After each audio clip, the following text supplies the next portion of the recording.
jab, uppercut, leave you laid out on the floor. Try to duck and roll, hit and miss, now you counting stars. Should've practiced more, should've hit the mask, get out there more. Claim that you're the best. You gotta show me, son. Actions over words, baby boy. Is you real or what? Talking way too much, world come. Back sports, talking way too much, world come. Back sports, talking way too much, world come. Back sports,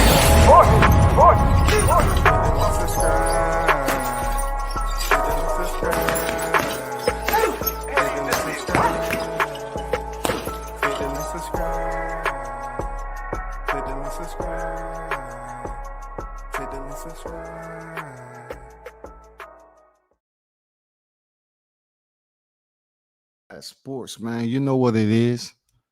First of all, salute to the WCS supporters, everyone who rock with the channel each and every time that I'm live. And also understand the grind. That's what it's all about. Understand the grind. Boxing, MMA, man, whatever.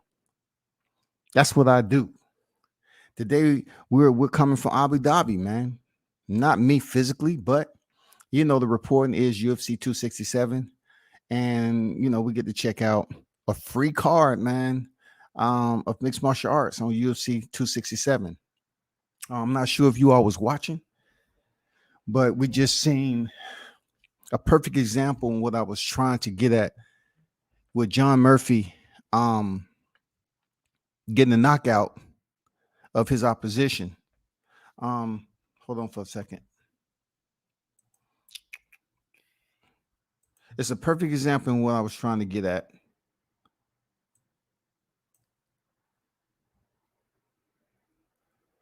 If you're in the building, hit the like button, man. You have to, if you really want to learn MMA, you definitely have to sit through the cards that's absent of familiar names of popular fighters that you might be attuned with.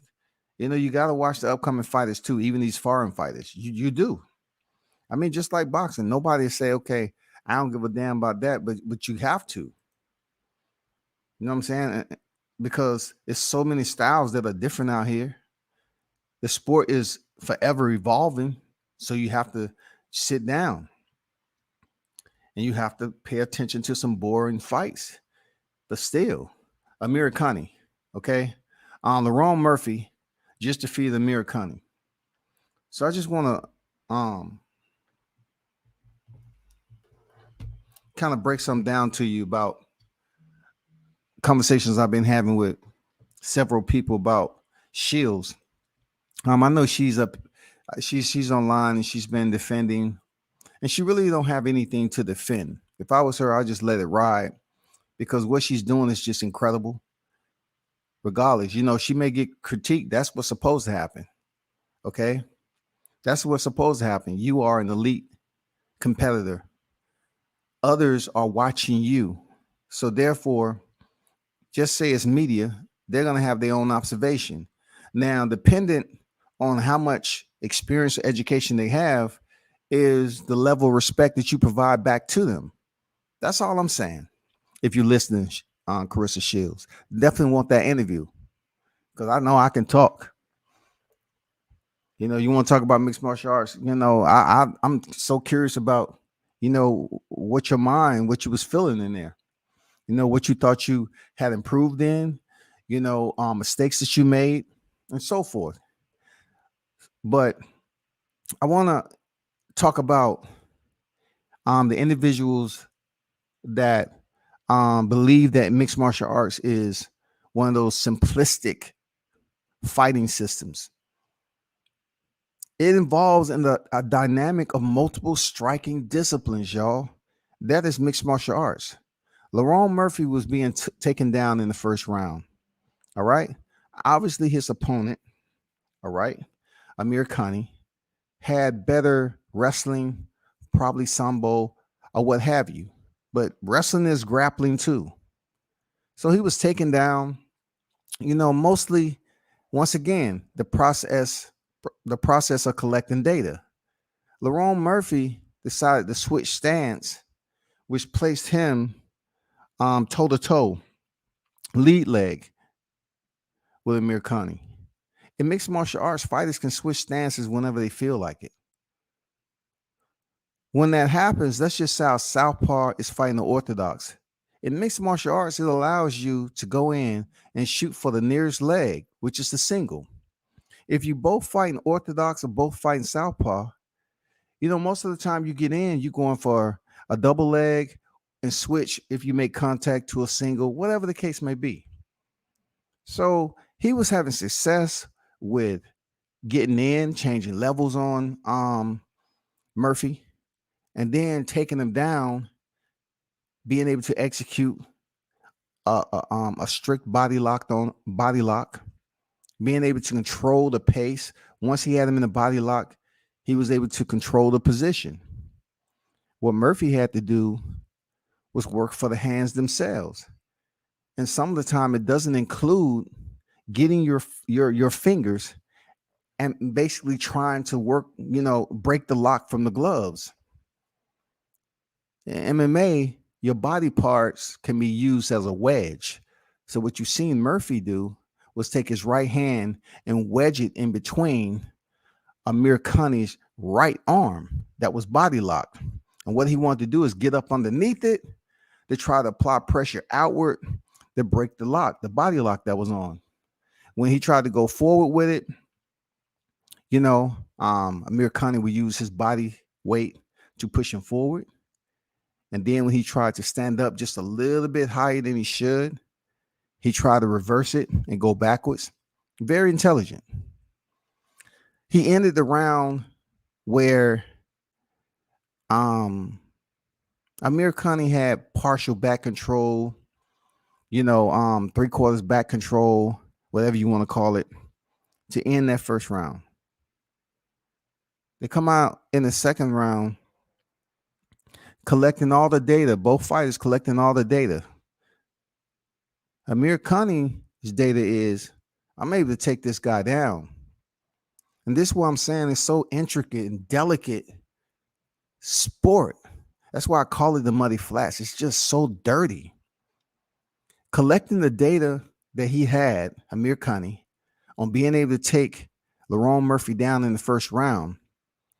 Of course, for some fighters, if they had that success early on, they're going to come back out there the same way, right? Just like the Shields situation. She wasn't experienced enough to basically get to the point where I'm going with Lerone Murphy. So his opponent comes out in the second round, having success with the takedowns early. He's changed his level. This time, Lerone Murphy didn't really try to stuff the takedown. But in mixed martial arts, you're able to use your legs to kick or knee your opponent. There's no protective covering, no padding or nothing. It's bone to bone. So we're talking about two similar situations that goes with boxing and MMA. It's called timing. A lot of timing that happens in boxing is for counter shots, just as in MMA, counter shots. Lerone Murphy waited for Amir Khan to change levels for a takedown. He landed a solid knee, y'all. A solid knee on the takedown attempt. Hurt Amir Khan, knocked him out cold. My point in all of this is to say that it's not as simple as, just learn how to stuff a takedown, because pretty much it takes a lot of wear and tear on your body to stuff takedowns over and over and over again without getting injured. You have to remediate it, drill it. You have to go to these gyms to see different ways on how to stuff a takedown. This is not old school, just wrestling when you sprawl out on somebody and that's all you need. You sprawl out today, your opponent changes direction and you end up on the bottom, and you're the one who sprawled out and said, I'm having success. Okay, cool. For that split second, you believe you were stuffing the takedown. But BJJ has came a long ways, man. BJJ deals with direction too. Point of contact. The system is simply amazing. It's a beautiful art. Countering doesn't necessarily mean you have to stuff a takedown. You can basically deny a takedown just like Lerone Murphy did today, delivering a knee to the head, which is a counter strike to the takedown, but you have to be in good distance to do it. And you have to be experienced enough to do it. Some people can be squared up and land a knee. Some people have to be framed.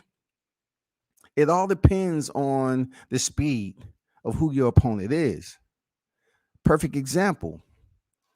Let's just say, for instance, when Aljamain Sterling was facing Marlon Moraes, and the fight was going back and forth, and just so happened Aljamain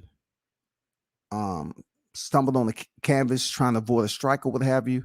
I'm not for sure the entire scenario, but as he was getting up, it wasn't so to the fact that he used a quick sense of immediate urgency. Like he was just going through the motion. Okay, let me make it back to my feet.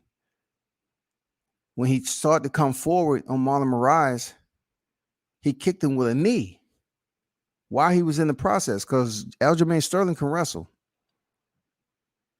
He executed the knee to the head, knocked him out cold, just like Amir Khan was knocked out today. That shit came out of nowhere. Beautiful. Beautiful. Just like Frankie the Answer Edgar and Cory Sandhagen. This is why I'm tying this together. Because Aljamain Sterling, he wanted to use his wrestling and grappling against Marlon Moraes. But Marlon Moraes was one of those guys that was smart enough and understand spacing, distance. When he pretty much knew the level for which Aljamain Sterling was at, he was able to land the knee, right? Knocked Aljamain out. But now you take Aljamain and put him in there with Cory Sandhagen. Early in the fight, they're both dry. Cory Sandhagen wasn't prepared. I'm not saying he wasn't experienced. He wasn't prepared for Aljamain Sterling to get in close and take him down and grapple that early when both fighters are dry and submitting with a rear naked choke. Check this out. Sandhagen was subbed out quick by Aljamain Sterling, the same one that was knocked out by Marlon Moraes, right? But then let's go over to Cory Sandhagen. This is what I love about MMA, how these rotations happen. Let's go to Cory Sandhagen facing former champion Frankie the Answer Edgar. Frankie the Answer Edgar is known to be a wrestler. He also has some of the best hands, in my opinion, in the sport for his height. Some of the best hands. During the fight, when he attempted to change levels on Sandhagen, Sandhagen did the exact same counter shot that I'm speaking in. He landed a flying knee in response to Frankie Edgar trying to get in and take him down. Some fighters look at other fighters' fights. It's called film study, and they believe that fighter may be susceptible to being taken down. So if he saw Aljamain take Cory Sandhagen down, which is fighting tonight, Sandhagen is fighting Petr Yan in Abu Dhabi. It's going to be very interesting because Petr Yan is pretty good on the ground, right? So Frankie Edgar said, if Aljamain can sub him out the way he did, let me try to take him to the ground and, see if I can have some type of success that way. Because Cory Sandhagen is a taller fighter between him and Frankie Edgar. Well, when Frankie came in there and Cory Sandhagen landed that flying knee, it was one of the most perfect flying knees that you will see. I'm not saying it tops Jorge Masvidal or Ben Askren, because that wasn't the counter. That was just the intro, and he pulled the reaction from Ben Askren, and Ben Askren was knocked out cold. But with Cory Sandhagen, he actually jumped, caught Frankie Edgar with a flying knee, and knocked him out cold. You know why? Because the knee is fucking powerful. Kicks are powerful. Kicks are freaking powerful. Could you imagine if our arms had the same amount of strength as our legs in generating velocity and strikes? Could you imagine how combat sports would be in boxing? Could you imagine that shit? If both our legs and arms could generate equal velocity in delegating their striking technique, it would be people dying. Real talk.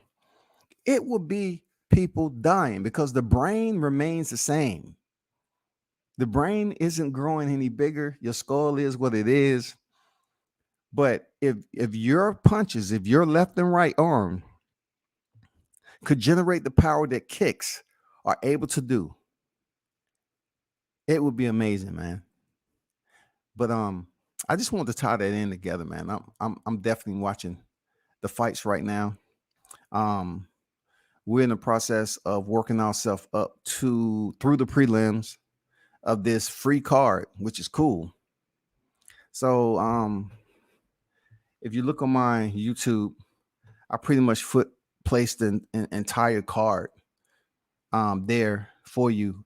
And we have a lot of foreign fighters on the card, but familiarize yourself with these foreign fighters. You know what I'm saying? Like a lot of people talking about Khamzat Chimaev, man, fighting Li Jialing, Jingliang. Chimaev and Jingliang should be a pretty Jingliang, I believe. It should be a pretty good fight because Chimaev was touted as the next up-and-coming big star. A lot of people was pretty much, touting him to be the next Khabib Nurmagomedov. But this is what I want to say to before I transition topics.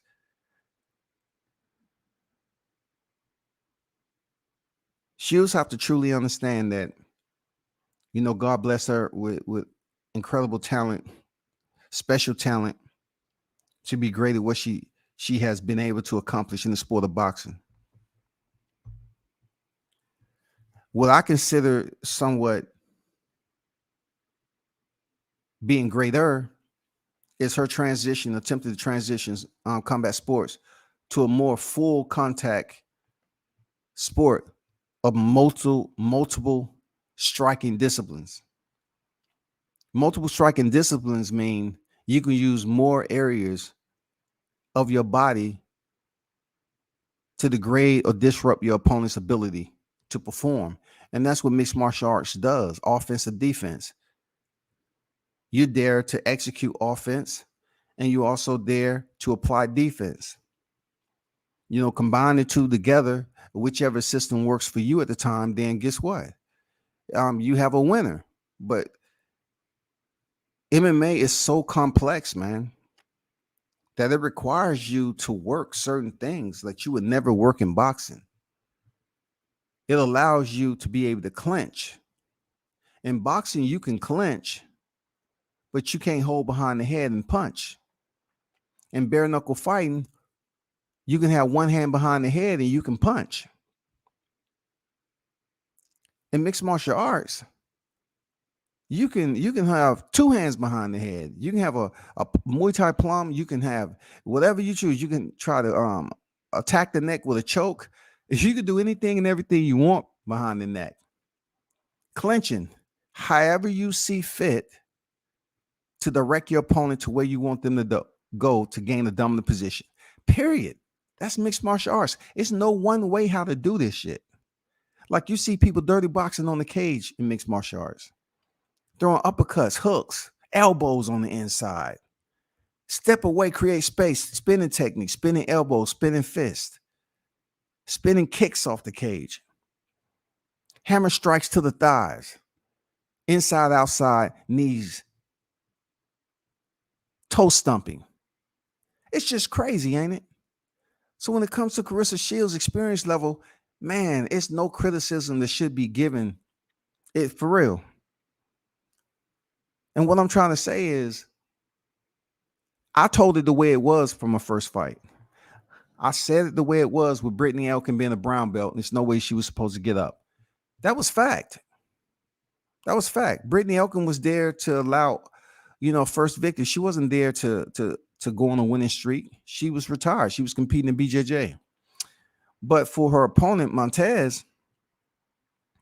Abigail Montez, she came in there with a different type of mentality. She was way more experienced on the ground than Shields. But you know who the culpability should be directed to is, first of all, her team for not ensuring with who they was matching her up to and their skill set. When it comes down to it, if you've been training, let's just say kickboxing, BJJ, and you decide to turn profession, you're still pretty much familiar with the kicks, how to move, how to set your distance, how to execute and get your hips into the kicks, the proper form and technique. Also with grappling, you can be a white belt and have serious mat time, and you can be rolling with blue belts and doing very well, but yet you haven't been promoted for whatever reason. Your professor says it's not time yet, or whatever. You haven't put in the hours. So whoever was matchmaking Carissa should have had her at least her first 5 fights pretty much matched up with individuals that are good on the feet. That are pretty much not as in depth to the grappling aspect of mixed martial arts. You know what I mean? I put some culpability on her just starting off in mixed martial arts is not fucking boxing. I would give you a perfect example because this is what I do. When James Toney came over there and fought Randy Couture with no MMA experience, right? What happened? James Toney was mounted. Randy Couture landed some strikes from the top position, and the referee stopped the fight because it was going to get uglier from there. But he was mounted. Randy Couture had a wrestling pedigree, a background. All right. James Toney did not. He had a boxing background. Spinning the reel forward. Carissa Shields ended the fight being mounted. Why? Because she has very limited to none proper time on the mat, whether it be wrestling or grappling, y'all. You know how difficult it is if you're not experienced with being on your back in BJJ? Have you never heard that they say, well, wrestlers are uncomfortable being on their back? It's a reason for that, because they're so used to working from the top position. The only way us as media is going to educate ourselves strictly on what we're looking at. The language can be there, but the thought process has to tie in to what you're looking at. And if it goes left or right, what's going to happen? If it stand up, if it goes down, whatever. What's next on the ground? What is this fighter supposed to do on the bottom? What's the opponent that's on top? What are they trying to do? What position they in? What are they trying to work for? If they go for this submission, what can their opponent who's almost at a point of being submitted, how can they get up out of it? How can they reverse it? How can they attack on their own? And that's what going to these schools do, for me. I actually learned what the hell I'm looking at. I've been at this for a long time. I'm not here to compete with nobody about this shit. Nothing. I just know what I know. Period. Carissa Shields she needs to take about a couple of years away from boxing. Immerse herself, not in isolation, but strictly to that of areas in her game, because Carissa Shields has the hips to be good. Carissa Shields has the speed and the movement to be very good in mixed martial arts. For real. A lot of people just don't look at the intricate details on how she was trying to stop that takedown.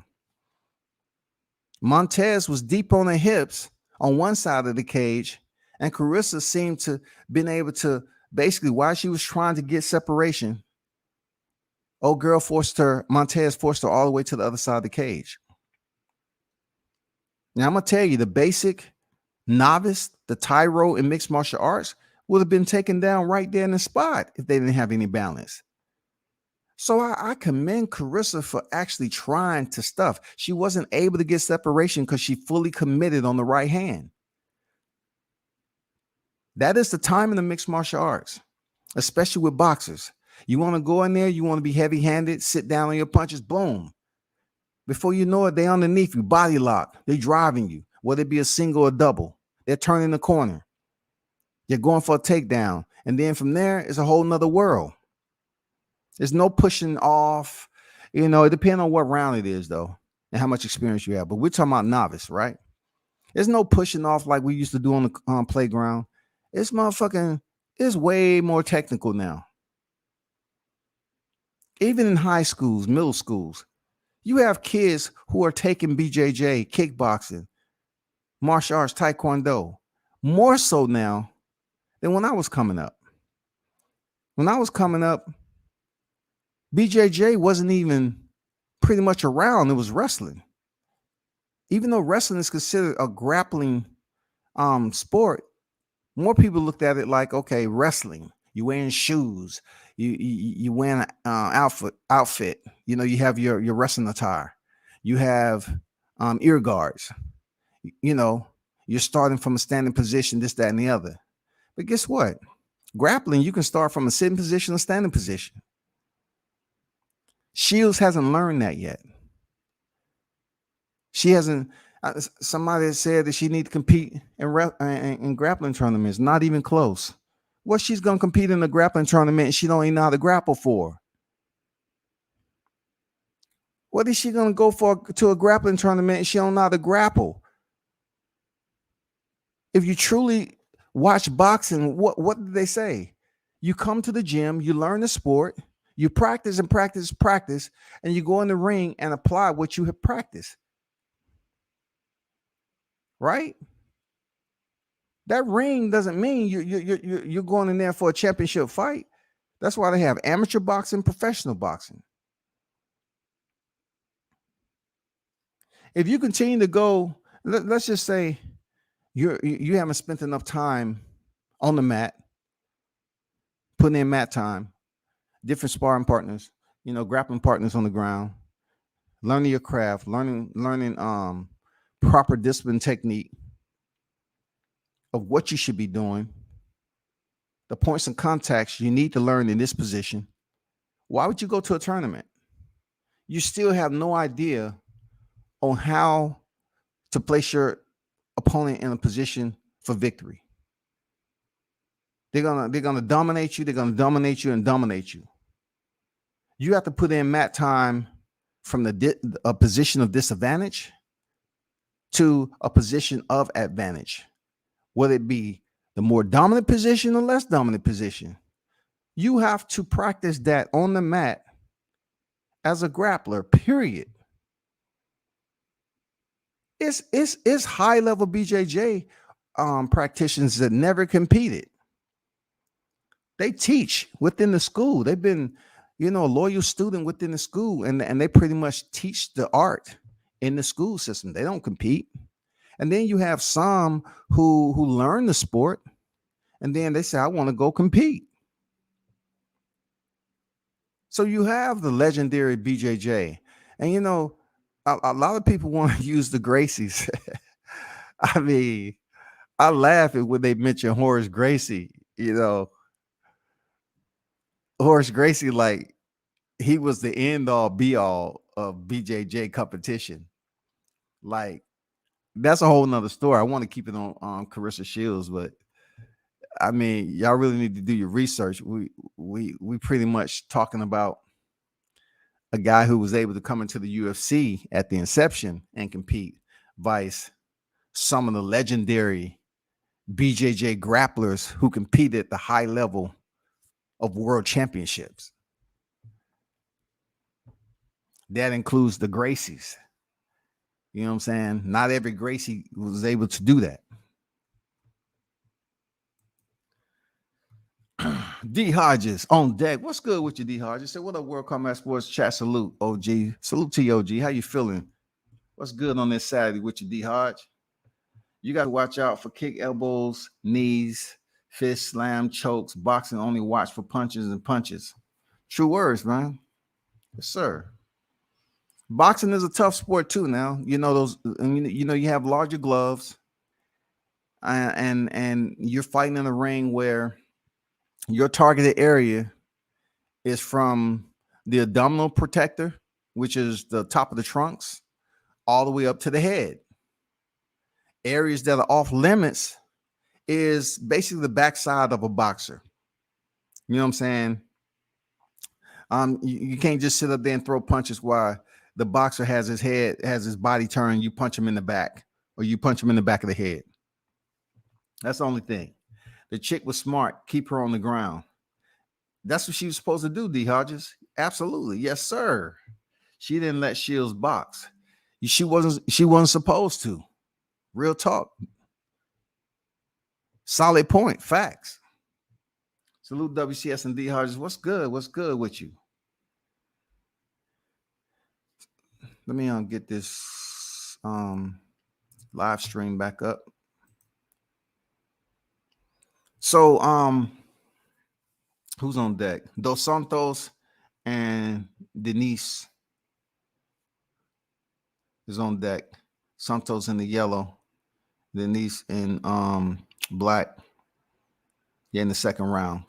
But you know, a lot of people are going to criticize Carissa because where she at in boxing, her bravado. Once again, I can't be up here, you know, talking on some bullshit as if male fighters don't talk as much shit as Carissa Shields does. Carissa Shields, though, I think the way she rubs people wrong is because they're just not willing to accept who she is as a fighter.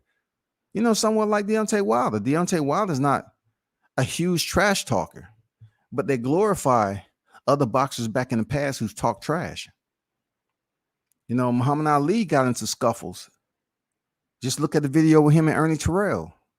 You know, plenty of boxers like Mike Tyson's gotten into scuffles and talk shit, but they're glorified. When people reflect on them as a fighter, they sit up here and say they're the best. We love them. They was trash. But Carissa Shields talks shit. People say, oh, you're a lady. You're supposed to have more tone. No, I could tell you why it's a problem, because she's so dominant in boxing. People tend to want black fighters to be humble. You know what I'm saying? Like she is a black woman. But they'll come up here and say, oh, she's not acting woman, like she needs to be humble. What's this humble shit? And unfortunately, she's going to have to find a way to break up out of it. Now, with the way she's winning in boxing, it's going to take somebody to hand her a defeat in boxing. You know what I'm saying? Because right now she has that O on her record. And she has multi-divisions. She's unified in multi-divisions. She's a 2-time gold standard Olympian, y'all. 2-time. She has more accolades than Vasily Lomachenko.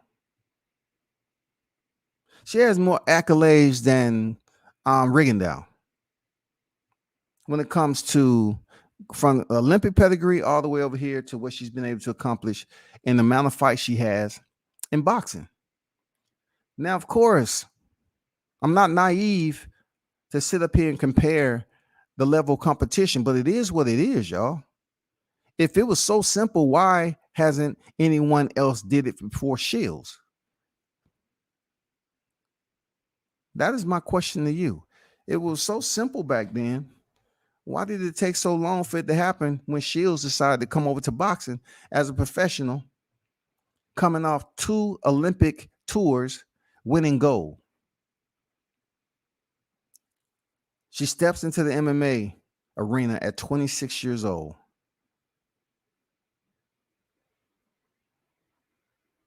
You have to understand how tough of a challenge that is if she's still an active professional fighter, a champion. That's very, very tough, people. That's extremely difficult to do.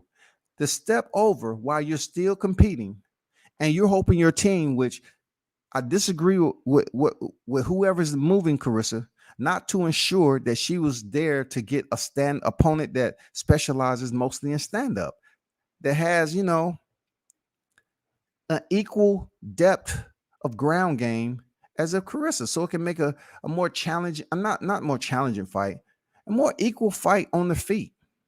A fighter that has some kicking ability, some kickboxing experience, Muay Thai, whatever, but not high-level competition, enough for Carissa to kind of get her feet wet.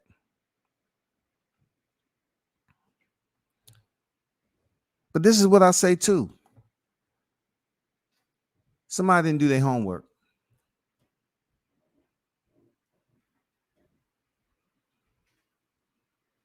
Doing your homework doesn't mean looking at film.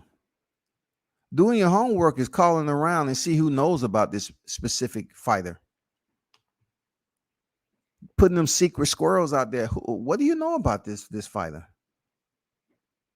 What can we say? How well-rounded are they? You know, you got to do your damn homework. You just can't go up here and look on YouTube and see if you see some fights. Oh, I'll fuck her up. It's not that easy. No. You can't do that shit. You have to do more research and have different variables of resources to collect your data from. You can't go out here and just say, I saw on YouTube, she ain't shit. Okay. And then when you step in there, you get a totally different fighter for what you've seen on YouTube.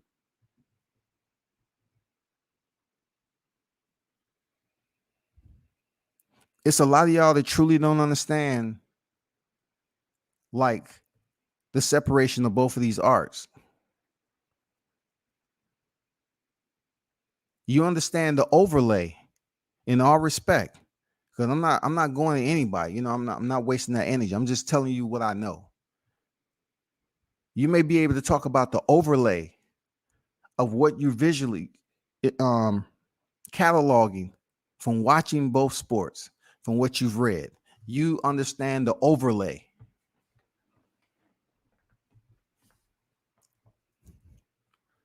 But you need to improve and study up to the point where you can provide a spreadsheet on what you're watching.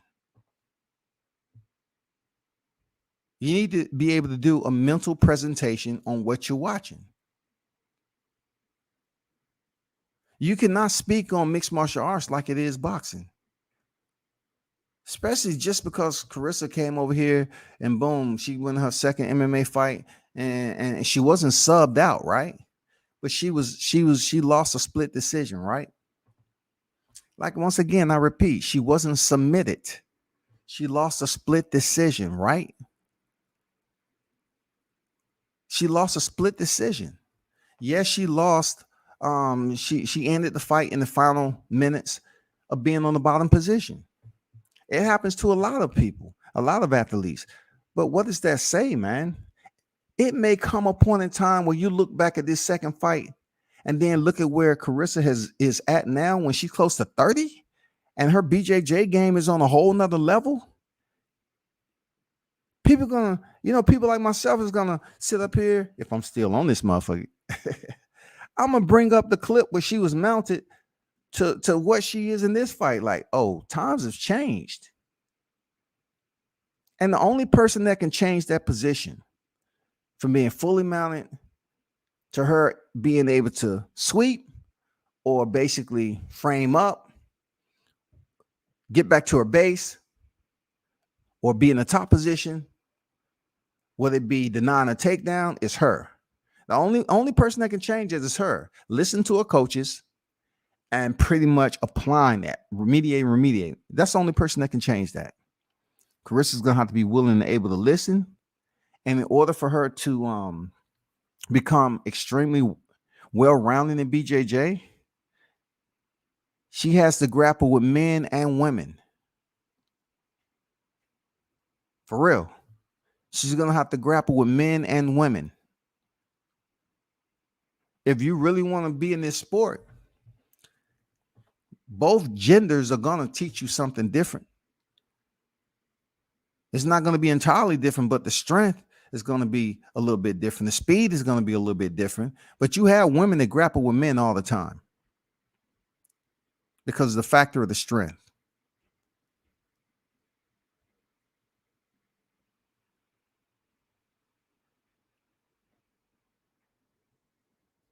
Brotherhood Sports on deck. Appreciate you pulling up.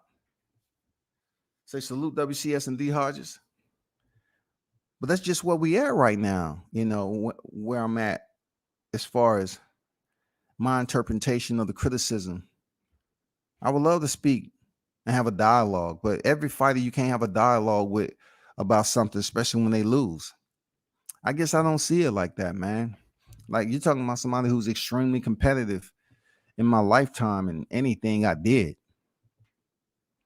You're talking about somebody who when I was out there in the clubs, you know, when I did have, you know, at certain points when I was way younger drinking, people tell you I used to come back from the club in the AM and go running. There's no bullshit. There's no cap to that at all. I run the alcohol out my system. People just see me in the club and then see me goddamn 2 miles out from base.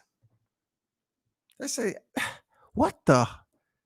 He has to be to work in 4 hours. It's just the mentality. Your body was able to respond. And your mentality was different. Shields will be all right, man. She's 26 years old. And one thing I know about grappling and mixed martial arts, though you have various areas to strike from, you know, and your offensive targets is from the head to the toe, right? It's people there with multiple losses. And people still getting them respect. This male and female, multiple losses, y'all. Multiple losses. And people still give them respect. In boxing, they call you your goddamn tomato can. You're a bum. MMA, not so much, man. Like, they have this different type of respect for a sport that's really a difficult sport to learn, because it's like going to college. You have different subjects that you have to become proficient in. You have to educate yourself in. But more so with college, you have to have that mental space to apply yourself. MMA, you have to have both. You have to have the mental and the physical to apply. So basically, you know, yeah, you have to in college, you have to express your proficiency. You have to basically take tests, exams, sometimes labs, you know what I'm saying, projects. And mixed martial arts, it comes down to certain areas also that you have to basically execute and demonstrate form, executability, technique. You have to do all that. It's somewhat the same, different type of physical and mental applications. MMA demands that you have a mental and physical application of what you're learning. And some people learn better by physical application. And other people are visual. But those who are just straight visual in the people, I mean, they might have a problem with being in a combat sport that you have to be able to apply both. Just saying, okay, well, let's get one thing straight again. Most of these mixed martial arts schools, if they're operating without a BJJ coach, it's almost non-existent that's going to be the case. That's for anybody who's listening. I've heard it several times already. There are BJJ coaches almost in every MMA school, multiple. Even the white and blue belts that's coming up. You might have little kids in there that's coming to take up BJJ. And the professor may have the white belt teach within their scope of jiu-jitsu. And they start getting used to teaching. Then they pick up their blue belt. Boom. They start teaching and teaching. They're being taught. They're doing the teaching. Then they end up picking up their purple belt. They're being taught. They're doing the teaching. But within this time, their proficiency level is so deep. Their etiquette is different. Their remediation process is different. You know what I'm saying? Their leadership in BJJ is different. And then you pick up your brown belt, man. It's a whole nother level of what a brown belt should be. Once again, you have to demonstrate. You have to in BJJ, you have to motherfucking demonstrate. And you ain't shadow grappling. Believe me. I'm the first one who said you ain't shadow grappling. You don't get on the mat by yourself and say, okay, so-and-so is basically demonstrating form for their brown belt in grappling. They get on the mat and moving all around and acting like they're applying kimuras and knee bars and arm bars and got their triangle chokes, anacondas, freaking got their triangle chokes, rear naked chokes, ankle locks. I mean, it just don't work that way. You have to basically demonstrate with a partner.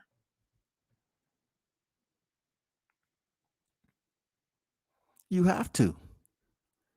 You have to show proficiency. And proficiency is not going on the mat shadow grappling. There's no such term. Is it a belt system in boxing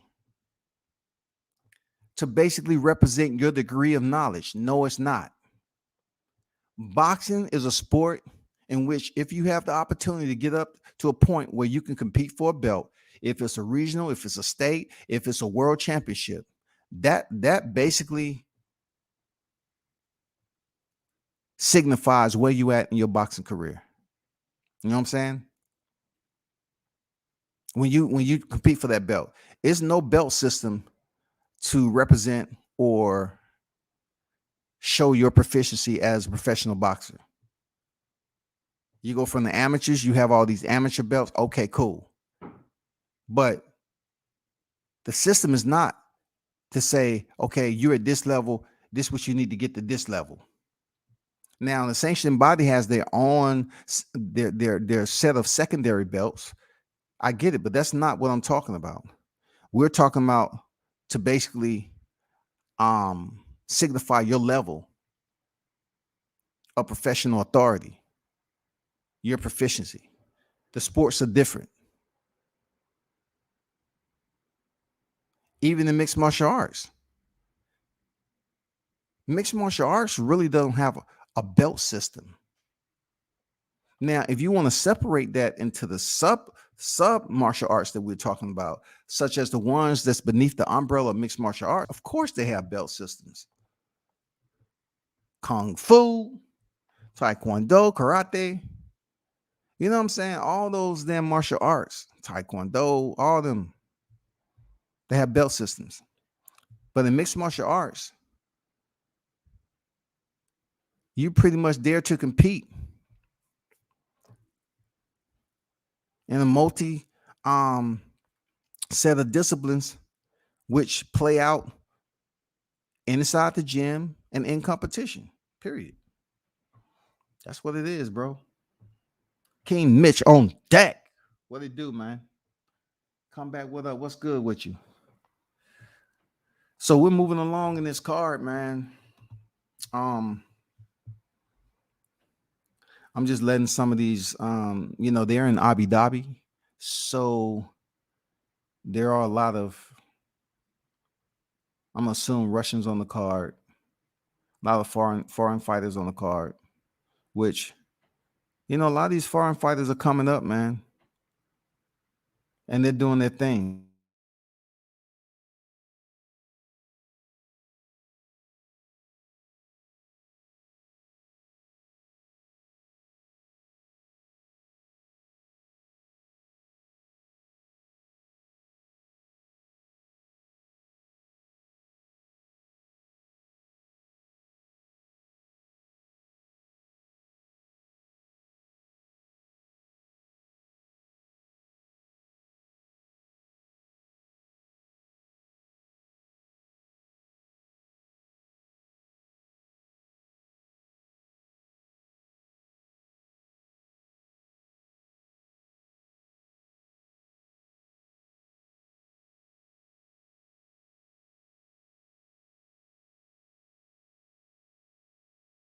Next online is Duraev and Kopylov. You know, Duraev 32, Kopylov 30. See, you can compete in mixed martial arts into your 30s. Unlike boxing, people start to write you off and say you washed up, depending on, you know, what your record or what your streak is like right there. You know what I'm saying? But in mixed martial arts, you can compete all the way to you 40. You know, it's a pace setting fighting system, mixed martial arts. Some fights are just straight out the gate. You know, there's 3 rounds, 5 minutes each. Some fights are straight out the gate, full speed, crash test dummy type shit. Knock 'em, sock 'em. Some are very well-rounded, disciplined. You know, you're going to get 2 fundamentally sound fighters going in there against one another. So the Riev 14-3. This should be pretty interesting fight. I'm curious to see this. You know, a lot of these fighters like the Riev is coming off a fresh contract with the UFC. So definitely they're trying to get this cage experience, televised card. And just look at some of these fights compared with the criticism that you're hearing with Clarissa Shields and Abigail Montez. Like some of these guys, they have experience in mixed martial arts, but look at early on in their record and see what it looks like. You know what I'm saying? Even Manny Pacquiao, I always mention this. He was knocked out cold early in his career, but people praised the shit out of him for being an 8 division world champion and being able to go in there and defeat Keith Thurman. Don't anyone too much talk about how early in his career he was knocked out. Brotherhood Sports say, I've been watching a little UFC, PFL, and Bellator, but I don't know shit about MMA. Well, you know, the good thing about those 3 that you mentioned, bro, if you continue to consolidate them and watch them and know what you're watching, it's only going to improve from there. Like, I actually go to these schools.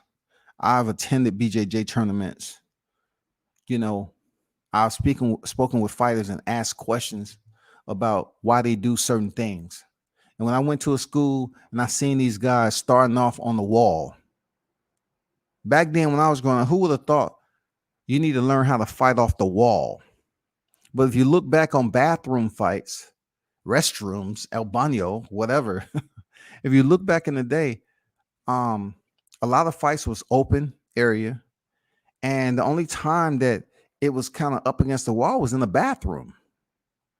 But in competition with mixed martial arts, certain situations it's good for you to be up against the cage so you can have that foundation behind you to climb and create space and get back to your base. You know what I'm saying? Work back to the standing position. You have to understand how all that process work on the position that these fighters are on against the cage. These guys basically standing up, striking right now. The Riev and Kopylov. No takedown attempts. Kopylov is in his southpaw stance. The Riev's orthodox.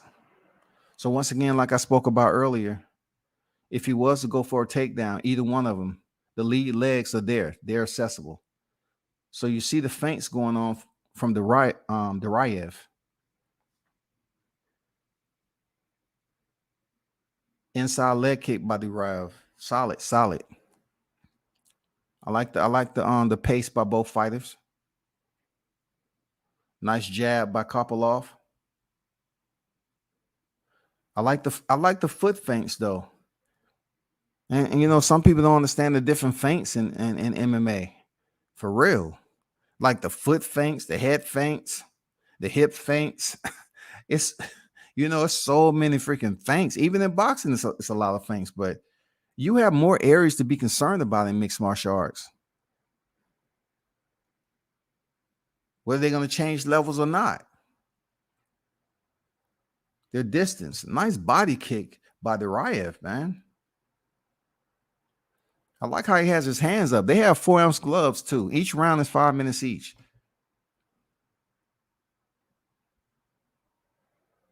Nice jab by the Riev.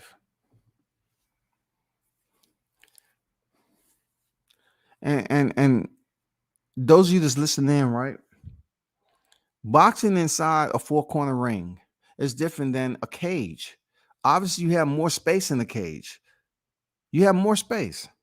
But the dynamic, I keep mentioning, dynamic of executing multiple striking disciplines would definitely force you to have a different stand in boxing. You're not going to have the same stance. You're not going to have the same rhythm. It's going to be short similarities, but your stance is going to be different because you have to prepare for what you just seen with Carissa. You cannot overly commit and sit down like you're in a boxing ring without knowing that your opponent may change levels, slip underneath that power shot you just threw. And before you know it, you're going for a ride. Good pace so far from these two, Duraev and Kopylov. I like how Kopylov threw that knee to the midsection. And another thing, flexibility is key to a mixed martial arts, man. Throwing these kicks. Carissa Shields was able to execute low kicks, low calf kicks, low level kicks. They didn't have enough force on it because her hips hasn't opened up like that. You have to remediate. That's another thing. You have to remediate over and over again to open the hips up so you can be able to execute more velocity on your kicks. But that takes time. And plus, she don't want to pull a groin, a hamstring, or whatever the case may be. Kicking the bag over and over again. And then it slows her movement.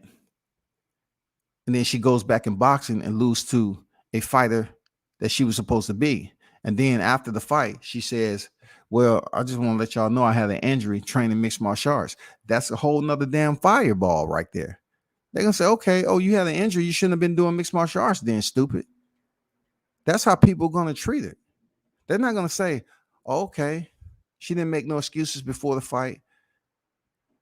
And after the fight, she just said it the way it was. I had an injury from training MMA.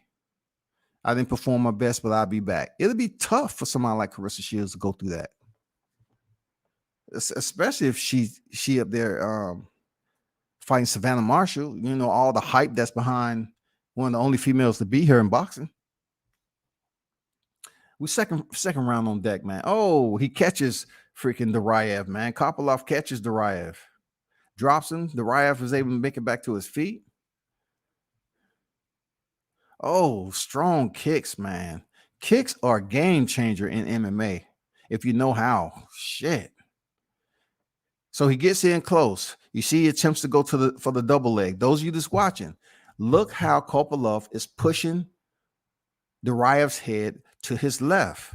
Look at his stance. He's not framed up, squared up on the cage. He's separating his legs far apart as possible to prevent what? To prevent Duraev from locking his hands together and taking him for a ride. Now he changes to a single leg.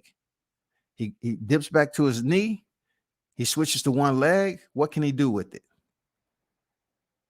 He was able to get he held on to the fence. He held on to the fence. What the referee's going to do? Warn him? Oh, the referee puts him back in the position. That's Herzog? Yeah, that's Dan Herzog. Oh, shit. Oh, he puts him back in the position. He takes it for a little ride, man. Picks him up, slams him. Man, the corner over there laughing. So check this out. Duraev was just in trouble. Kopylov held on to the cage. Check this out, though. Look at this. He's fully mounted. The same thing that Carissa Shields was in. She was fully mounted. People think this is a position, and he's not even high as Montez was on Carissa. He's very low. So this is what I'm talking about.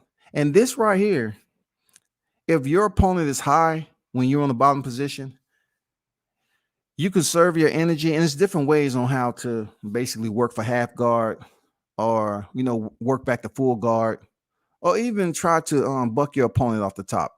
Bucking your opponent off the top isn't that easy, y'all. You have to wait for some type of separation. As you see Duraev, he's on top. He's saying, keeping chest to chest. He's posturing up a little bit, landing some nice soft punches, and he's working for something. Elbows, elbows, elbows. Now his opponent on bottom has high guard, and he opens up with his punches a little bit more. What is Kopylov doing from the bottom position? He's trying anything and everything. He tried the buck off the cage. It didn't work. Now he's trying to punch back when he should be controlling posture, because the referee may say, okay, defend yourself. He's defending himself, but yet he's taking punishment. And another area of this too is that your opponent can get tired of punching you in the face. Check out this position once again. You know, back in elementary, way back when you used to get on top of somebody like this and you punch like you were standing up, you're like, Now they have so many different striking techniques from the top position. You have hammer punches, you know, you have elbows, all that shit you can do from top position. So many other. You see these hammers? Back in the day, they'll say this looks like what a female would do. You know, you're punching as if a hammer. You know why it's so easy? It's so easy to land that strike with a hammer, to generate velocity, to generate the quickness, the speed, throwing hammer punches like that. I'm telling you, it's a beautiful system, man. Look at this. Back in the day, they would say, oh, that's what girls do, the way you're punching. No, it's a part of the striking system. When you're in top position, you're able to do it. Now he's trying to go for an arm in triangle. Didn't get it. I like what Kopylov is trying to do, control the posture by pulling his opponent close to him. And Duraev, what is smart, he has actually stayed low on the belt line of Kopylov. Kopylov's trying to sweep. He goes back. The fighters are sweaty, so it's hard for him to kind of get that grip. Kopylov with elbows from the top. Herzog is looking closely. So Kopylov makes it back to the cage, right? He gives up his back. Giving up his back is turning over, belly down, and trying to work for something different. So if you see Kopylov's foot on the cage, he's still trying to find some way. He's bleeding bad. Raev is just landing soft punches, busting them up, exposing his back once again. Now he sinks in the choke. It's all nice and wet. He slides that arm underneath. Duraev may get the submission, and he taps. That's another factor in mixed martial arts, people. Sweat, perspiration. If that would have been the first round, of course, Kopylov, he would have had much more energy, and he would have been much drier. But when you're bleeding from the face and someone attempts to run that choke arm and get it up under your chin, and you're bleeding, it's just like a WD-40. That shit gonna slide nice and tight. You know what I'm saying? And you're gonna be able to sink in that choke much more easier. On some occasion. Other fighters don't matter, man. Like we see, you know, we can go back to damn Diego Sanchez and Clay Guida.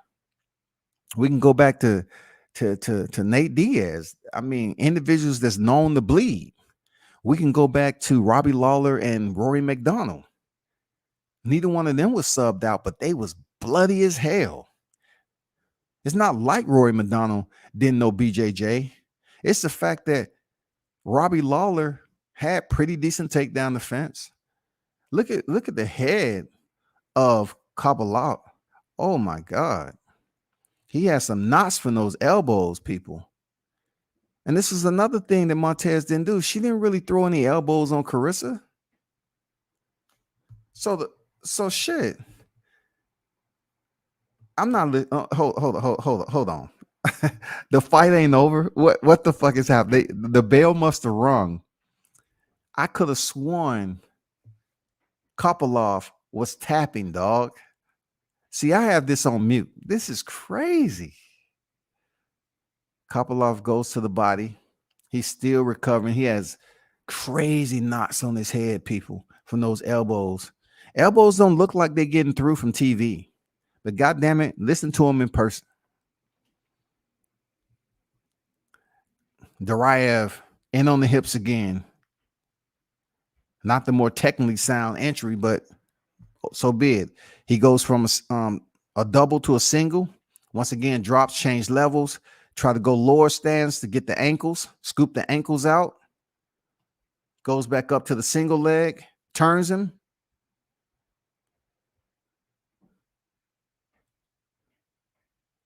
Kopylov is doing pretty decent right now. Defending the takedown. He has a serious hematoma on his forehead. Serious. He separates, man. He runs away and separates the reset.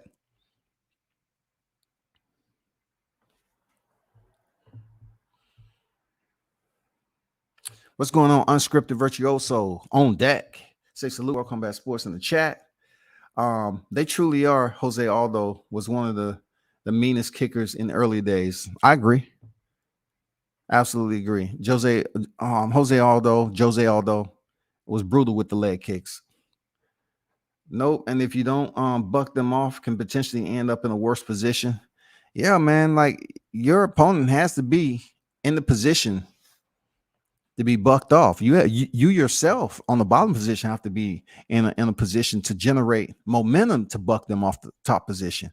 It's not that easy. You're talking about carrying the weight of your opponent and catching them and using their freaking weight balance against them. You have to use that impulse strict. Oh, okay. Kopylov, I thought he was coming back a little bit. 240 remaining in the fight, man. The left eye of Duraev is swollen, man. These dudes, they're going to look, oh, shit. This takes me back to Rory McDonald. Oh, Kopylov puts his hands on his knees. He's so tired. Wow. Both fighters are wearing it. They're wearing the action, man. They're wearing the damage on their face. Both fighters. Duraev left eye's fucked up. Kopylov has a couple of hematomas on his forehead from those elbows from Duraev. And they're going to have respect after this shit. That's MMA, y'all. 4-ounce gloves, elbows, knees, kicks. Whether it's standing or on the ground, man, the shit happens.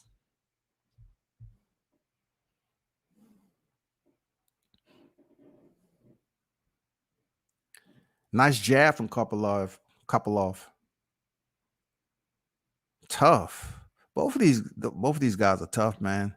A minute 35 remaining in the fight, man. Jesus. That eye, bro, of Duraev is crazy.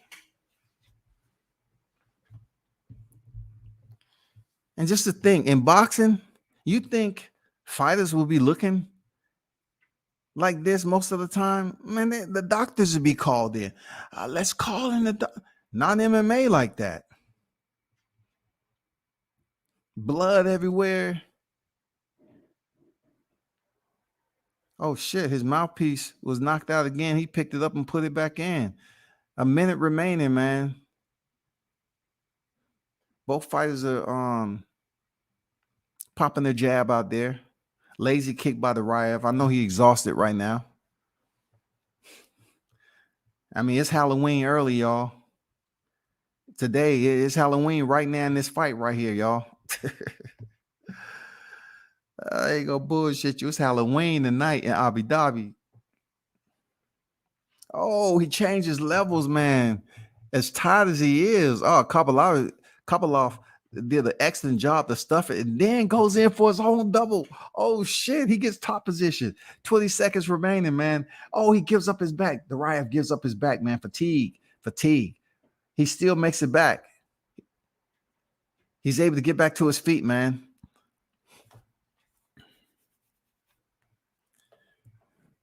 Kopylov with he had partial, 50 back control, 50-50 back control.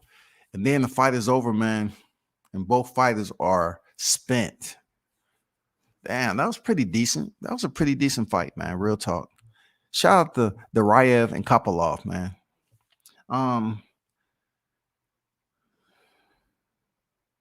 Virtuoso said, man, I should bet Glover going to sleep tonight. Young's a beast, but I think Sandhagen's length and ability to strike. Let me put this comment up there. I think Sandhagen's length and ability to strike is going to give Petr problems. Both smart fighters, but I think Cory edges him.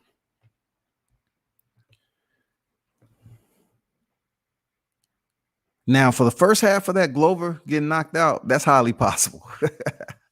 Let's be honest. That's highly possible because we've seen Glover knocked out plenty of other times, right? It was a point in time I wasn't a Yan Blachowicz fan like that because I didn't know too much about him. I thought he was an okay fighter. You know what I'm saying? But when he fought Dominique Reyes, who I thought did enough to win 3-2 against John Jones, I said, shit, Warren Blachowicz might be some shit. You know, he might be special a little bit in this division. And then when he beat Israel Adesanya, I was like, okay, all right. I'm going for Warren Blachowicz in this fight. He's turned his career around, man. He was on the brink of being dismissed. Look at that eye. Look at his eye. Look at the Raev's eye. You think that would have been able to continue in boxing? Like, we ain't talking about Israel Vasquez. We're not talking about the Eric Morales eye that's all over Google. That rarely happens anymore, people. If a boxer's eye looking like this, it rarely happens. Like, it depends on the ref, okay? Because give or take, Jojo Diaz, his eye was kind of fucked up. He had a bad cut on. That shit was hanging down. He still fought. I think he was in there with Tevin Farmer, right? Jojo Diaz still fought.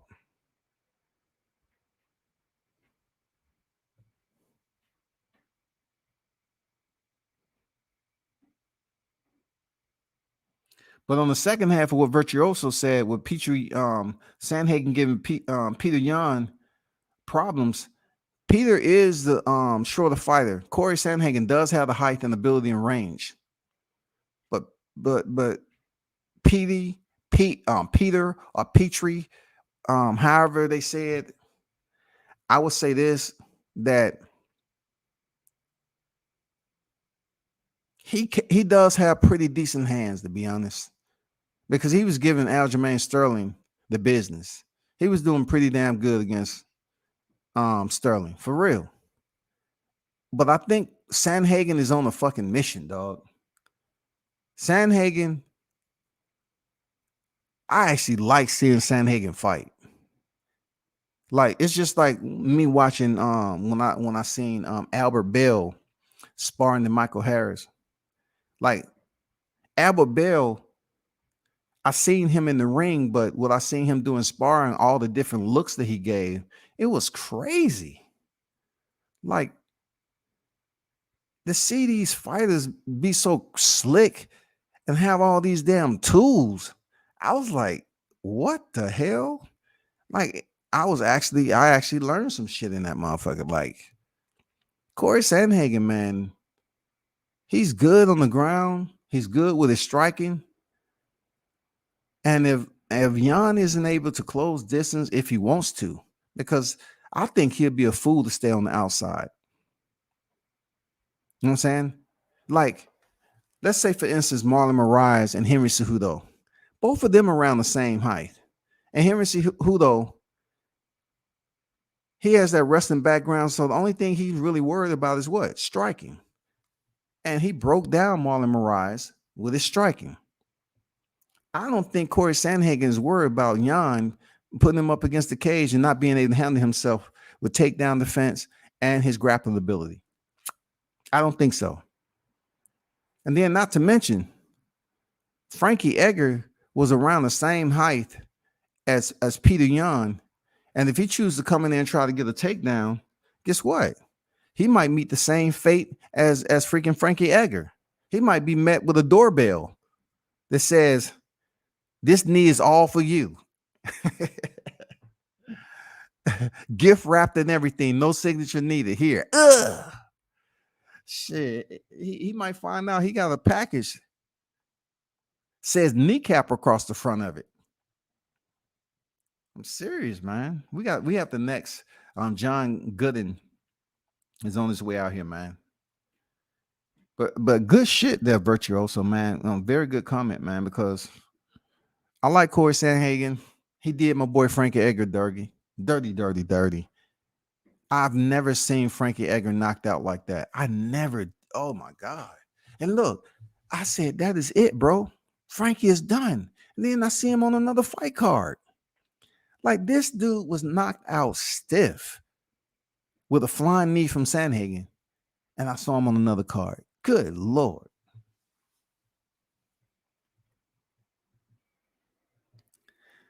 Ricardo Ramos is about to fight. And if you look at the YouTube details, let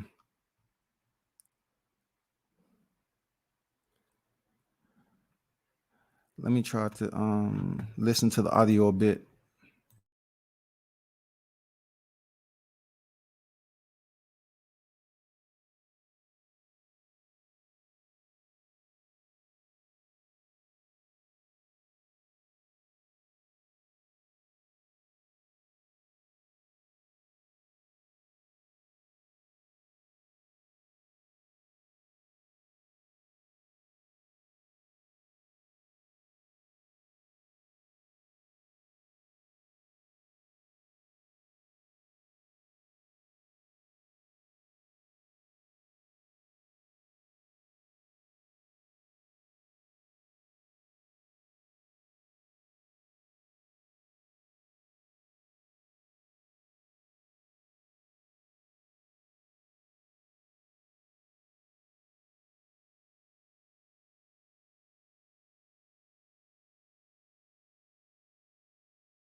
We have Tukhugov and Ramos. Brazilian, they're ours. It's just like a H. Ramos, Helio. You know what I'm saying? Horler. So Ramos and Tukhugov. Ramos is in yellow, Tukhugov in the gray. Russia against Brazil. Let's see what's popping. Low sweeping kick missed by Ramos. Tukhugov's just buying his time. Nice defense so far from Tukhugov.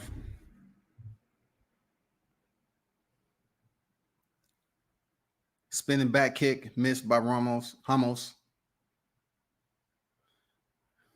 Just a slow start from both fighters.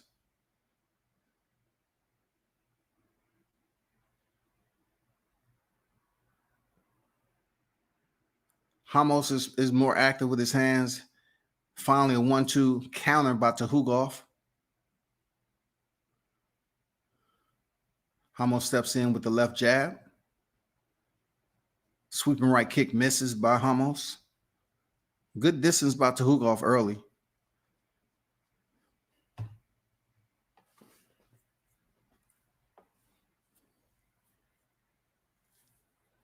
And I believe this is indeed the final prelim card.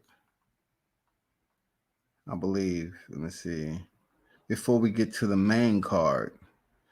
Because we have Amanda Ribas. I think this is the last fight on the prelim card. Tukhugov, applying a little pressure. Ramos is moving in the direction of Tukhugov's power right hand, and he almost drops him right there. Nice boxing by Tukhugov. He catches him with a stiff right and then a left hook. Very nice, man. Ramos, he took it on the chin so far. These are 4-ounce gloves though, so shit gets through. Ramos up against the cage. He's taking some punches. He's in a bad place right now. Oh, nice spinning technique. That's what I was saying about, up against the cage. Very slick. Ramos is open up. He has a cut already from those hard punches from Tukhugov. He's open up under the left eye. Still sweeping the outside, though. Trying to gather himself. Nice patience from Tukhugov. 1:40 remaining in the first. Stiff laser punches by Tukhugov, man. Only because there's no head movement from Ramos. None whatsoever, dog. He's just getting punched in the face.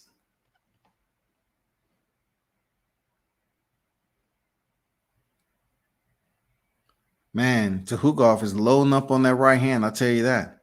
It's not sloppy either. He's trying to time him because Ramos keeps moving in the direction of his power hand, so he's going to cut him off with it if he can. If he can clip him, he's going to do it again. Ramos need to change direction or something. I don't think he feel comfortable switching to his right. Okay, he digs to the body with a right uppercut, straight left, misses. Tukhugov comes back with his own straight right, left.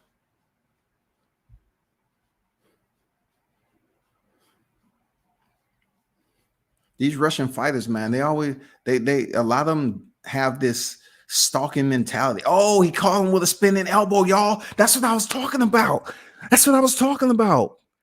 This shit is crazy, man. That's how you counter certain strikes up against the cage. That's the second time Ramos threw that spinning elbow, and he caught and hurt and opened up to Tukhugov.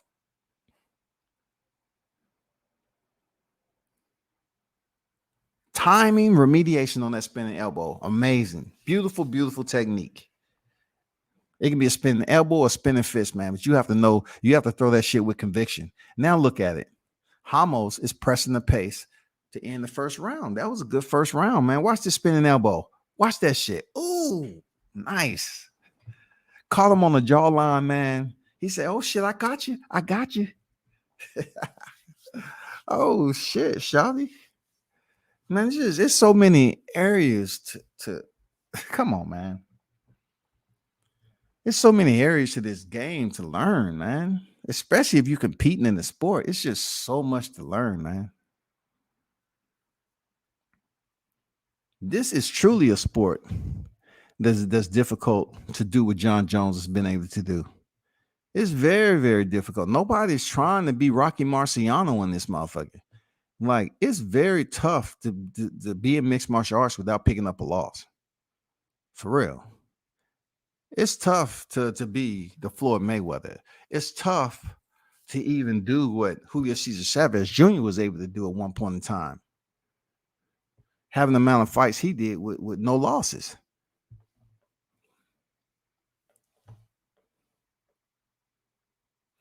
Even Amanda Nunes, the champ, has losses.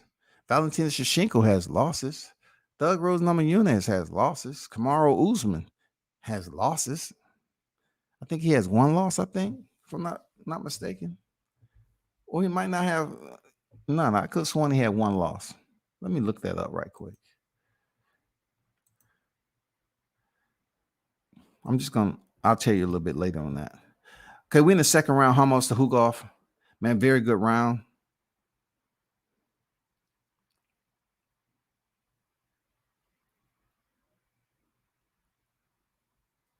Overhand right lands. So pretty much, Ramos was able to land that spinning elbow, right? But then, they're back to, they had a break in between. They're back in the second round. And he's still trying to troubleshoot how to get out the way of Tukhugov's right hand. And see, look at Tukhugov. He's getting off center when he's throwing that right hand. He's not just standing there like Ramos.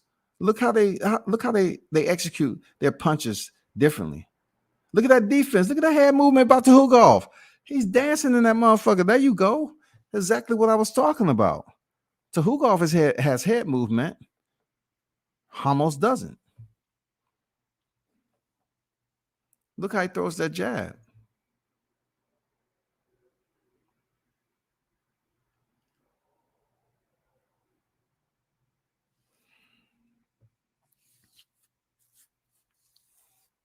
Foot feints.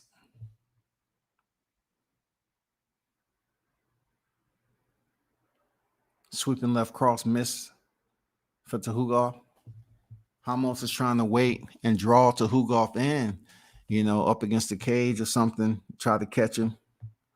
He's being outworked when they're pretty much outside that danger zone. They damn near in the center of the cage. They're trading some bombs, though. When Ramos throws his 1-2 combination, he stays right there for the counter. Okay, finally, Tukhugov goes in for a single, lets it go. Goes back 1-2, lands. He's a much more accurate striker, Tukhugov. Another 1-2 by Tukhugov. Ramos is still trying to find his range, get into rhythm.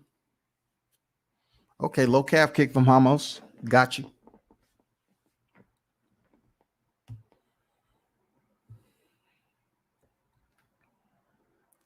Stiff jab from Tukhugov. Like it.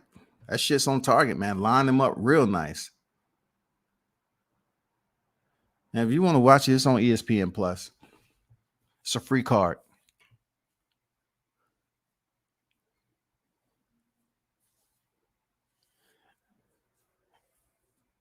Now Ramos is fainting, acting as if he's changing levels. You keep on doing that at the right time. Tukhugov can actually shoot a knee up the middle. Can't do that too many times back to back. So Ramos is back up against the cage again. So let's see how. I'm pretty sure Tukhugov is going to take extra care before he rushes in, so he won't get caught with that spinning elbow this time. He's been more patient.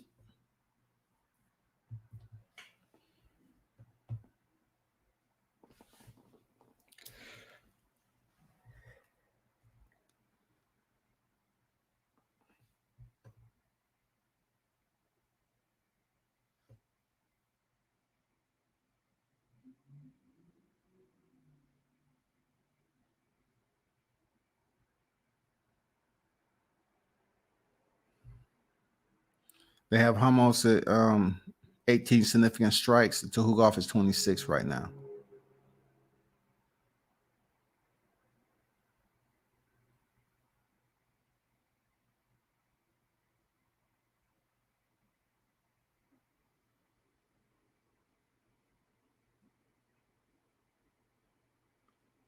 He goes in for a quick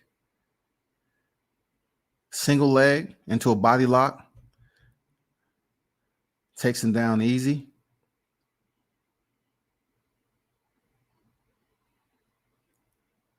Ramos is doing pretty well with making it back to his feet.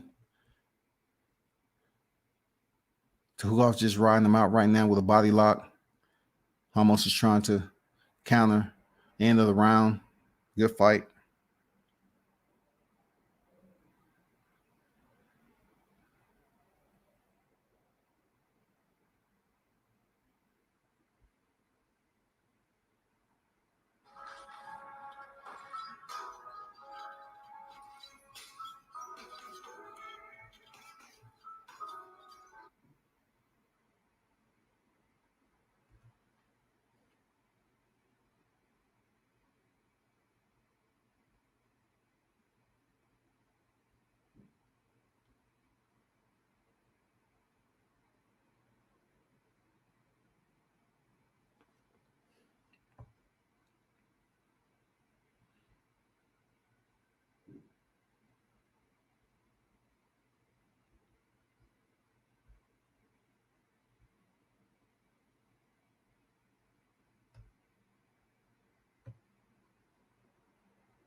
What's going on, everyone? Hey, drop your input, man. If you're watching the card, drop your input.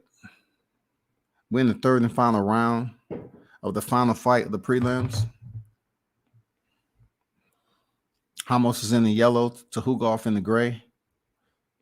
This has been pretty much a stand-up type of fight, even though, there have been a couple of takedown attempts here and there, nothing serious.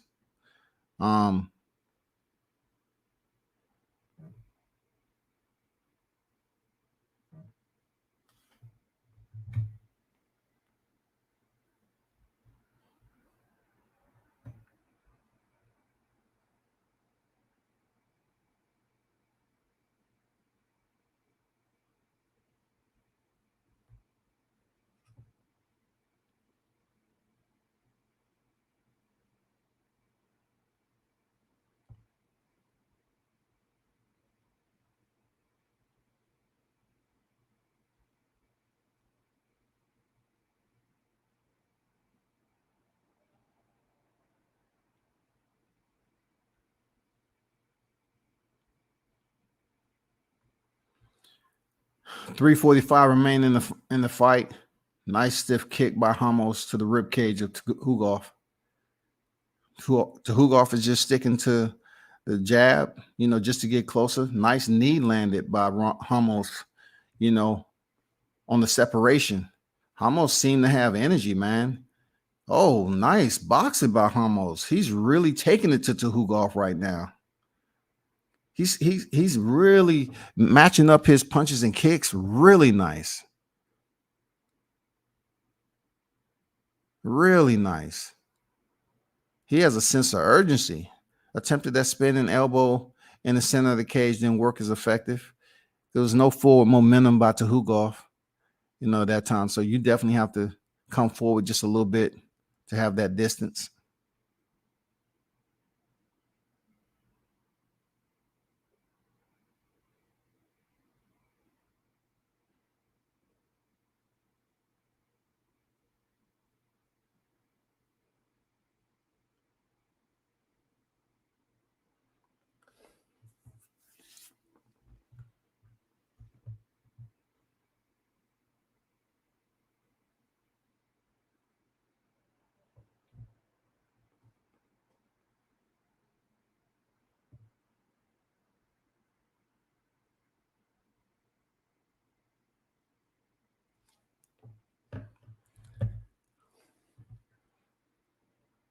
.210 left in the fight.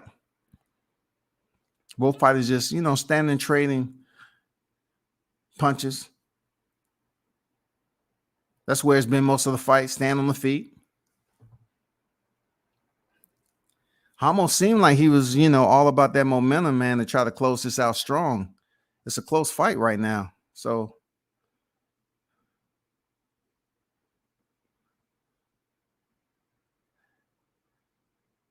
both fighters are wearing it again. I mean, they still wearing 4-ounce gloves. It's just the style of fighting that they chose to contend with tonight. It's been stand up. It's been hands. Okay, nice kick by Ramos. It's been more so fists than kicks, if anything.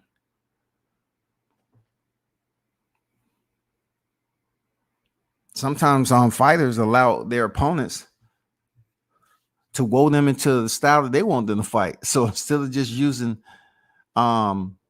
various techniques like, linking up your punches with your kicks, getting in rhythm and stuff like that, they make it a stand-up fight just to prove a point. But man, Tukhugov, man, he's very punctual with his jab. He can be a pretty decent boxer if he hasn't. I mean, I don't know if his boxing history, but he keeps distance pretty damn good, man. Good reflexes. Goes in on that double again, Should be an easy takedown, but it's a third round. Landing some knees to the outside thigh. Inside sweep. Ramos back up immediately.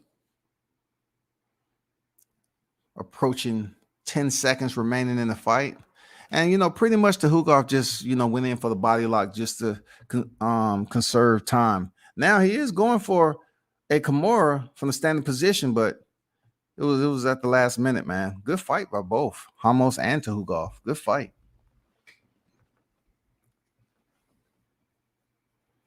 That is a counter too, off the cage.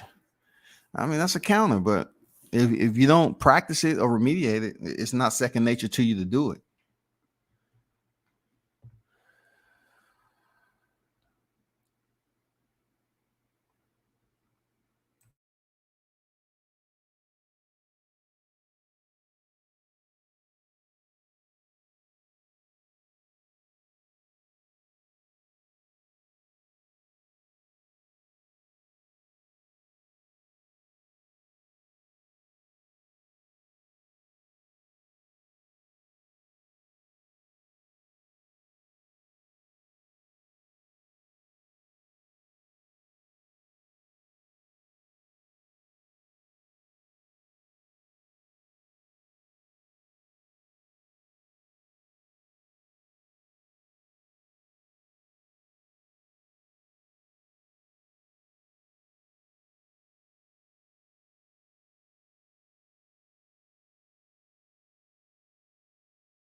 Big win for Tukhugov. They go Khabib, retired Khabib Nurmagomedov. This was a featherweight contest. Khabib was dominant lightweight champion at 155 before he retired. Also, to mention that his pops passed from COVID. We don't know if Khabib is permanently retired, but Tukhugov pretty much won that fight over Ramos. Let me see what Kamaru Usman had to say.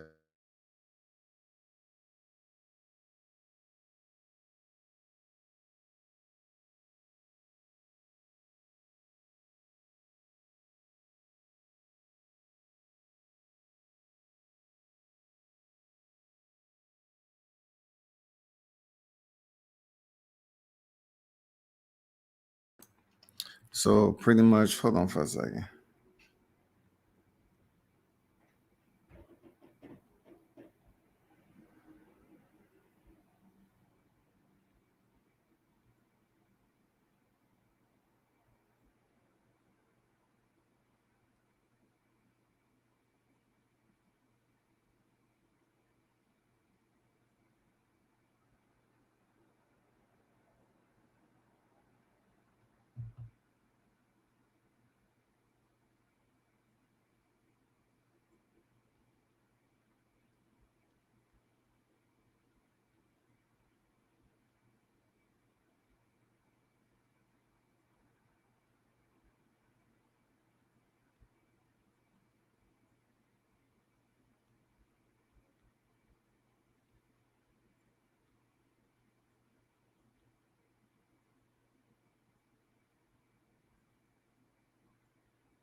Amanda Ribas is another one of my favorite female fighters.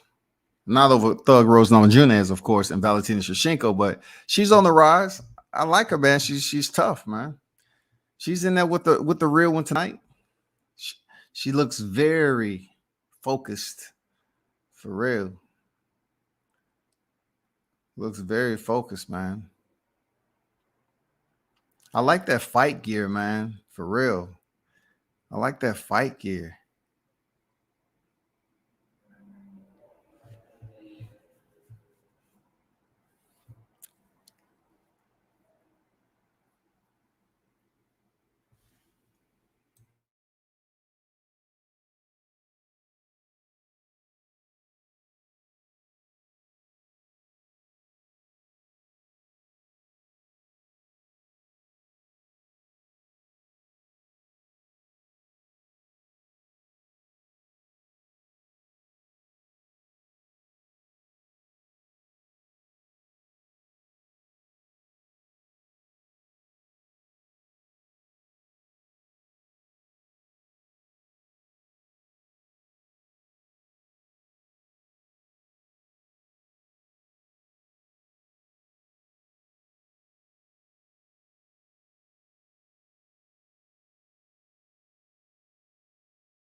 Jandiroba, of course, she has such an extensive BJJ foundation. But Ribas, man, you know, both of these are Brazilian strikers, Brazilian competitors. So it's gonna be a good fight, man. I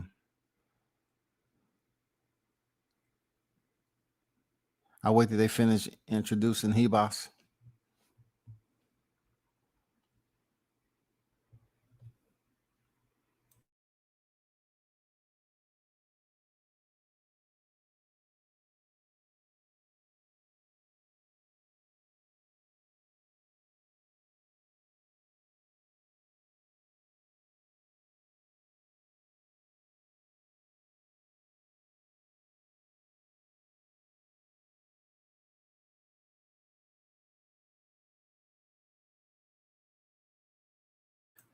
Jandiroba shoots already, man, for the takedown. You know, kind of test the temperature of Ribas right off the rip. Jandiroba, man, she's gonna make it physical. This chick is all about the grind when it gets in there. Ribas with reverse kick misses. Jandiroba is coming in with the strikes already. I like the movement, man. Switching stances already. Both fighters, man, good rhythm. Good rhythm and motion. Jandiroba, she lands the 1-2. Ribas attempts to come back with her own counter. Just misses. Clinch already from both fighters. Let's see what's up.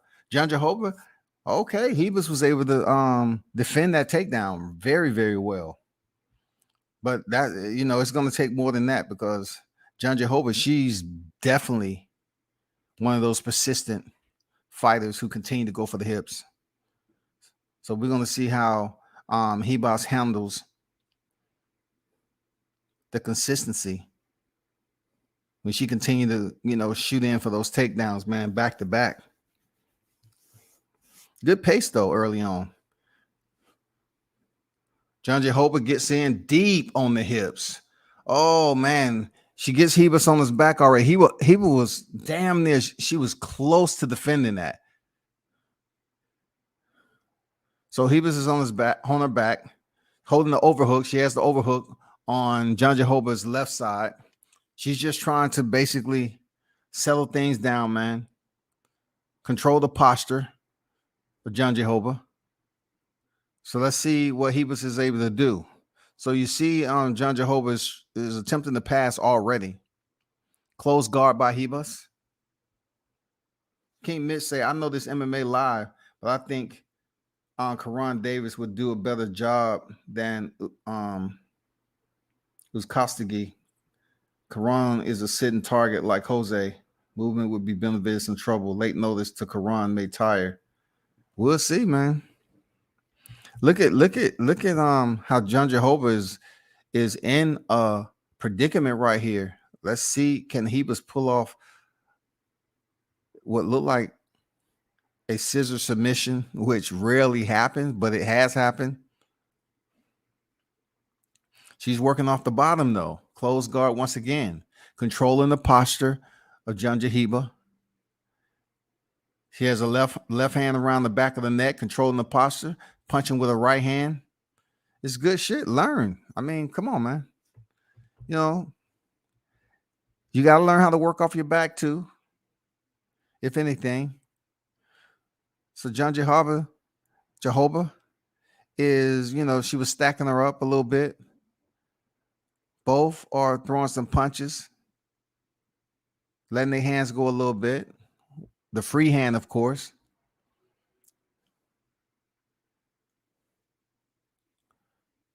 John Jehovah is waiting to posture up. She's just going to stay close, tight, chest to chest, head to head. Now she's stacking her up again to kind of get that separation and make Ribas uncomfortable up against the cage. This is an uncomfortable position, having your head pressed up against the cage. There's nowhere for you to go. So it allows John Jehovah. She tried to come down with that elbow. She attempted to execute the elbow from the top position.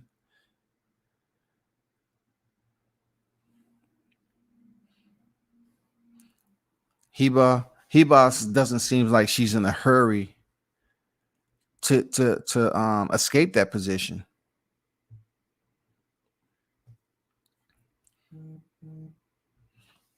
Once again, now Ribas, I'm pretty sure she's going to try to throw those legs up for a different type of submission. You know, maybe a triangle. She hasn't really attempted to advance her position from the bottom. You know, she's standing closed guard. 20 seconds. The referee breaks them. They was active. What the fuck? Oh, nice defense from John Jehovah. Oh, she catches Ribas. Ribas falls down from the punch. Oh, is she hurt or not?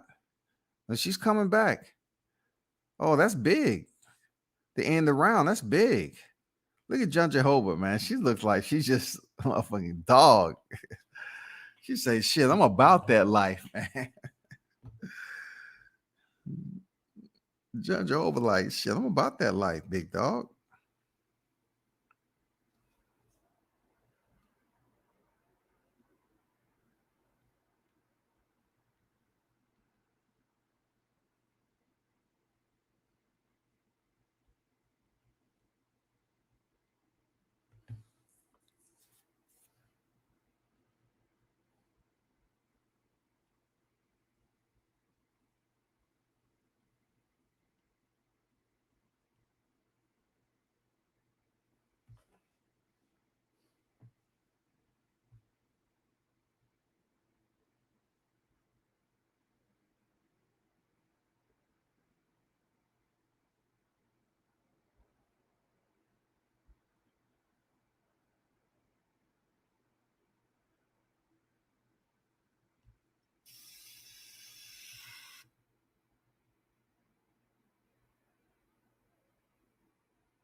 We're in the second round.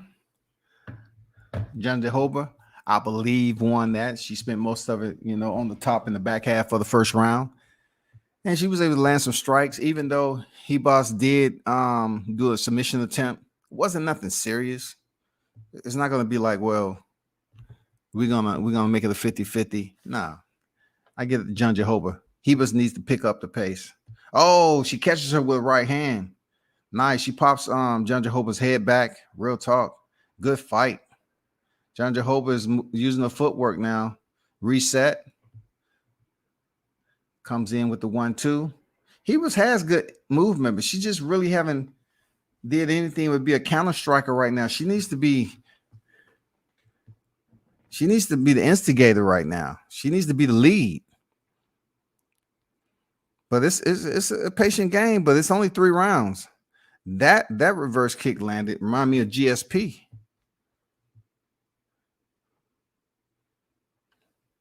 He is doing a lot of movement and everything and trying to land kicks, but she's outside of range, man. Jandiroba is definitely going to attempt to get in once again for a takedown. She's just buying her time right now.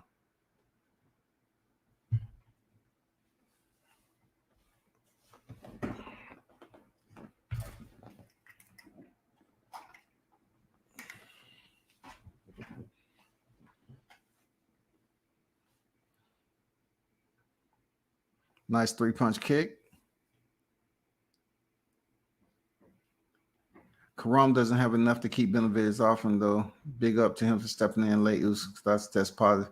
If he's not careful, he'll get stopped late. It's highly possible, man. I'm hoping Karan go in there. He got a tough task up in there against David Benavidez for real.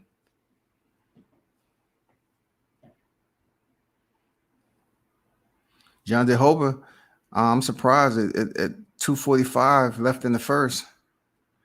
This is they keeping it on the feet. Stand up affair in the second round. 1-2 by Jandiroba, real nice. Keeping it simple, stupid. Nice kick by Ribas, though. Jandiroba, she's definitely not within range sometimes when she throws. Both fighters are just stand outside range when they execute these strikes. Hardly any kicks except the one Ribas. She was trying to land that reverse kick. I mean, goodness. They exchange, but neither fighter wants to move forward and really get deep in the close quarters in the phone booth. Ribas is throwing that right hand outside of range, though. Same over and over again. They go to shoot. Single, deep on the single. She lets it go. Body lock. Oh, Ribas reverses it. Let's see what Jandiroba is able to do. Ribas was able to defend that fairly well. Let's see. Hips out. Gets back to her feet. Let me see if she lets go of it. Good defense by Ribas, man. Damn. Jandiroba was deep on the single. But that time, it was better defense by Ribas, man, in defending that takedown.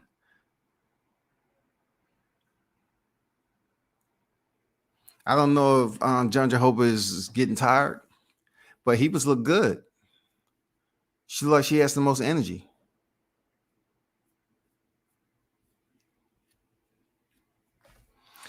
And the fight that's after this, Volkan Oezdemir returns.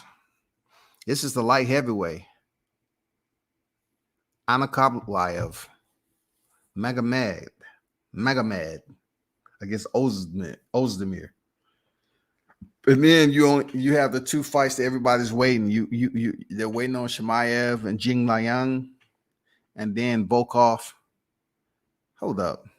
My fault. We have way more fights before. We have 1, 2, 3, 4 fights before we get to the co-main event.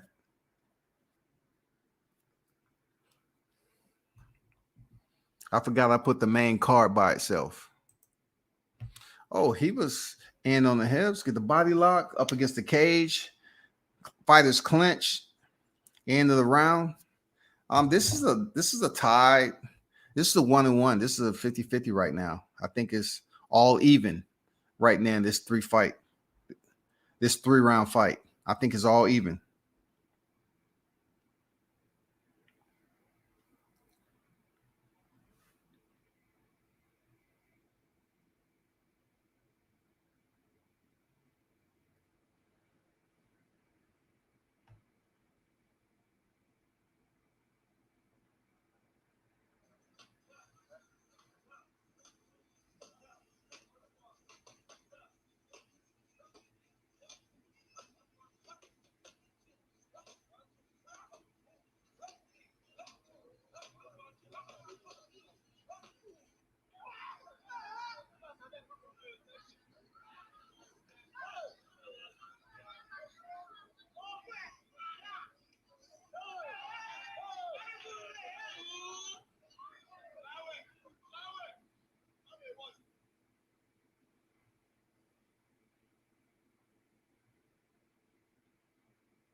To open the third round, man, Ribas takes the lead. Still looks fresh. She's forcing the action, but she's really being a counter striker. Okay, good lead with that 1-2 combination. I like it.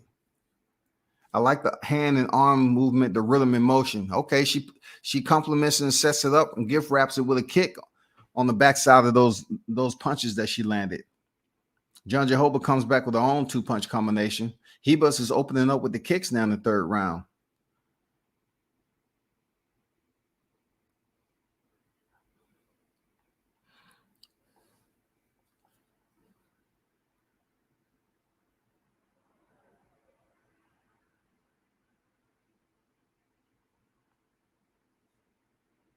High kick by Ribas. Then Jandiroba just rushes in with a takedown, nothing. Attempted leg sweep by Ribas.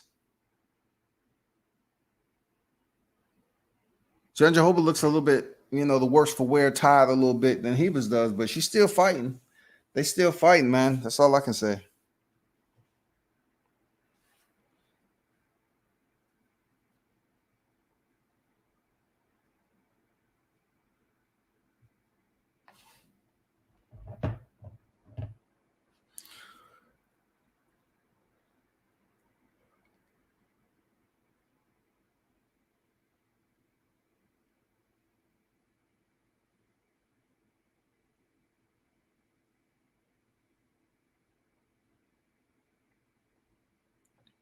.245 remaining in the fight, man.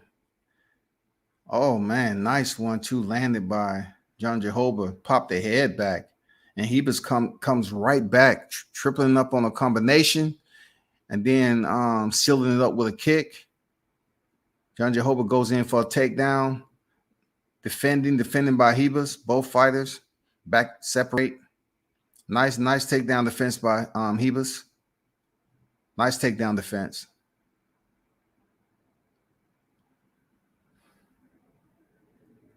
Oh, nice head kick. Hurts Jandiroba. She's hurt. Ribas need to just get in close. She's hurt.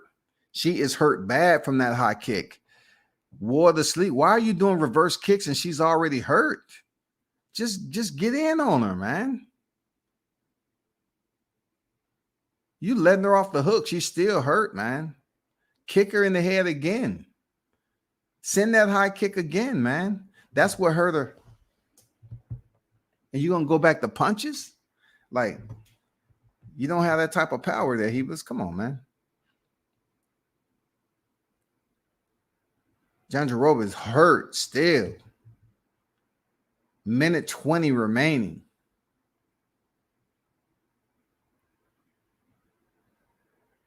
That's the aspect of mixed martial arts, man. You get in such a rhythm of your opponent, then your opponent kicks you in the head. Shit, you used to them just you got acclimated to them throwing punches and low kicks, and then they go up high, just like John Jones did Daniel Cormier. He just got used to throwing those low kicks and all that, and then he went up over the guard and clipped DC on the right side, hurt him, finished the fight.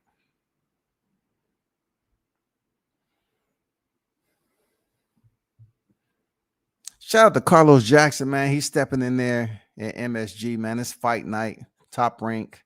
It's fight night, man. Shout out to Carlos Jackson, King Dynamite, solid brother, man. Good dude. I'm really pulling for him to go ahead and get this 18th victory, bro.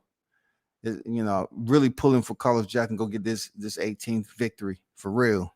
I know he put in the work. Shout out to Felipe Boxing Gym, man. Felipe. Also over there, man, you got Jahad Tucker, man. Who is Jahad Tucker? He's in there. He's stepping back in there again. So be sure to check both of those fighters out. I'm not saying don't check out the whole fight. Good fight, man. Jandiroba and Ribas, man. Good fight. Ribas pulled this out, though. Ribas pulled it out for real. Her personality is crazy, man. Like her rhythm, that is her personality. All quirky, and nice reverse kick, man. Landed in the midsection. That's the only one she landed the fight, though. Nice reversal right there on the takedown attempt. Kicks her in the side of her head, catches the neck, knock Jandiroba back, who was already fatigued.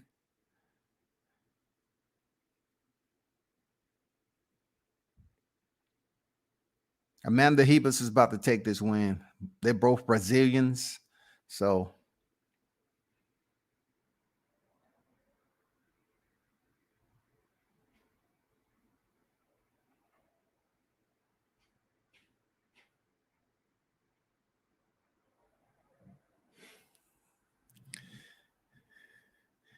DC is the commentator. Shout out to DC, man. He's still a legend, regardless.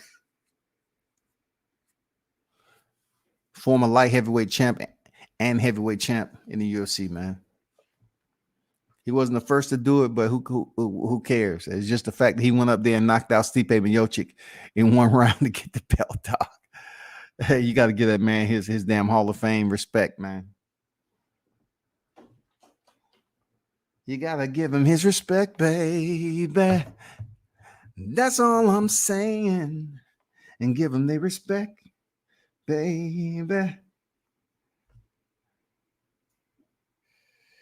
Yo.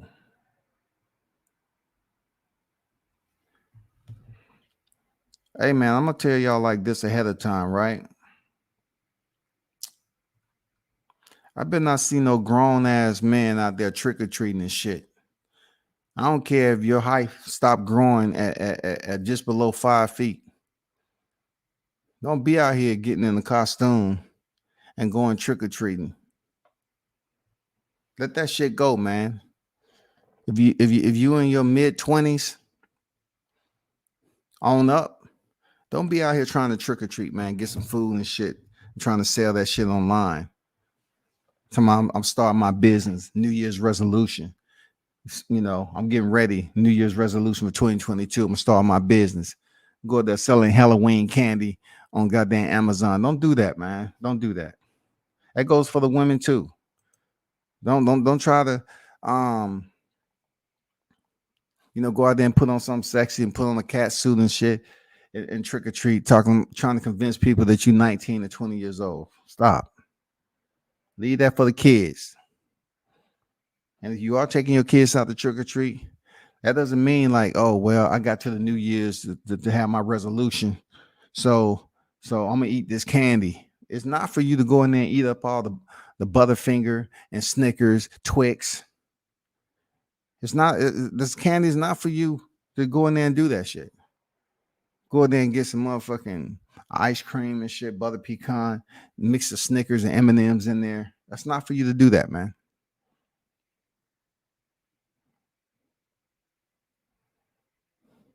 And there's no such thing as New Year's resolution when it comes to weight. So that fight is over with.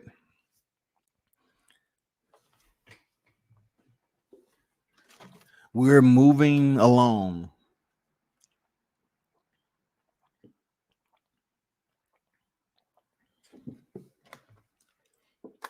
Do y'all think that let me get this. Virtuoso said I got a call earlier. Just went back and listened to your assessment of the Blachowiz Teixeira card. I agree, World Combat. Great point about Sandhagen and Frankie Edgar. Young size comparisons. I also like the Young Sandhagen matchup because they both got scores to settle with Aljo. They want bad, so expect fireworks tonight. Good assessment, man. The reason why I say that is that they both have scores to settle, but more so Yan because he was a champion. That score right there is just on a whole nother scale. Now, what happened to Sandhagen is that somehow, some way, he just had a little bit lapse in judgment, underestimated the game plan of Sterling coming in there and clinching up as early as he did for the takedown. But I never thought he was going to do that to Sandhagen. Real talk. But for Yan, he was the culprit. He was the man that was. Let me see. Let me back up. He was the suspect to his own crime. Yan was the suspect to his own crime. because his corner told him to send the knee, and he sent it. It comes a time where you need to know the rules. Now, was Sterling playing possum and, hanging out on the floor trying to play that little floor game and shit? At the end of the day, man, Yan sent the illegal knee and lost his title. Now, you can say that Sterling was on some bullshit, and that's why, look, check this out, Virtuoso.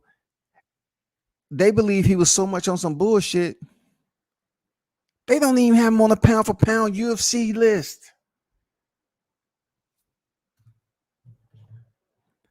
He's the only champion that's not on the pound-for-pound list. So them cats is making up the pound-for-pound list. It's just like, fuck him.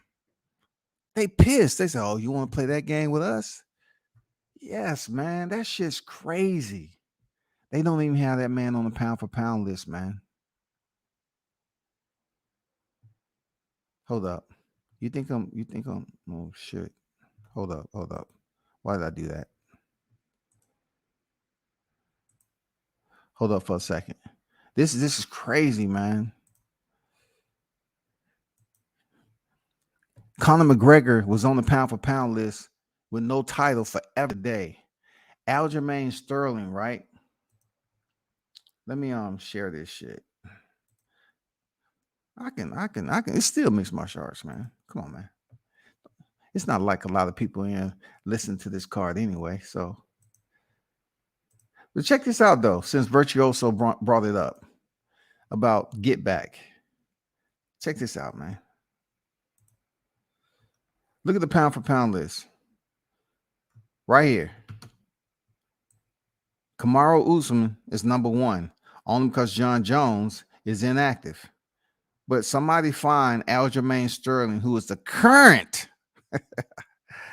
He is the current. Let me get this correct. The current bantamweight world champion.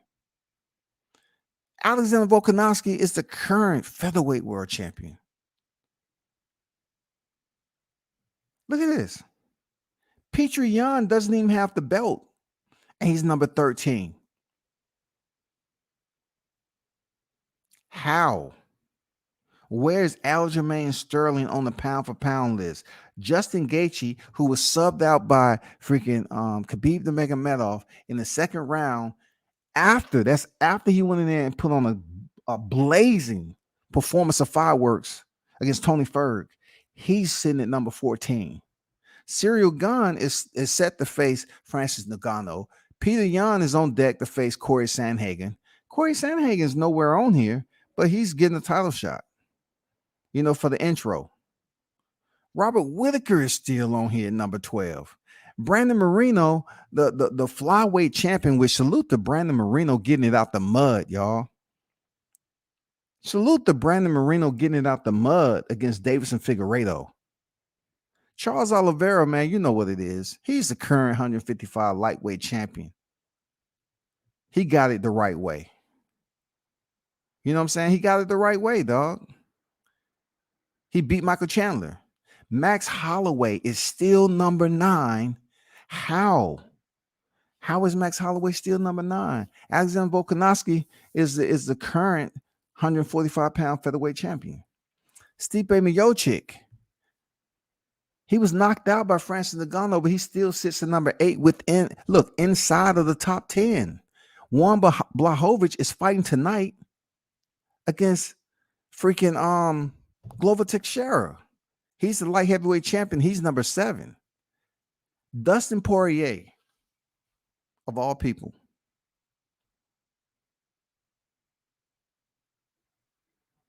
They love Dustin Diamond Poirier.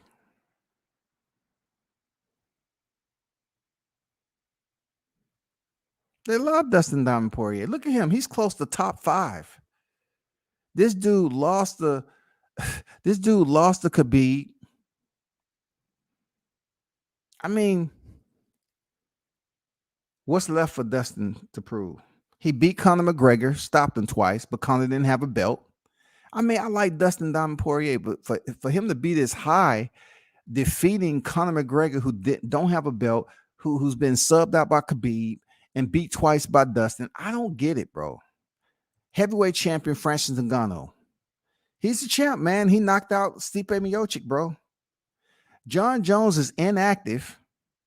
He went from light heavyweight, vacated his title to heavyweight. No one knows what the fuck is going on. He's getting in trouble. Domestic violence, all this shit. They still has him sitting in number 4 because why? No one has never beat him. Israel Adesanya gets beat by Juan Blachowicz at light heavyweight, and he's the current middleweight world champion. They still have him top 3 just for the effort alone. They say you went up there to face Juan Blachowicz and got beat. Then consider, holding all that weight on the takedowns, but they still have him top 3, y'all. Top 3 as a middleweight world champion. And Alexander Volkanovski, man, sits at number 2. He is the featherweight world champion. He's the one who's defeated Max Holloway. And, people still, this fighter still trying to get back with Volkanovski. And of course, Usman's been on the tear. Kamaru Usman, he has defeated the Tyrone Woodleys, the Kobe Covingtons. He stepped in and knocked out Jorge Masvidal. I mean, he's really been doing some great shit. I mean, knocked out his former stablemate and multi-time BJJ world champion Gilbert Burns. Dude, come on, y'all. Come on, Usman. He's sitting at pound for pound. I'm not mad at it. The only thing I wanted y'all to see is that, yes, I do this, bro. Look at this. No Aljamain Sterling, y'all. No Aljamain Sterling. He's the bantamweight world champion, and they don't even have him on the UFC pound for pound list. Wow. I also, let me see. Let me put that up there.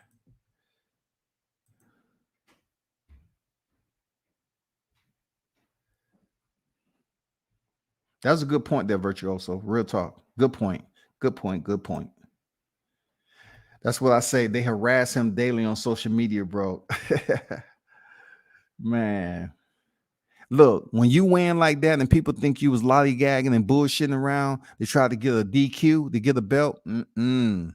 That's like Timothy Bradley freaking getting the belt from Pacquiao. People was giving him death threats and everything.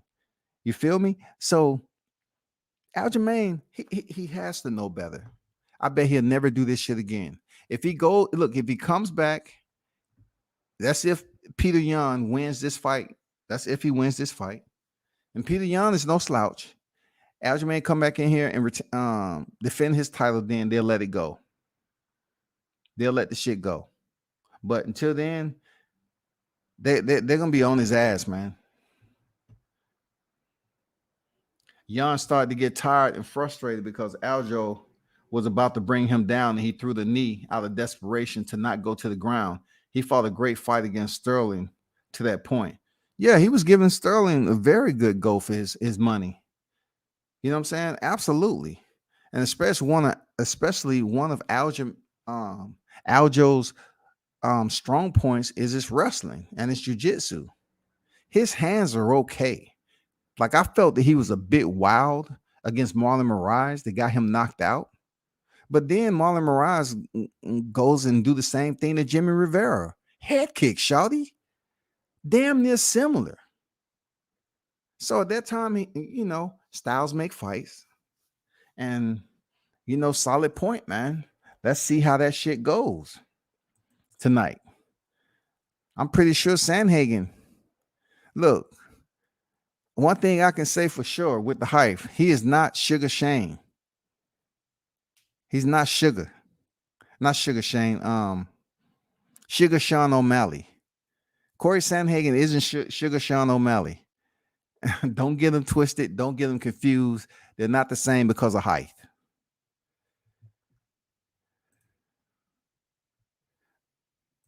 But good analytics, man. Appreciate your analytics. The mixed martial arts analytics coming from Virtuoso in the building. Mitch up here talking about boxing. This is an MMA affair, dog. You won't. Look, Mitch want me to talk about a last-minute replacement, man. We talking MMA, dog.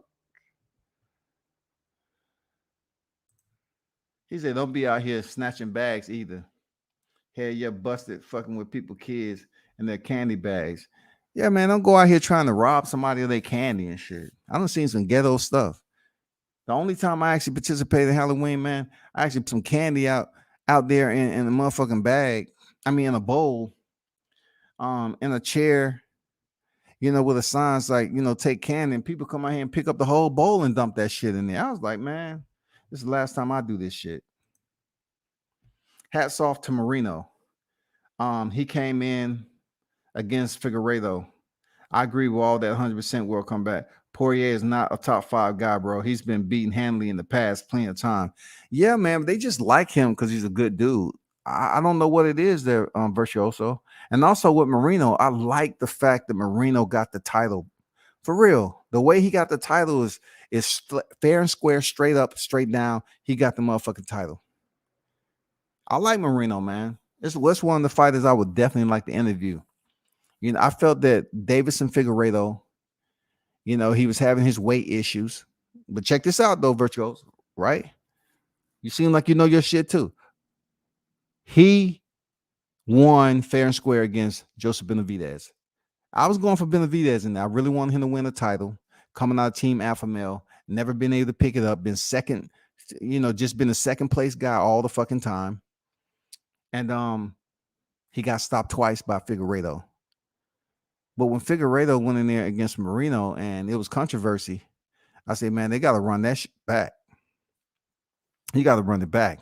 And Marino left no doubt that he was a better fighter.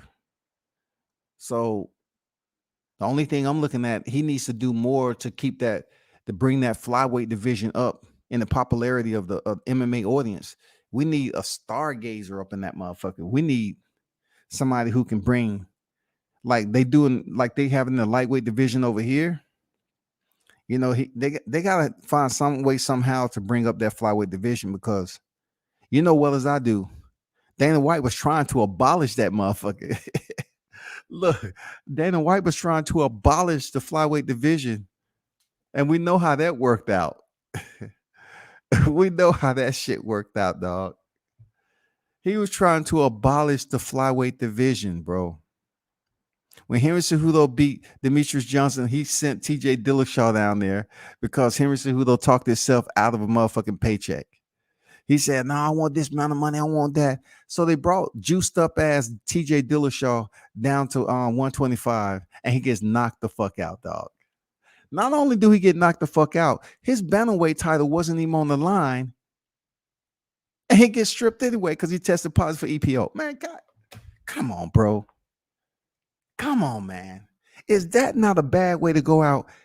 You took 2 shots from a double barrel shotty, dog. He came down to 125, gets knocked the fuck out on juice, gets stripped of his title, dog. Now he's been going through knee operations. Not to mention the fight that he had when he came back. Oh my God. You want to talk about somebody got it the hard, the long way, the rough? That's TJ Dillashaw, man. How he did freaking motherfucking Uriah Faber, how he did Team Alpha Male. He had some success with Cody No Love Garbrandt, getting a stoppage. But bro, that karma came back like a bitch.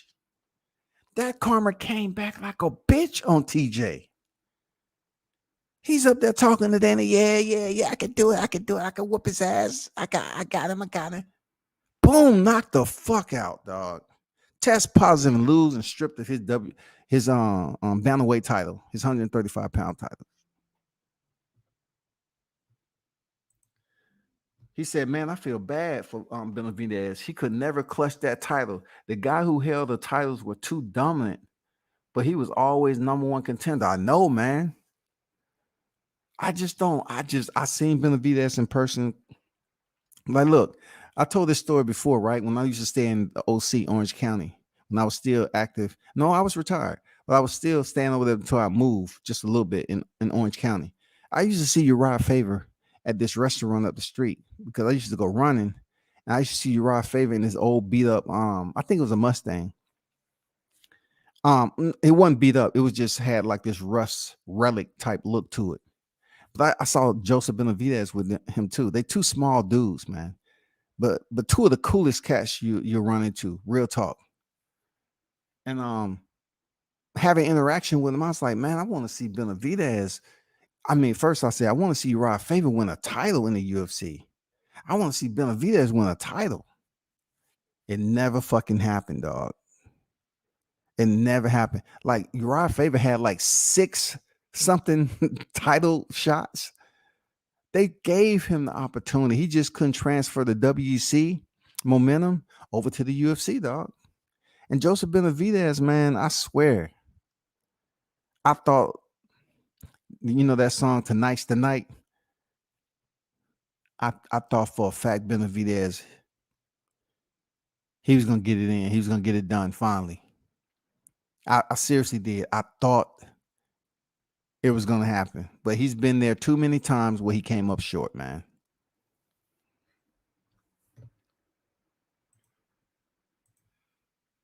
Luke Rockhold KO'd 3 times in a row about to fight against the Strickland dude, but Yoel gets the axe. How's Dillashaw still in the UFC after popping dirty, fighting Sandhagen for a title shot? Dude, man, you said a lot right there. Once again, Rockhold, part-time model, right? We all know Rockhold has this soft chin. Like I gave him a pass there, Virtuoso, from that spinning heel kick from motherfucking Vitor Belfort because his dumb ass up against the cage. I gave him a pass for getting knocked the fuck out. But when he started getting knocked out versus people that I'm like, Rockhold doesn't have a good chin, man. Like Yoel Romero, man, he takes his time to get the fucking knockout. But anyway, man, I can't. One thing I can say, salute to Luke Rockhold for getting the women. Salute to him for that. Going against Strickland, man, look, why not? Strickland has his controversy that's going on right now. Why not, man? I don't give a fuck about that fight. You know, Rockhold, he came off like, I think even DC probably told him, like, dude, you're fucking up. You're going to be a model or you're going to be a fighter. Because right now you're trying to juggle the two and you're losing out on one of them. You know what I'm saying? At least he has a backup plan. You know, at least he's getting paid to be a model, man. Now, Dillashaw still in the UFC after popping dirty. Check this out. There's been plenty of people that popped dirty in the UFC and was able to come back. Plenty. Look how many times, we can just put it like this, Virtuoso. How many times have John Jones popped dirty, man? You can't really bring TJ Dillashaw into the conversation. John Jones has been on the motherfucking pad meter forever. Forever, dog. Let's go all the way back to the TRT stages. The TRT stages, dog, before they banned that shit. How many fighters you know that was on TRT, dog? Man, what TJ Dillashaw did is lightweight compared to some of the shit that's been going on with some of these fighters popping positive. And then I do like what the changes that the UFC decided to make following John Jones shit. Because John Jones had to come back and go in front of the commission to request to rejoin and compete in the UFC. What I do like is USADA decided not to make the testing results public until they do all the due diligence research of that particular fighter, because some of these fighters was getting sponsored supplements and they had banned substance in it. And the fighter unknowingly ingested a supplement that consisted of a banned substance. So it wasn't a liability of the fighter because they didn't know. So USADA said, we're going to take our time before we sit up here and release this information and make this fighter look bad. Not the case with John Jones, not the case with TJ Dillashaw, and plenty others that tested positive. You know what I'm saying? Just like boxing. Just look at this, Virtuoso. Look at boxing. Look at Jarrell Miller. Jarrell Miller, multi-time, he's coming back to fight. But how can TJ Dillashaw come back with the performance that he had that wasn't that great off the juice and they're even thinking about giving him top tier competition. Like, he doesn't have to work himself. He was out of the sport for 2 years, bro. He don't even have to work himself up the ladder. That's crazy. That's crazy, man. I forgot Vitor hit him with the spinning kick. Hell yeah, Vitor lit up Luke Rockhold. He knew he was up against the cage and he didn't have nowhere to go. So he got his distance. Man, that kick was one of the more perfect kicks you'll see in the UFC, man. The Strickland Rockhold fight is off. Good, because I don't think a lot of people want to even see it anyway. Jake Ocho on deck. What's good with you, bro?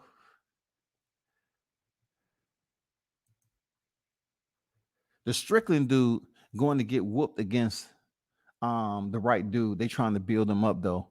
Yeah, Strickland takes too much damn punches, man. He's not exciting to me. Just because you go in there and take a beating, that doesn't excite me. You know, I'm just like, you know, show me something that you've been working. Like, you're fighting at the UFC platform, man. Come on.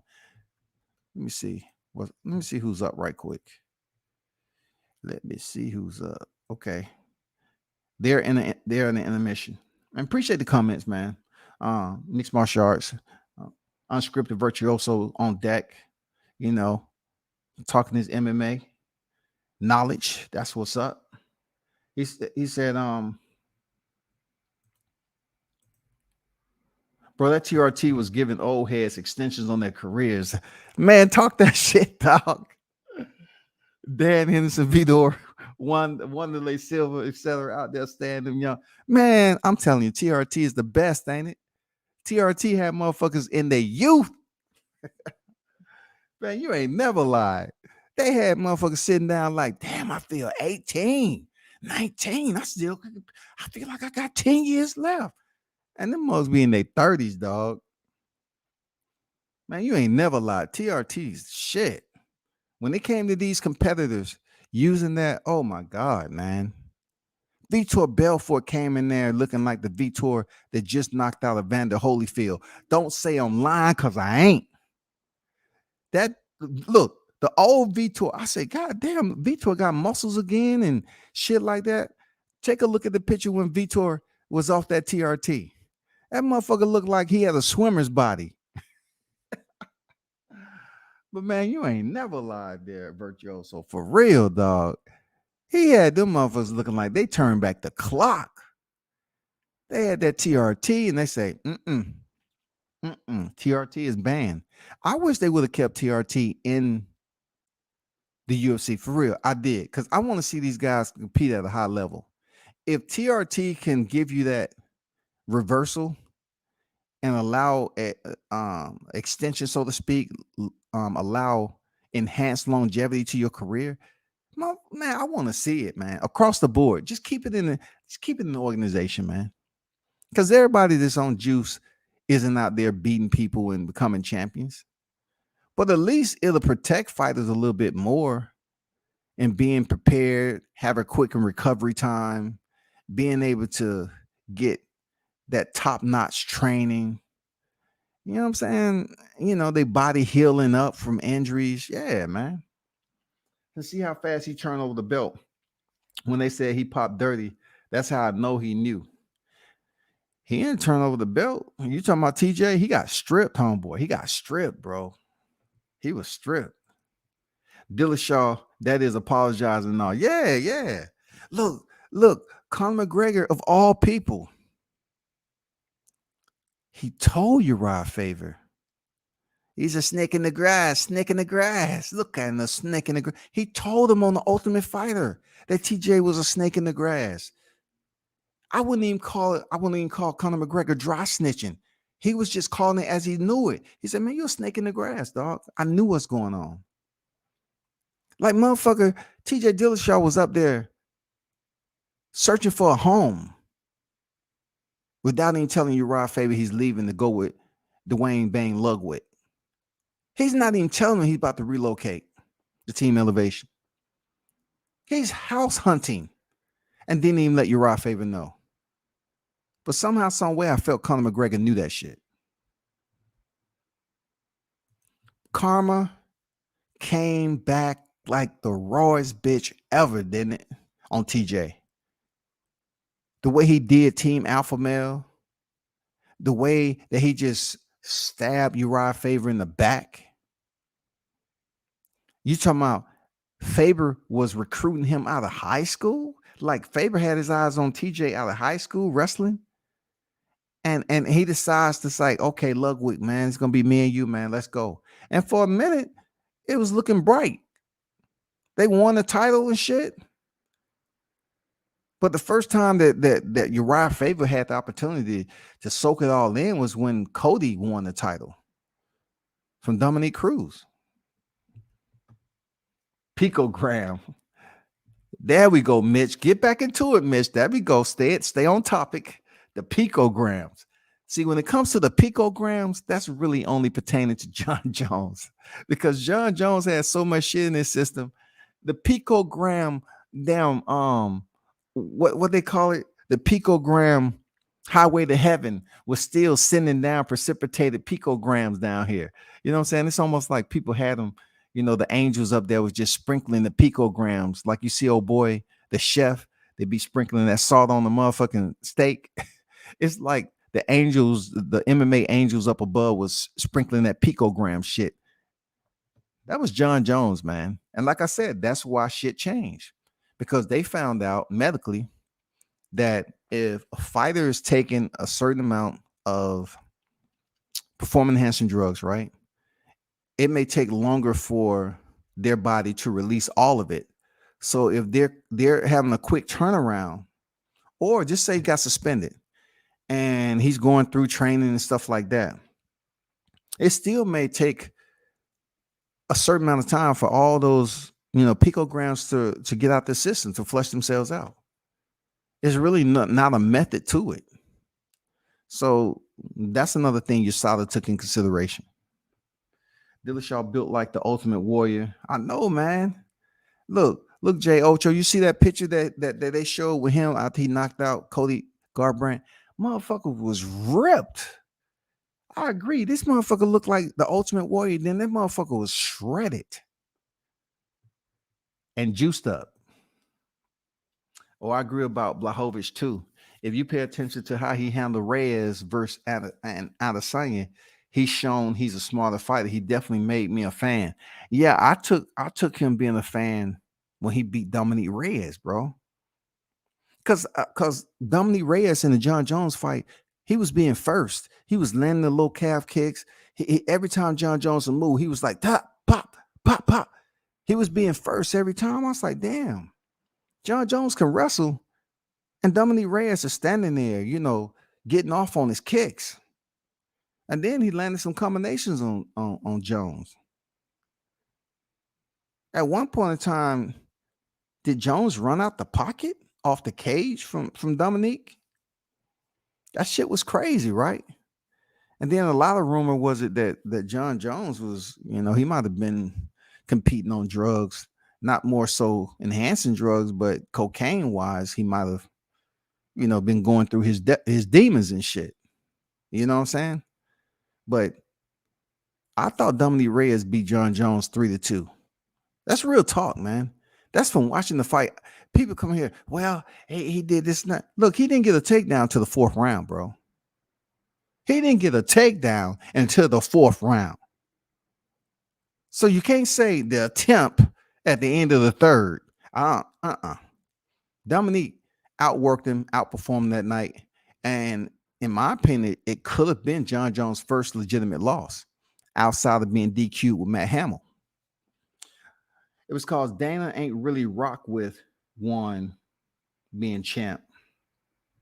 He wanted Izzy to win. Even Ariel Helwani interviewed one saying how they really wanted Izzy to win that fight. Of course they wanted Izzy Adesanya to win, bro. Of course. They wanted to bring this star that has the right mouthpiece to talk his shit and the right skill set to draw in fans. But one thing about Adesanya is that his meteoric rise, man, in the middleweight division, it can be pulled off because of the depth of competition he had in there. Like, check this out. I thought Vettori, when he was on his way up, gave him a pretty good, decent go.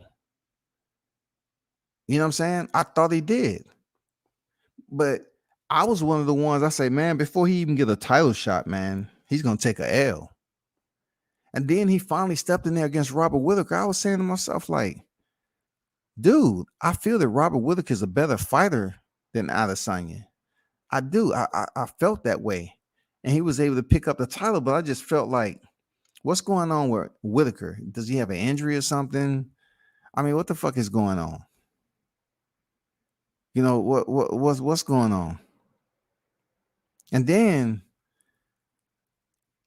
you know, you think about certain guys who have different body compositions than Adesanya, because Adesanya is straight up and down. He really doesn't have a muscular physique.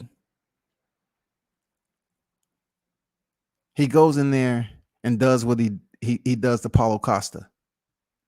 I thought for sure after the action that Paulo Costa gave Yoel Romero, I thought for sure that would be the shit.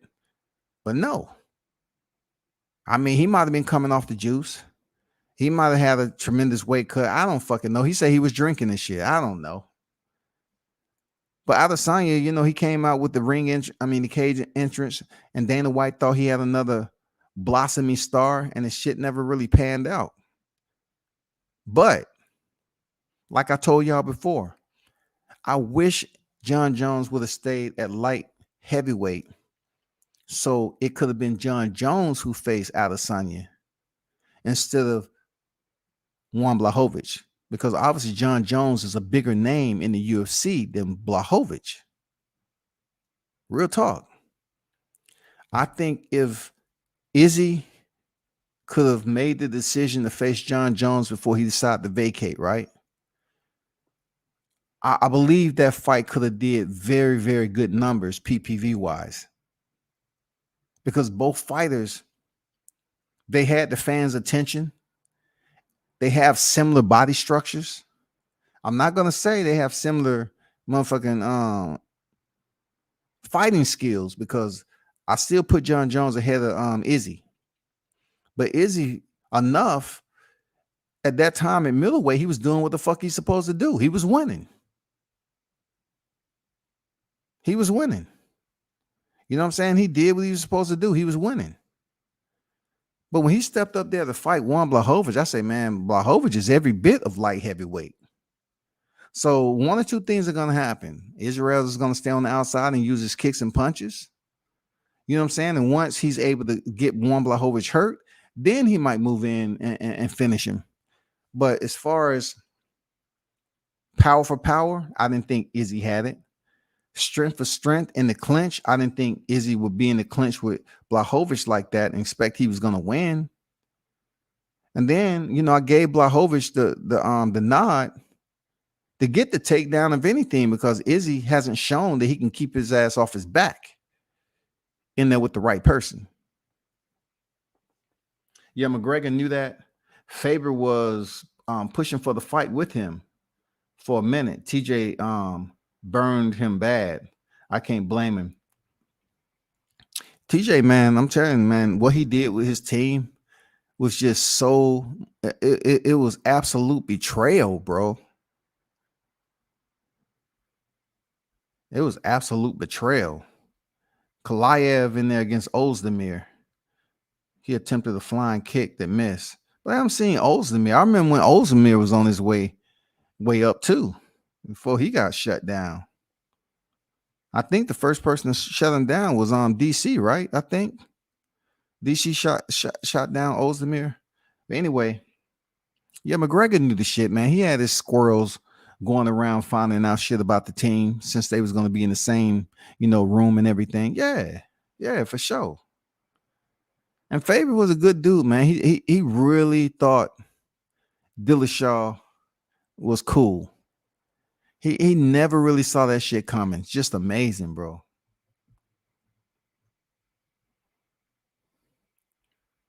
I'm just not understanding how Faber couldn't have He was unsuccessful in transferring that championship momentum that he had in WC over to the UFC. I just don't get it.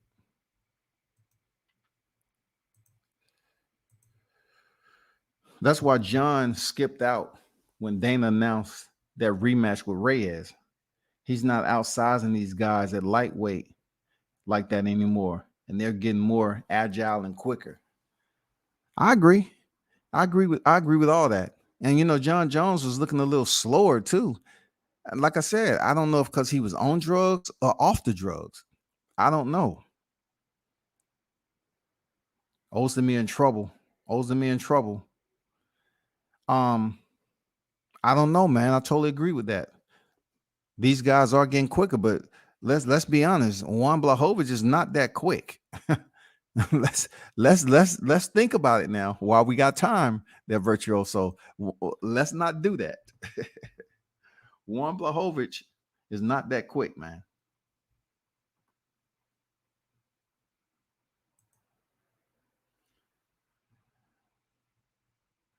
Hold on for a second.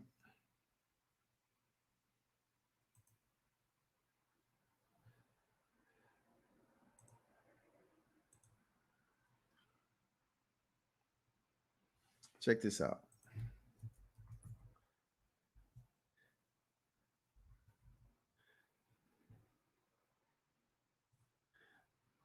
This is what I want to bring up about Juan Blachowicz while we're working our way up to the main card.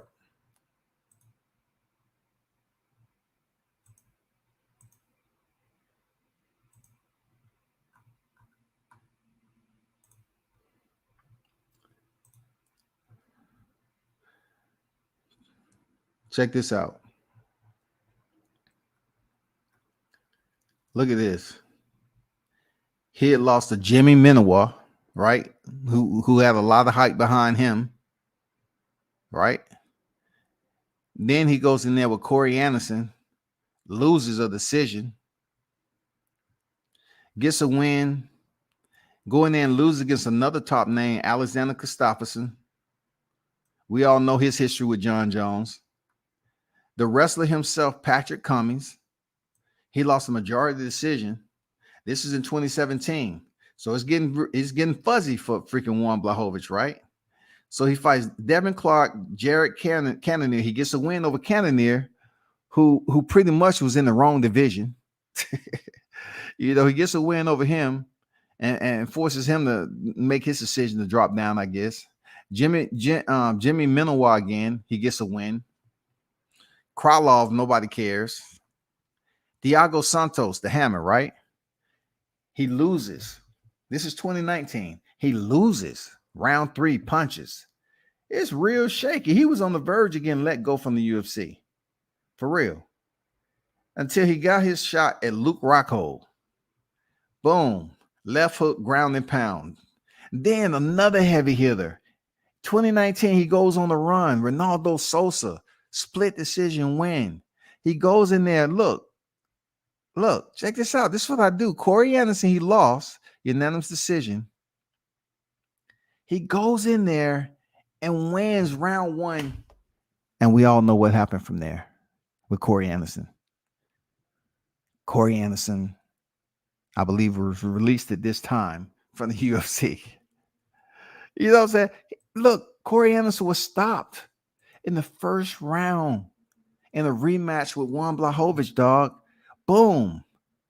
The guy who steps in here, check this out. The guy who steps in here after the momentum that he had with John Jones, he gets his opportunity.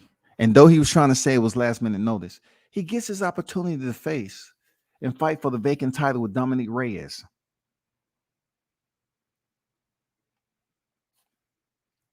He stops him. So you get Israel Adesanya moving up to from 185 to 205. He loses unanimous decision, takedowns. And now he has Glover Teixeira. Just thought I'd share that shit. Just thought I'd share that, bro. Oh, boy. Jeez.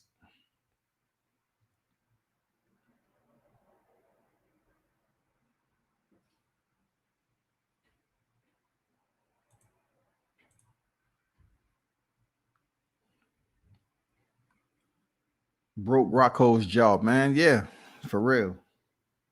You know what I'm saying? Absolutely. Luke Rocco came in this motherfucker, man, and they exposed him quick. Let me see what's going on with. Okay, Oezdemir, Oezdemir is still here in the second round. You know, fighting off the back foot though. But anyway, yeah, I agree, man. You know, Luke Rocco found out he didn't have the best jaw to be in that division. I don't know. The little success he did have. Like, let me go to my boy Luke Rocco while we trying to pass time. Look at my boy Luke Rocco. Let me share.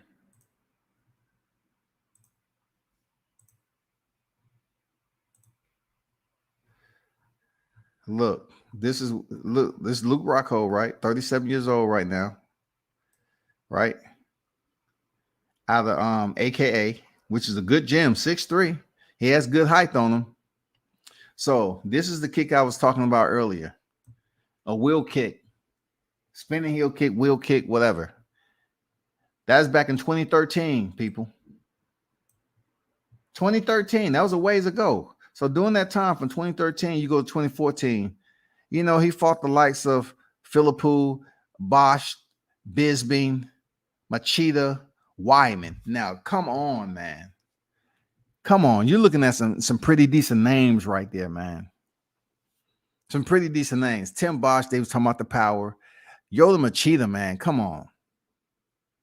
He subbed out Yoda Machida. And then we all know what happened right here. This was his big defining moment with the ground and pound with Chris Weidman. And then he steps back in there and go all red. Red dog, red dog, red dog. He loses to Michael Bisping. Round 1, y'all. He wins against David Branch, loses to Yoel Romero, punches. You see the trend? He's getting stopped now. Lost to Michael Bisping. Lost to Yoel Romero. Lost to Juan Blachowicz, left hook, ground and pound. Then, of course, he fought the one and only Nicky Rodriguez in a grappling bout. And anybody know Nicky Rodriguez in BJJ? Check when he made that ADCC run. Woo! His fight against Orlando. Oh, my God. Big O. He went there against Cyborg. Yes, I watch grappling too, dog. Good shit, dog. Good shit. Let me stop sharing. Good shit. Yeah, I had Anderson. Yeah, I had Anderson getting Yan in that fight. He was doing fairly well. Like you think about it, Corey Anderson was the one who shut down Johnny Walker, man. That also put Blachowicz on my radar. That's another one. Anderson just took out Johnny Walker first round. He got cut crazy. I know, right? I know. I mean, that's puzzling to this day, though. I don't like. That's still puzzling to me why you can shut down a hype job who injures himself doing post-fight celebration. You look, you 1 minute you praising Corey for shutting his ass down in dominating fashion, but then Corey gets stopped in the first round. I don't know, man. I can't throw the race card on this shit. It has nothing to do with it, dog. I can't say, man, people was racist over there. I can't say it, dog.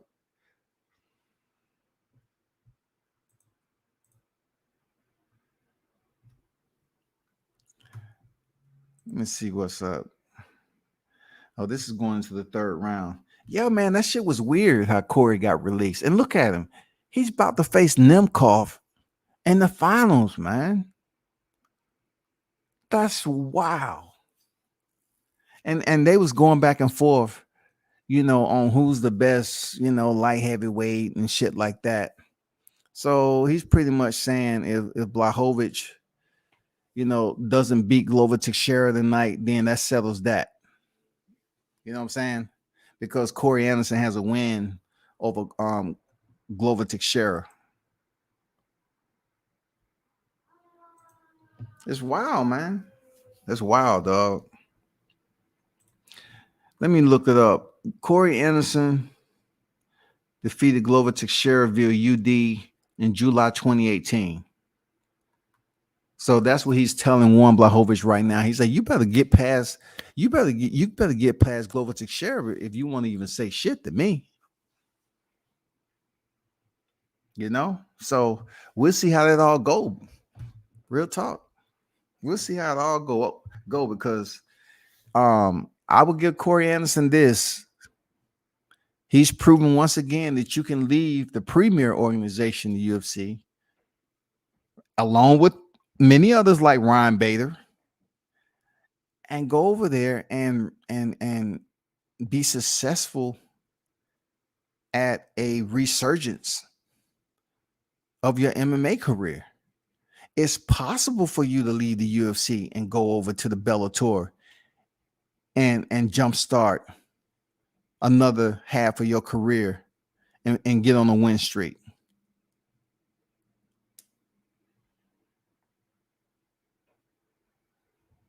It's real.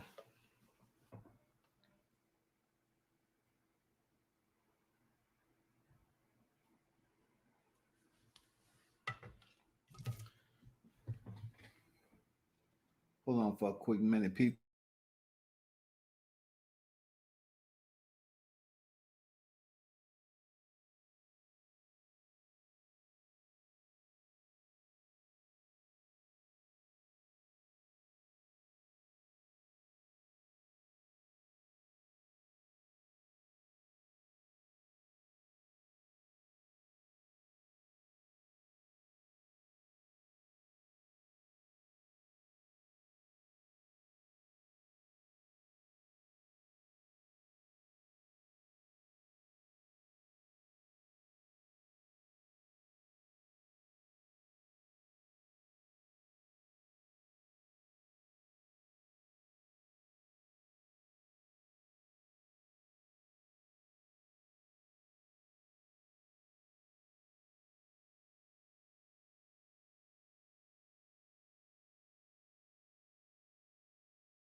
He said, well, look, though, combat. I feel like Warren Jones is the ops.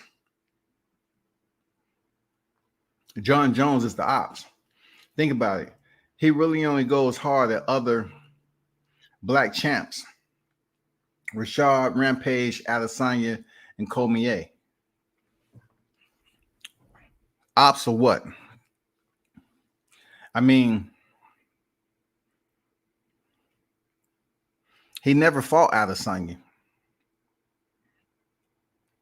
He just didn't like him. And that's more so Adesanya keeping trash talk up with John Jones. He just didn't like him. As far as Rashad and Rampage, yeah, that was back in the day when John Jones was, in his groove. And especially DC. Oh my God. I mean, you can't blame him for going hard at DC. They didn't like each other, man. And then DC came and put his forehead on Jones. Jones moved the fucking room, dog. He fucked up, man. You know that virtuoso. He fucked up. When DC came in there and put his head on John Jones' forehead, oh my God. It take me back to that moment in Menace to Society. You know you fucked up, right? You know you fucked up.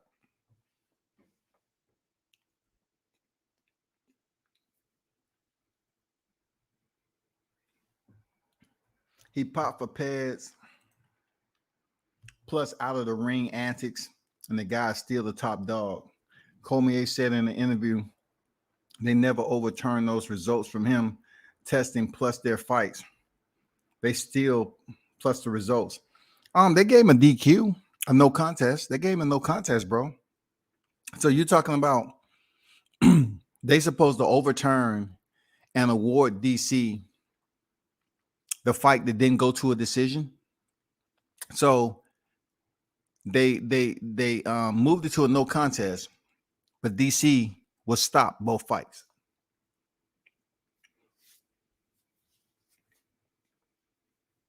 No, I think he was stopped one fight, if I'm correct.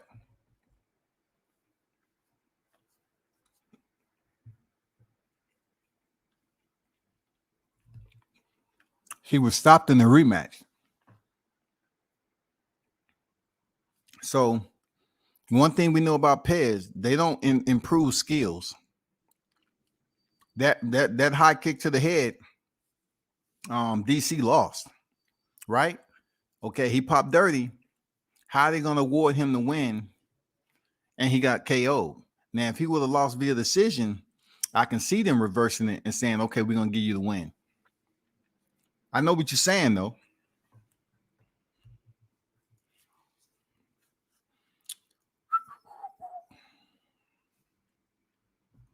Let me see where we at on the fight list. I think Oezdemir about to take a L. But guess what, people? We have Khamzat Chimaev and Jingliang up next, welterweight division at 170 pounds.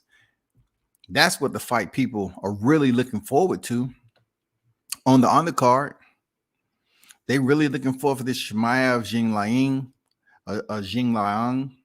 And of course, when it gets closer, they're looking for Dan Hooker to step back in there because, you know, him and his beef with Hezbollah, he said he gonna punt his ass. Dan Hooker know he was wrong. He said, I'm gonna punt his little ass. Man, you know you'll get killed if you put a foot on that little man. Shit. Yep. Ankalaev, he has 7. He's on a 7-fight win streak. You know, got the beard. They have a lot of foreign fighters that's coming over into the mixed martial arts in the UFC, man. People need to pay attention to that shit. People need to pay attention.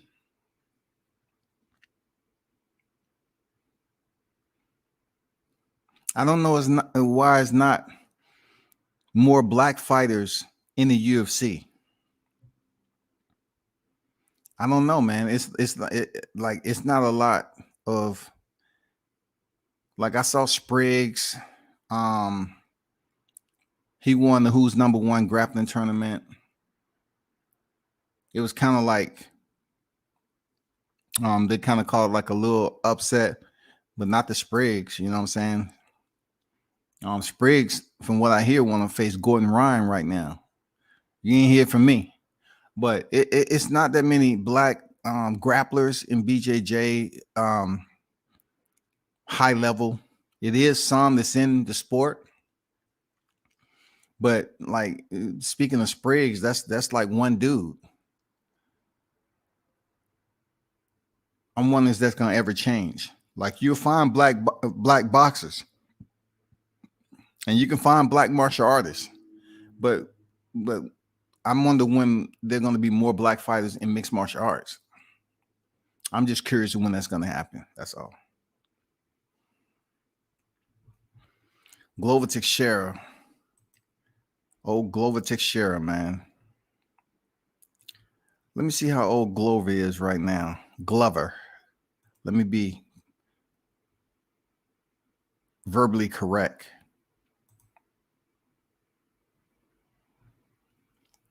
Glover Teixeira. So he is 42 years old. Teixeira is 42 years old.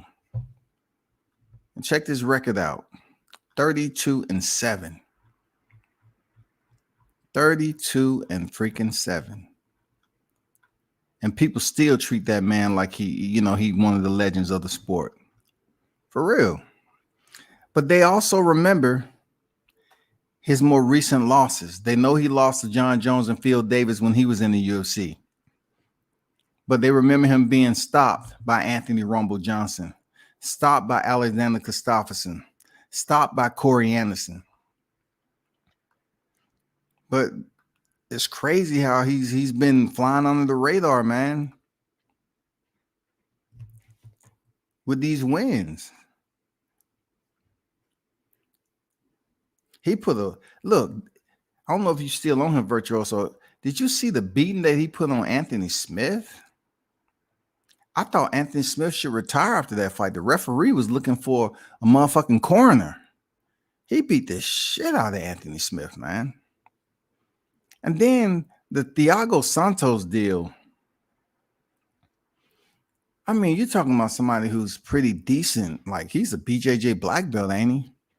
Like, he was subbed out in round 3 from an RNC. I didn't really see that coming, for real. Let me see if they got this Chimaev yet. Nope. Let's go. And if you're in the building, hit the like button, man. If you want to, sub to the channel, you have all the free will and ability to do so. If you want to donate to the channel, that's welcome too. I appreciate it.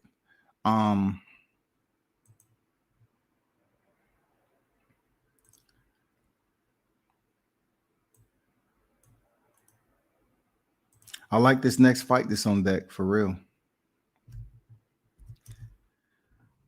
I just put this across the screen for a little bit. Let me get this up here.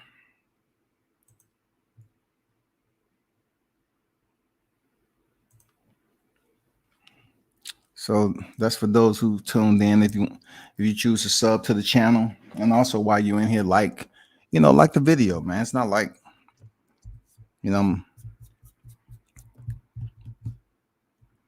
I'm not totally understanding. You don't totally understand the passion I have for boxing and MMA and grappling and other collective sports. I just don't talk about them with the audience because they're not as big as the primary boxing and MMA. But I'm also learning too. I learn from y'all, and I also learn from other going into these gyms. I learn from media outlets and talking with the fighters. Stop in and check out my recent videos with YouTube. I like putting content up, to be honest. Doing lives, I just really started doing that like a couple of years ago, doing lives, man.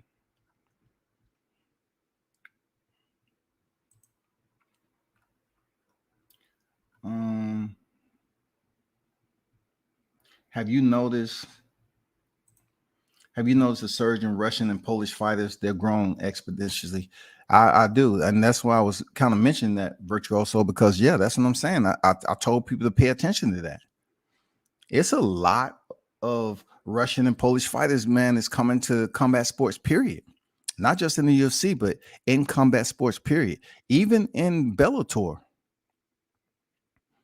You know what I'm saying? They have a lot. Russian fighters are trying to take over. It's like a pool. It's almost like when you graduate boot camp in the military, and you have a surge of younger junior servicemen going out to the fleet.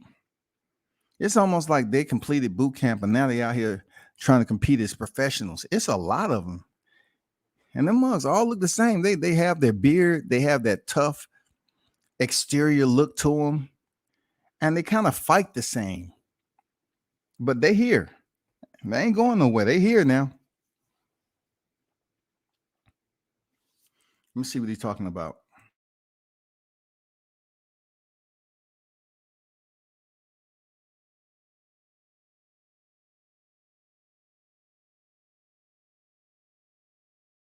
I'm glad to see Chimaev back. He was talking about at one point in time that he wasn't going to compete. But yet, what I like most about a tale of the dark side, a folklore, it was said that he went over there by himself looking for Conor McGregor. After Conor McGregor was disrespecting, he went over there looking for Conor McGregor, and they didn't let him into the country.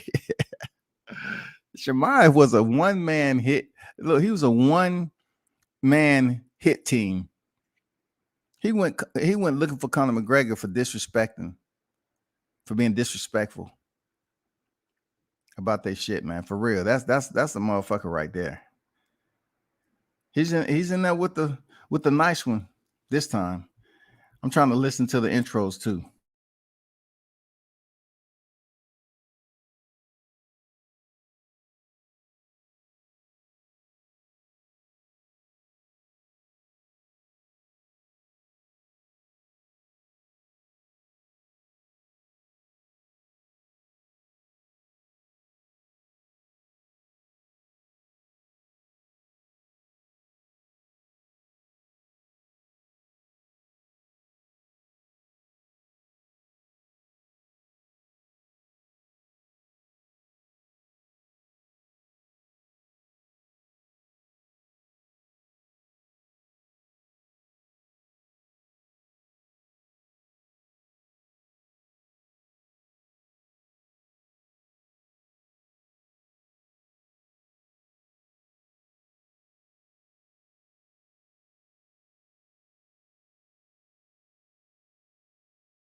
Leon is on his walkout. Both of these fighters, man. Both of these fighters cannot go for anything more except what their profession like. They look like fighters, man. Look at Leon. He looked like a motherfucking fighter. He was like, shit. This is going to be good, man. And you heard DC up there co-signing Chimaev. He can be a world champion. Let's see. Let's see if he has the goods, man. Let's see if he has the goods. That virtuoso for real. For real, for real. This is one of the better fights of the night right here on the undercard. For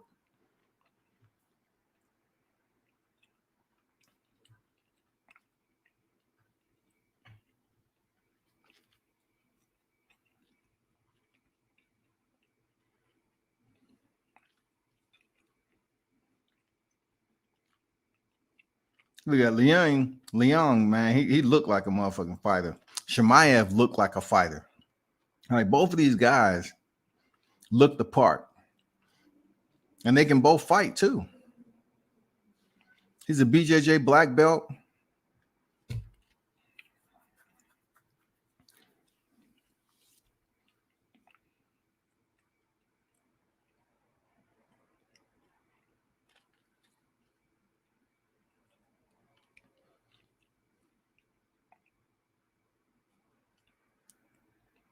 It's going to be good, Shouty. It's going to be good. It should be. The good.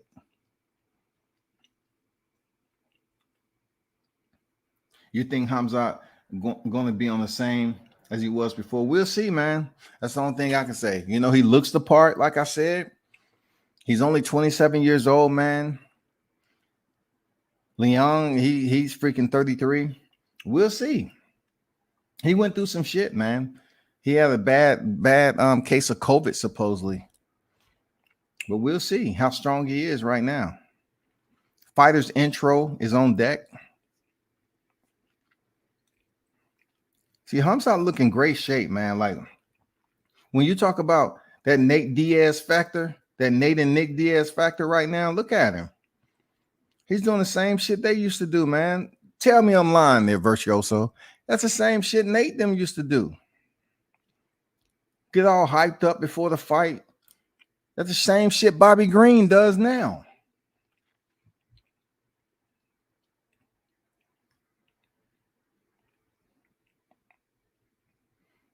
MMA record 18-6.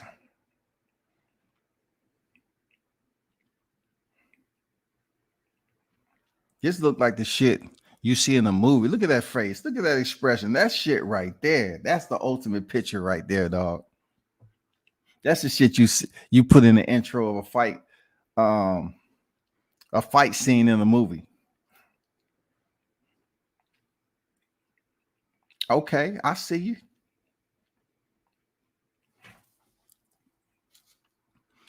Okay. First round on the way. Let's go. Oh, deep on a takedown. Let's see. Shit, Chimaev is walking this motherfucker. Oh, shit. He's talking to the damn commentators. He picked Lee up like it was nothing, dog. Chimaev on his goddamn gangster shit tonight. This dude looks strong. He sat there and wasted all that energy picking him up, and it's a 3-round fight. Let's see where he goes from there, though. Man, he was in deep, just like them Russians. Man, shit. He still has the body lock. He still has the body lock on Lee.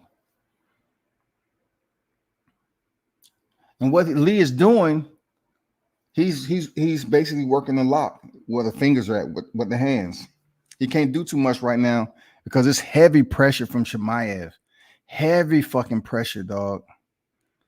He just has that one hook in there to control that left leg from Lee to even think about standing. And he's riding him, man. He's weight riding him. You know, just putting all that weight on his side, tiring him out, landing some punches. He's dominating right now. 325 left in the bout.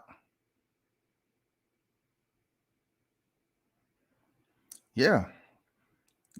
I mean, if he thought about not having a career, that would have sucked because the way he looked right now, Jesus, this takes me back to Khabib. This takes me back to Khabib, man, the way he was beating majority of those opponents back in the day, dog. Look how he's splitting. He's controlling, he's splitting Lee. He's working for a submission. He doesn't even have 2 hooks in. Now he does. So he's going to make him carry him. He's dominating Lee.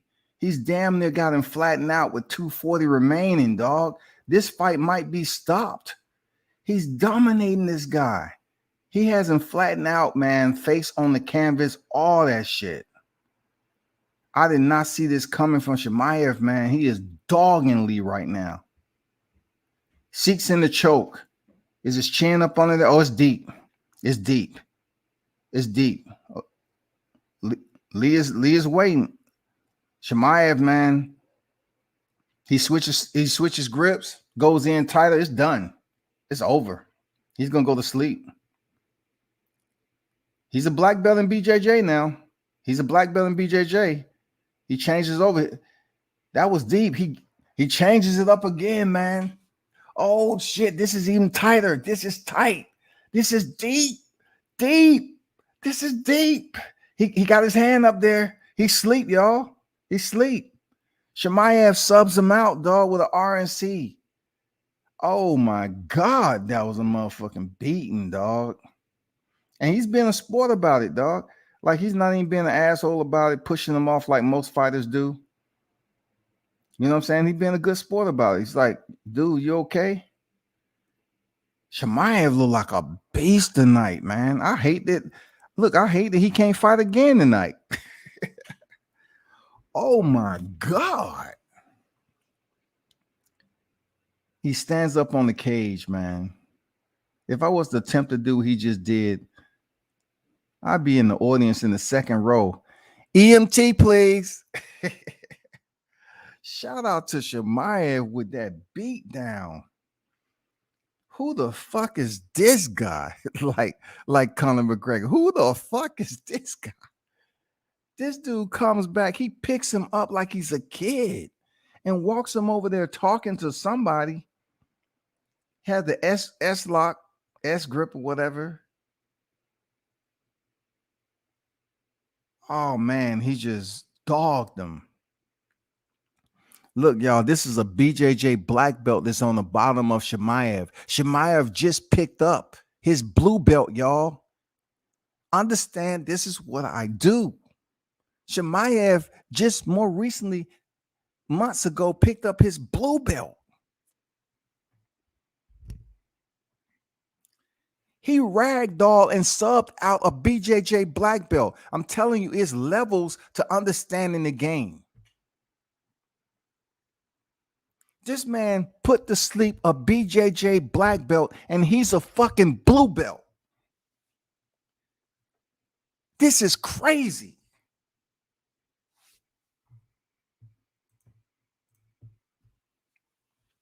It's crazy.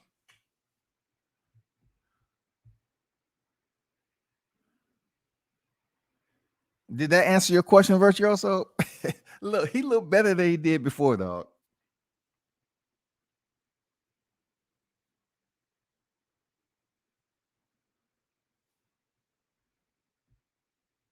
Abu Dhabi, man.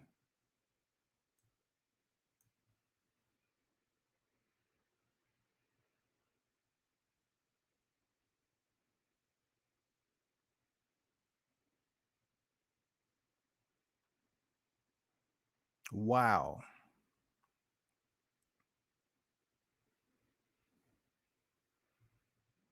Wow.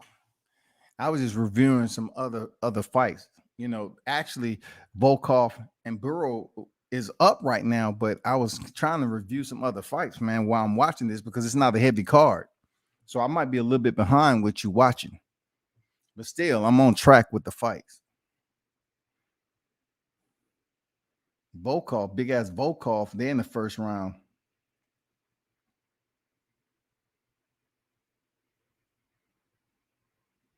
They're on ESPN.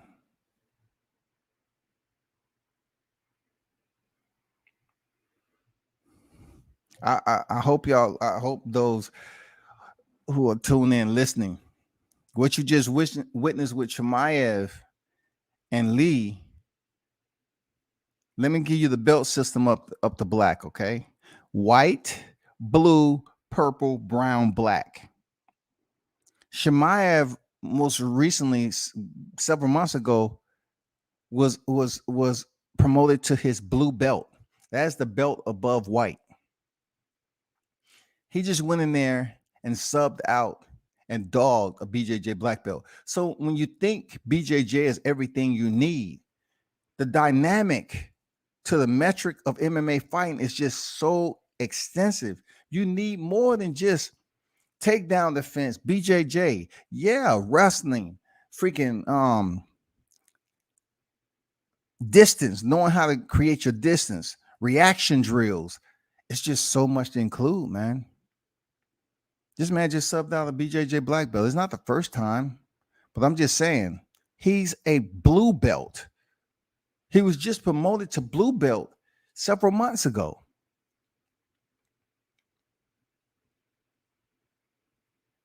And give it up to Lee. He fought off the first choke.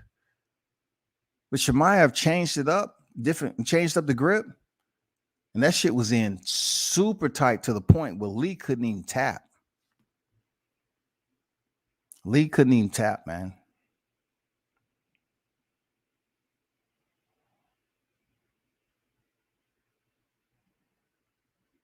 Yes, in Abu Dhabi, man. Abu Dhabi.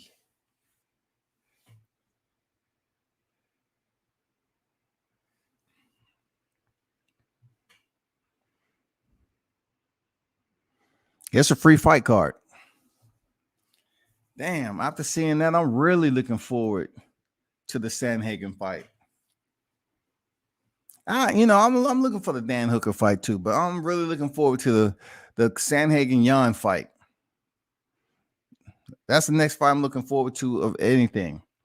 Blachowicz, Teixeira, yeah, but I'm looking forward to that Sandhagen Yan fight because I think it should be just as many fireworks, man. God damn, y'all. What did we just see? Chimaev looked like a motherfucking monster. This dude looked like a monster in there, man. He picked up a veteran, walked him over to the cage, held him while he's talking shit. What did COVID do to this dude? What type of vaccine did Chimaev get? God damn, dog. The way he looked tonight, he looked like he can be a future world champion. Real talk. Real talk. He looks strong, unbelievably strong. Jesus Christ, man. Can he do that to Kamaru Usman? I don't know, man. Kamaru has wrestling. You know what I'm saying? I don't know, man. Wrestling is going to take more than wrestling. It's going to take more than a lot from both fighters. I don't know if Chimaev can do that to Kamaru Usman.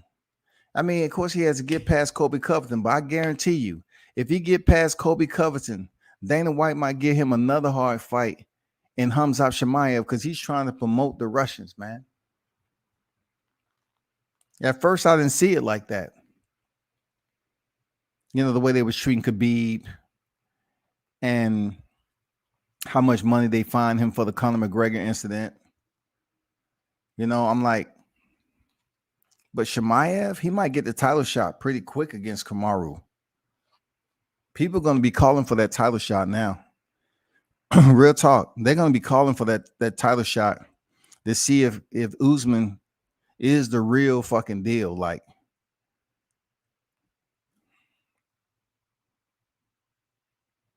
yeah, man. Chimaev is impressive. God damn, dog. That shit. He was so deep on his hips. God damn.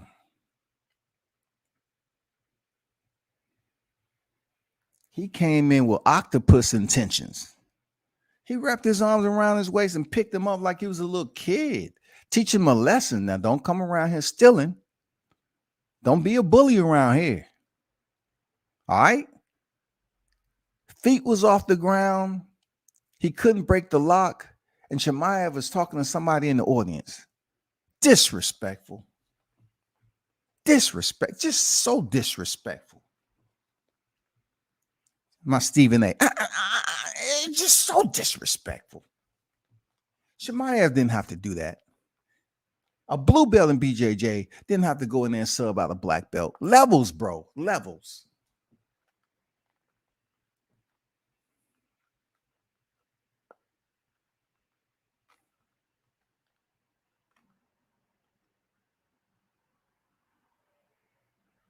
Damn.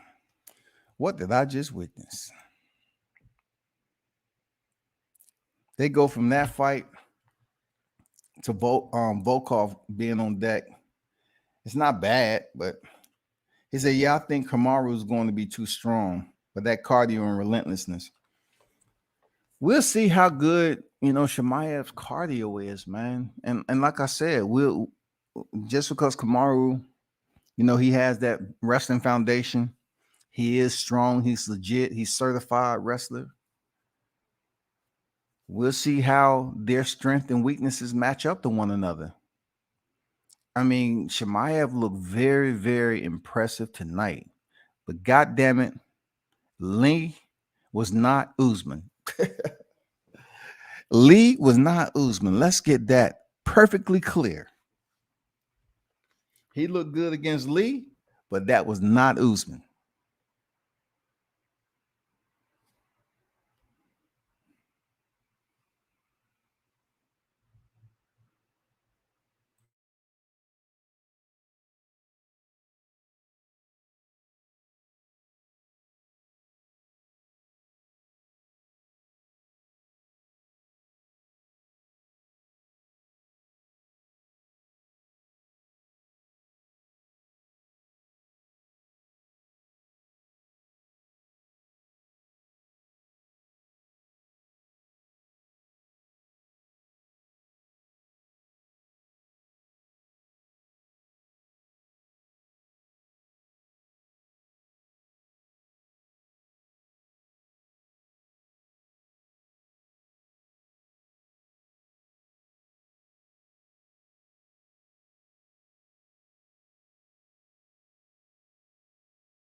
So right now, video details.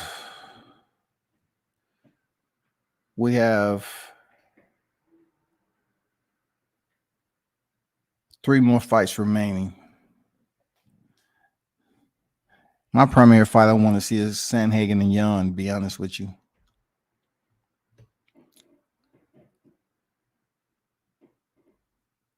But I hope they make that fight. The only thing about it, they're gonna have to pay Usman pretty dang good. Because that would have been 2 tough fights back to back of killers. Like, I don't know when they're gonna fight. Of course, it's gonna be in 22. I'm just when. Would it be around June or something like that? I'm not sure. Because he has a Kobe Covington fight. That fight should be dynamite. He get past Covington, then that Chimaev fight in Usman. Oh, it's gonna be sick promotion for real. I just think everything about this fight, man, kind of give you that vibe. Like, they're gonna give you that vibe that people don't know who's gonna win. If they make Usman Chimaev, they don't know who's gonna win. And plus, Usman goes in there and defeats Chimaev, man. You ain't gonna be able to fucking take him from the top pound for pound on that list. Seriously. While John Jones is out there in trap houses and shit, being a cokehead, Kamaru Usman's right where he should be, man. For real. He's right where he should be. And I'm glad finally they moved him in front of Israel Adesanya. I always felt that Adesanya should not be in front of Usman, just off popularity.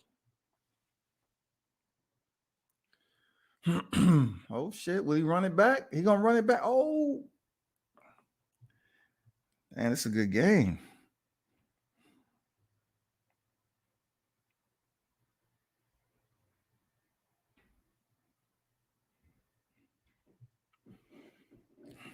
Saw a video, Khamzat at the gym training doing a team drill.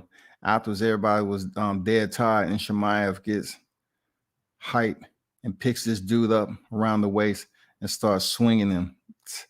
That's just disrespectful, dog. He's picking up grown-ass men. He's picking up grown-ass men, dog.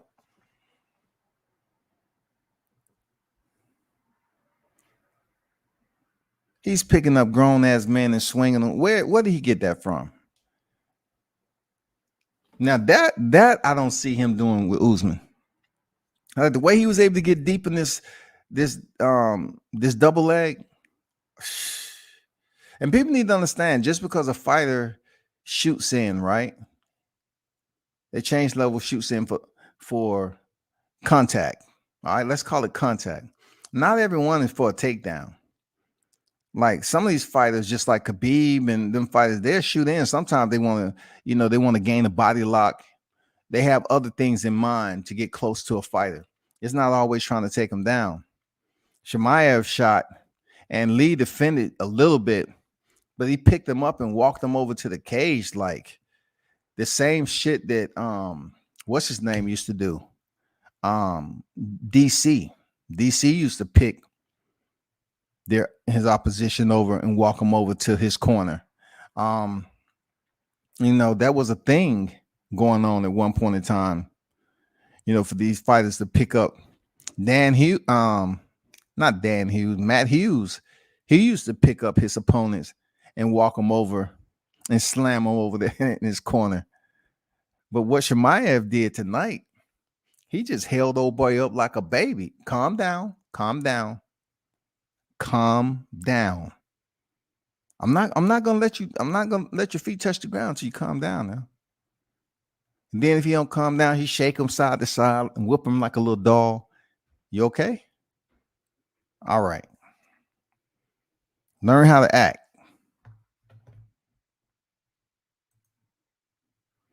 That's wild, man.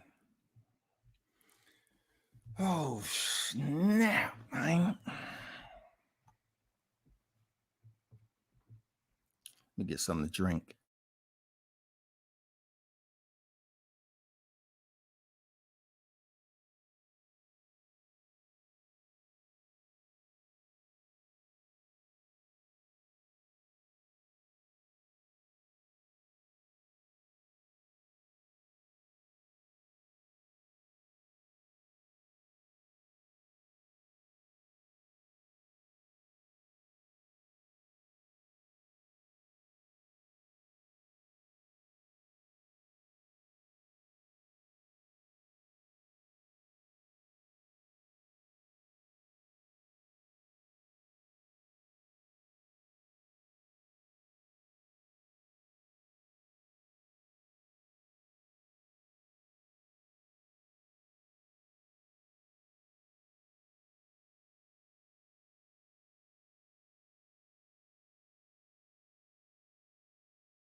Volkov won.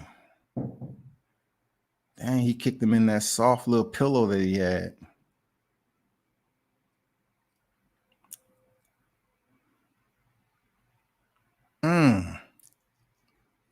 Man, nice right hand.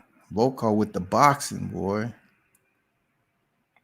What do you think of that Costa versus Vettori fight?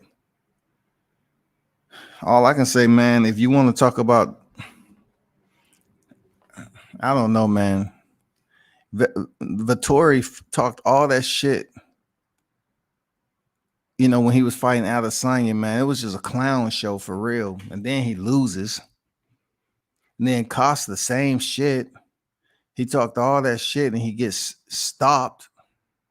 I mean, this is like the recycle bunch of Israel Adesanya opponents.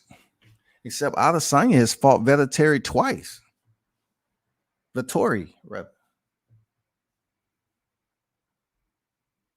And Paulo Costa, man, I don't know what he got going on. Like, dude, in between fights, be looking like a sumo wrestler.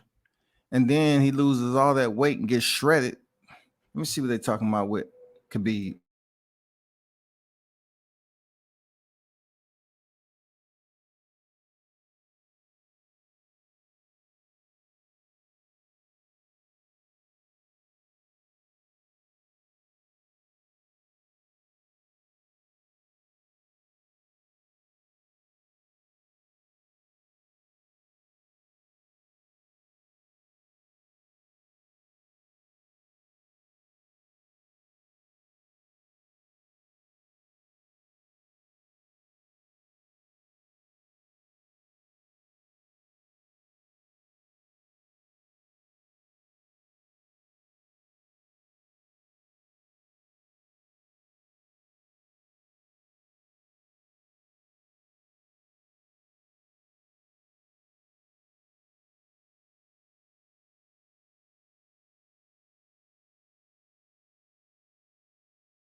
Once again, we have a tough fight coming up. I don't think it's going to be tough. I commend Dan Hooker for taking this fight versus Islam, but I've seen what Islam can do. Like, he has much more sambo pedigree than Nurmagomedov. I wasn't really looking forward to this fight when they mentioned Dan Hooker due to the fact, like, once again, let me show the people. Let me show you. Okay, let me show you just a little bit before this fight gets started. I'm gonna show you why I didn't have too much.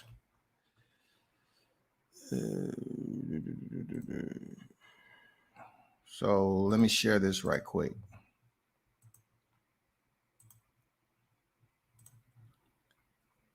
So peep this out. Let me get rid of this comment. So peep this out. Michael Chandler knocked him out in round 1, January 2021. And he came back to get a win, and he stepped in there with a straight up mercenary. 4-time Sambo world champion. This is going to be a tough fight for Hooker, but styles make fights, man. That's all I'm saying. He lost to Dustin Poirier, and then he had the biggest loss most recently from a guy who's coming over from Bellator, former world champion Michael Chandler. Just basically stalked him. Then he landed his right hand, knocked him out. So this is going to be very interesting. Very, very interesting. Dan Hooker is outside the cage right now, getting prepped. Islam is a whole nother level, man. Like, I don't like comparing him to the freaking Khabib, but a lot of people are giving his sambo background and everything, and the way he GMPs his opponents. They giving him a lot of hype. I'm telling you, this dude Islam is a motherfucking mercenary for real. Like, we just watched Chimaev, but I'm telling you, a lot of people, a lot of MMA fans love Islam for real. But I think they like Chimaev a little bit better. But Dan Hooker's in for a tough one. Let's see how he's able to handle this shit, man. Let's see if he's able to stay off the ground, man. Because this guy is, he's a tyrant, bro. He's a tyrant for real, dog. He's not the tallest, but goddamn it, he's vicious. The crowd loved this dude, man.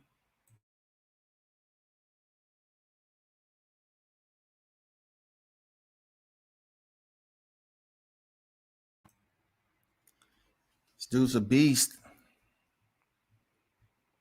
Let's see how far he goes with it. Let's see, can Dan Hooker, show the fight fans this is all about styles and experience in some cases? Or will he be dominated?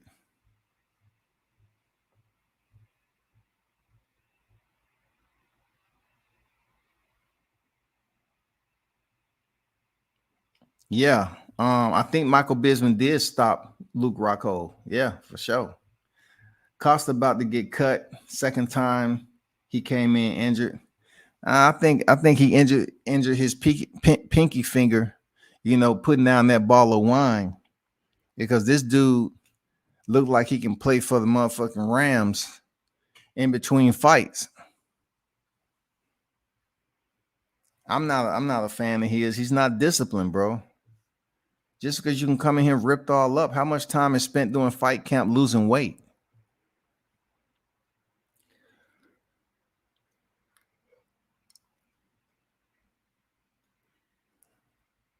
This is going to be a good fight, man. I wasn't really looking forward to it because I don't think Dan Hooker is ready for Islam, though.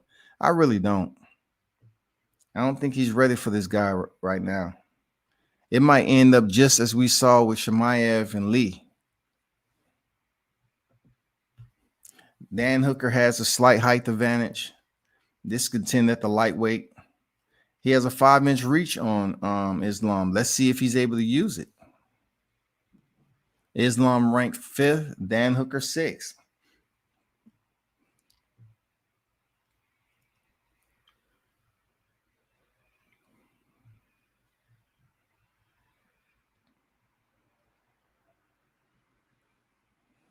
Dan Hooker go in here and get this win. It puts him right back where he was before he was stopped by Michael Chandler. Because the winner of Michael Chandler, Dan Hooker, would have went in there and faced Charles Oliveira for the title. And that's what happened with Chandler. He went in there and faced Oliveira. You know what I'm saying? Yes, it's pretty decent. I don't know about a good. Well, you said good card. Okay, it's a good card for people who follow. Yeah, it's a good card. It's not a great card. It's a good card. It's okay.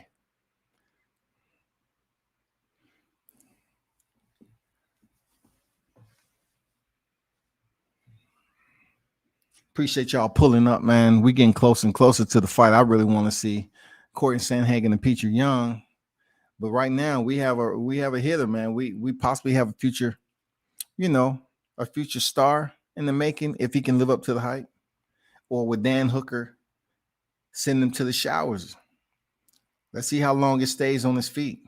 This is a 4-time Sambo world champion in Islam, who's in the gray shorts. Dan Hooker's in the black. You know anything about Sambo grappling, man? It's just, I think Khabib is a 2-time Sambo world champion.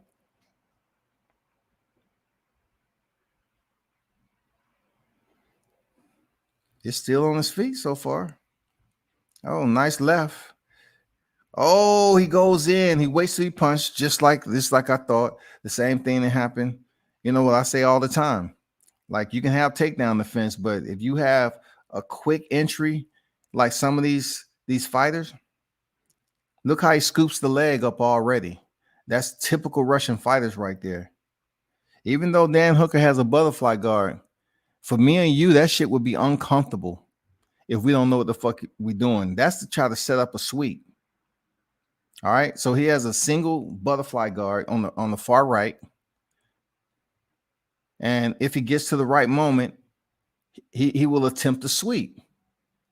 And it's pretty good. You know, he has his foot all the way on the inside of the thigh of Islam, which is good.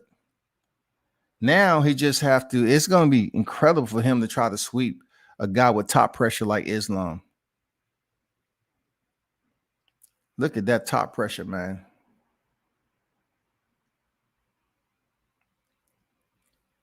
I'm not saying it's impossible for Dan Hooker to get back to his feet. What the cameraman is doing, you about to get your ass fired.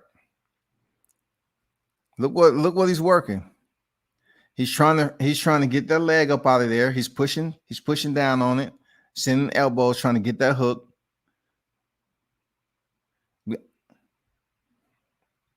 He's working for Kimura right now. He's working for a Kimura submission right now on Dan Hooker's far right arm. This is bad. This is bad for Dan Hooker. This is bad. He's fighting it. He's fighting it. He's fighting it. Oh, he's turning. Oh, he's gonna break it. He's gonna break it. Shit. Did he break it? Damn, that dude. Oh man, he worked for that submission beautifully, dog. Beautifully. He worked for that Kimura beautifully, man. He worked for that Kimura beautifully. And look, he only had one leg. He only locked down one leg working for that Kimura. He just turned on his right side, faced out, opposite of the head, was able to lock his grip on that far right arm. Look how deep that shit is. He has full side control. Once he got control of the arm, Dan Hooker say, I can't hold this butterfly anymore. I gotta let go. I'm gonna try to damn fight this damn submission. That shit was deep. We could have seen Antonio Nogueira, Frank Mir all over again. When Frank Mir snapped his fucking arm in half because he didn't want to tap. Man, come on, dog. Jesus Christ, bro. Shit. Islam is a little Khabib. He's coming to win. I like Hooker. He's got heart, but I don't see him getting this one. You was right. You and I both didn't see him. Neither did Ray Charles, goddammit. Damn, what an easy, a dominating, blistering victory. Man, Islam, boy, that man is super vicious. And I like Khabib cornering these fighters. You don't see that often. Like we're in the US, you don't see fighters in retirement, boxers come out, go into retirement and then they come back and they're in the corner. That's another crazy aspect I talked about a while back. How it's just crazy how that doesn't happen. Like you see previous fighters in the MMA cornering fighters from the gym all the time. Oh shit, he brought Hezbollah in there. Let me see what Hezbollah gonna have.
Look at Hezbollah out there.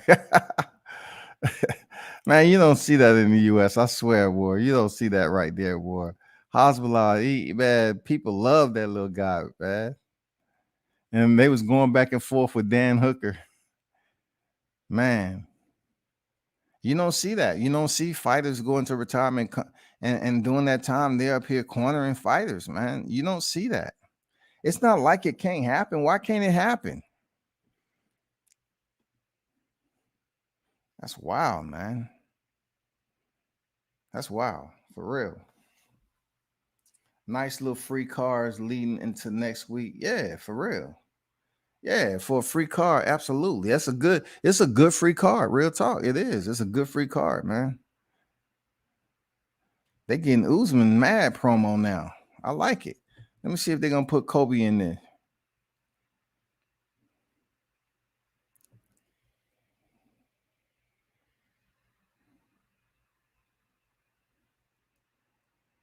I wish the Black Zillions would have stayed active enough to build a brand for real. That shit just it fragmented, man. Islam is a little Khabib. He's coming to win. I like Hooker. He's got heart, but I don't see him getting this one. And I think he know that now. I don't know if he broke Dan Hooker's arm, but Jesus Christ, man.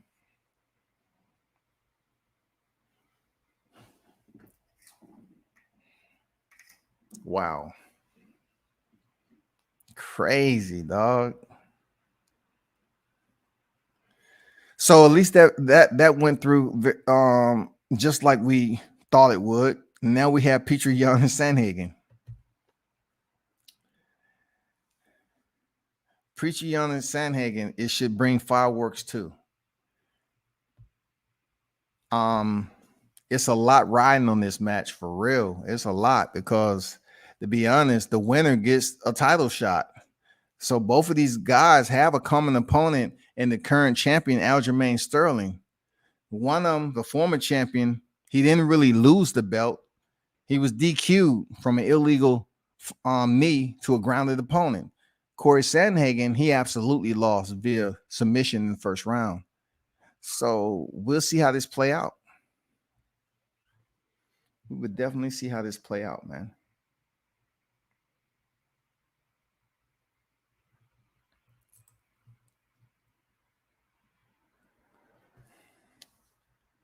I don't think they giving the promo for Kobe Covington and Kamar. Let me see what they're talking about.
That was a good promo.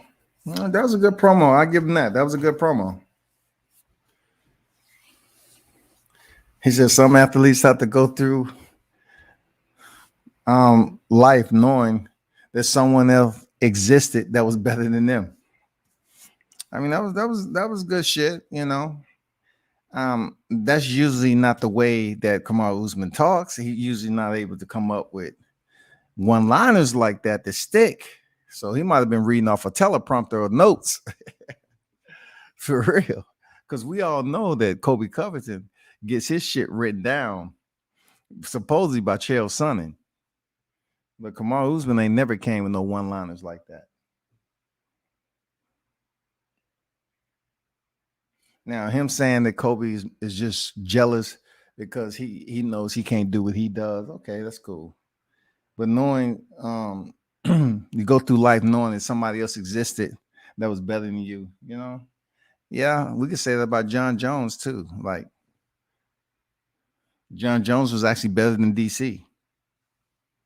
John Jones was actually better than Alexander Christopherson, Yoda Machida. The list goes on and on and on, dog.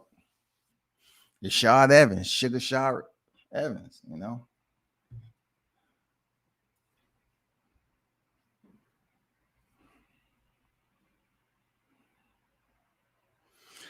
The fight I've been waiting for, Petr Yan and Cory Sandhagen, is now on deck.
People, we just waiting for the next fight to come on deck. Hold on. Oh, shit. I'm up here running over this motherfucker. Oh, dang. Didn't know that.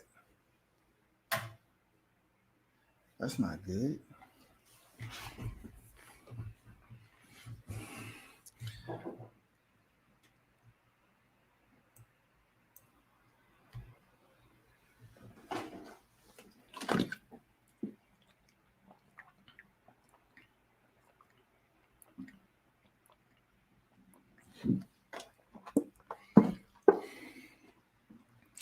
What y'all think of the fight card so far?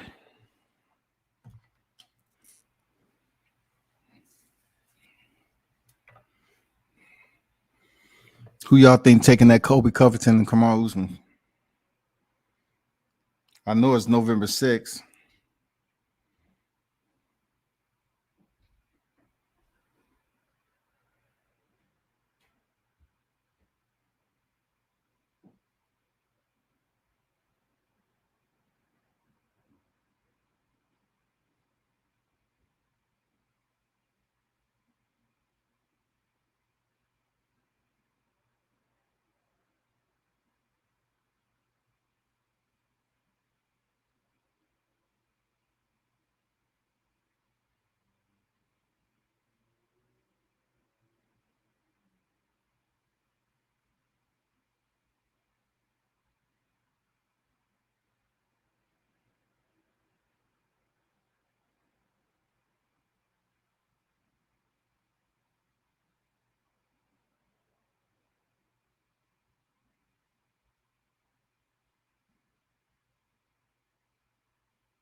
Let me see what Petr Yan talk.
They call the man Petri. They call him Piord. They call him Peter. Shit. God dang. So many pronunciations. Petri, Pedor, Pedor. It's gonna be a good one, man. I just look at that Aljamain story and the way he just played and acted, and then changed emotions and got all the crybaby and shit. And I'm like, bro, man, you was theatrical. People saw right through it. Like, it's people to get need. Let's just say you wasn't on the canvas and you got knee in the head, like, and you still had to dig deep and win. But either way, the knee landed, and it wasn't a soft touch either. Like, this motherfucker landed that knee. Did it hurt, Aljamain? I can't say how it felt because it wasn't me. I just know it seemed like a guy that was on that level getting broken down as the fight went along. I just felt like, Yan was coming on strong, man, and it wasn't shit that Sterling can do about it. Cory Sandhagen's on his way to the cage, man. I like Sandhagen, man. He seems like he has what it takes to understand. He said he felt that Sterling will pull out the fight. So he stayed training. He said, when you get the call, you accept it. You take it. So this is for the interim bantamweight 135-pound division title.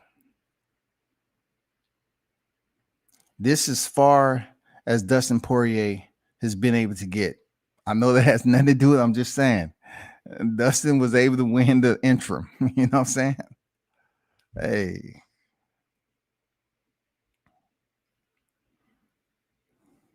And no, Dustin is not competing at bantamweight. I'm just saying this is for the interim title. And some people just, pull off a Rolly Romero and go around telling people, I'm champion. I'm champion. Dude.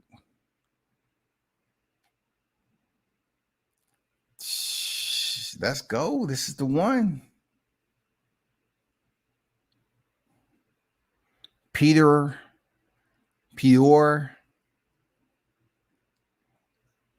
is on his way down to the cage.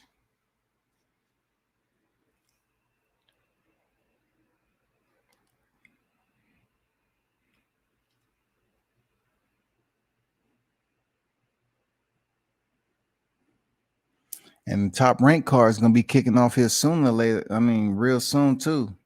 I'm about to take a step away after this fight. I've been on here for 4 hours. Can y'all believe it? 4 hours, man. 4 hours, dog.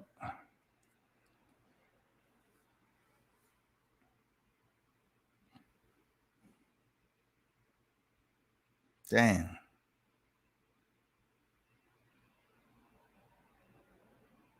Come on, man.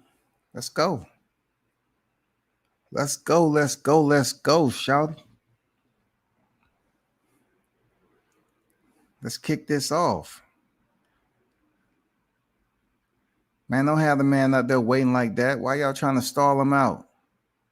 He should have already been ready. Yan.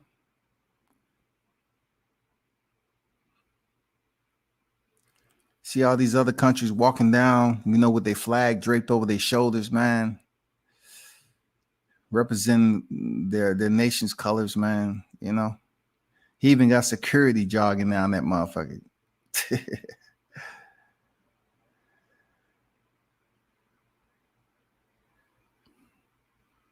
Security like, I ain't get paid for cardio now. I got paid for anaerobic, not aerobic, anaerobic. Y'all got me doing aerobic. That's gonna be extra, dog. The goddamn pulse is different now.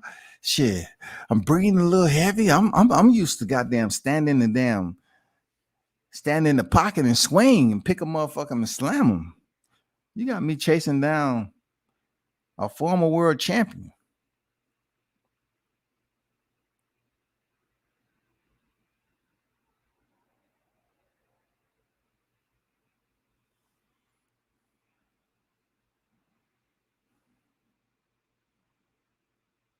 Here it is. Let's see who's going to be the one to step in there.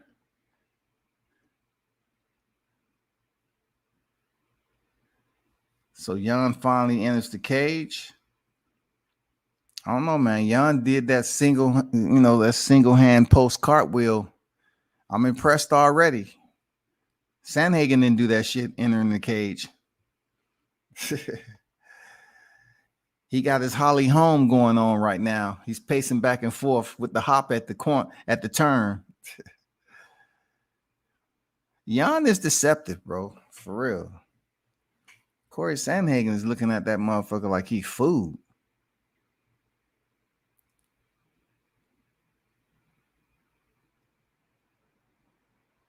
Yan's 28, Sandhagen 29. Of course, 5'11 to Sandhagen, and to 5'7 Yan. Distinctive height advantage for Sandhagen. And 70-inch reach is going in favor of Sandhagen. So we'll see what works out for either one of them. We'll see. Yan does not look like he should dominate the way he does, but he's the truth, man. Let's see if Sandhagen can shut him down. Same shit Holly Holmes used to do. I don't know what it does.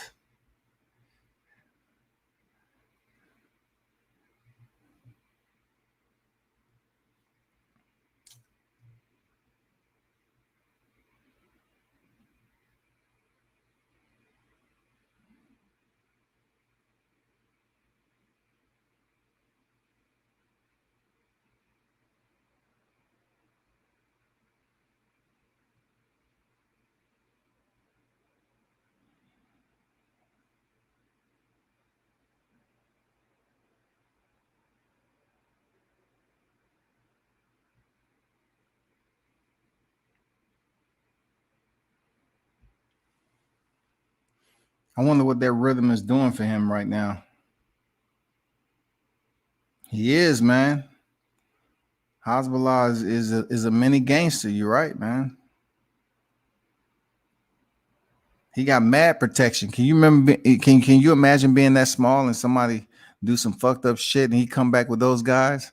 Who was it, brother? Point to him, Hasbulla. Who was it, brother? Who want to lose their life? Who sit up here and push my brother? Listen, come here, brother. You ever put your hands on Hasbulla again, you die. We're saving your life today. You understand, brother? You're not gonna die now. But I want you to apologize, brother. There's no option. You apologize. You get down on your knees and apologize to Hasbulla. Referee instructions, let's get it. Yan Sandhagen, let's go. Bantamweight interim title. Let's get it.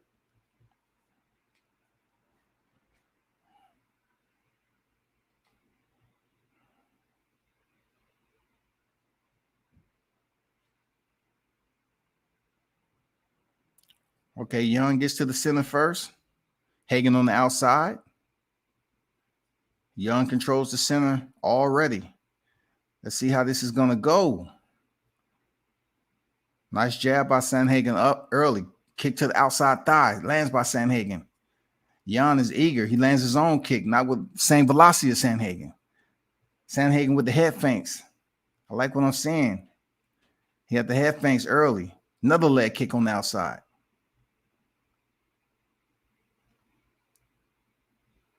Inside leg kick. Yan. I like the feints early for Sandhagen, for real.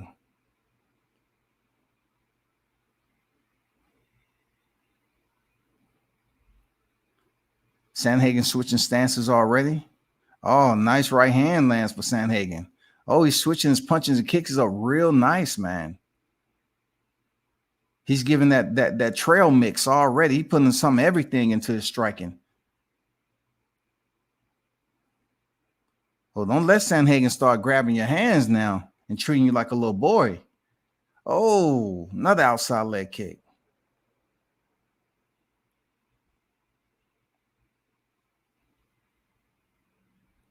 The speed of Sandhagen is impressive right now. This is a 5-round fight. The speed is check, thumbs up on the speed.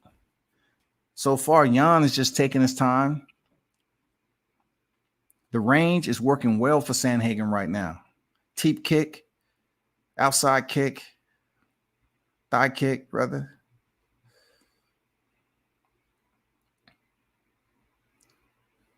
Nice counters by Sandhagen. 3-punch combination, sealed it with the body. And Yan gave him a damn, hey, good shit, bro. But it's a 5-round fight. Kick to the body by Yan.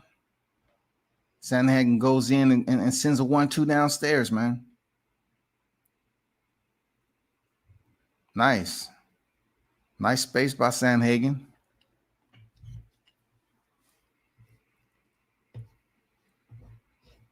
Yeah, I agree, J. Ocho, for real. Oh, Sandhagen steps in with 2 left hooks. Yes, man. Send the kick up the middle. Oh, he goes in on the hips. Let's see what happens. First takedown attempt. Let's see what Sandhagen's able to do with it. Yan makes it to the cage. Sandhagen with some high knees on the outside.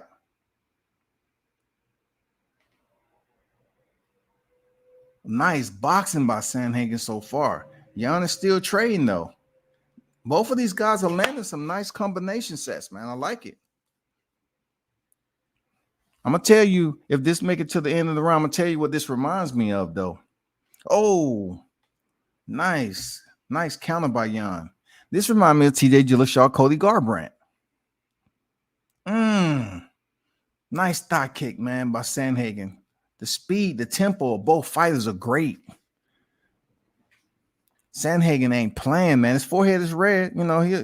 He a light-skinned dude, though. So it's going to be some reddening.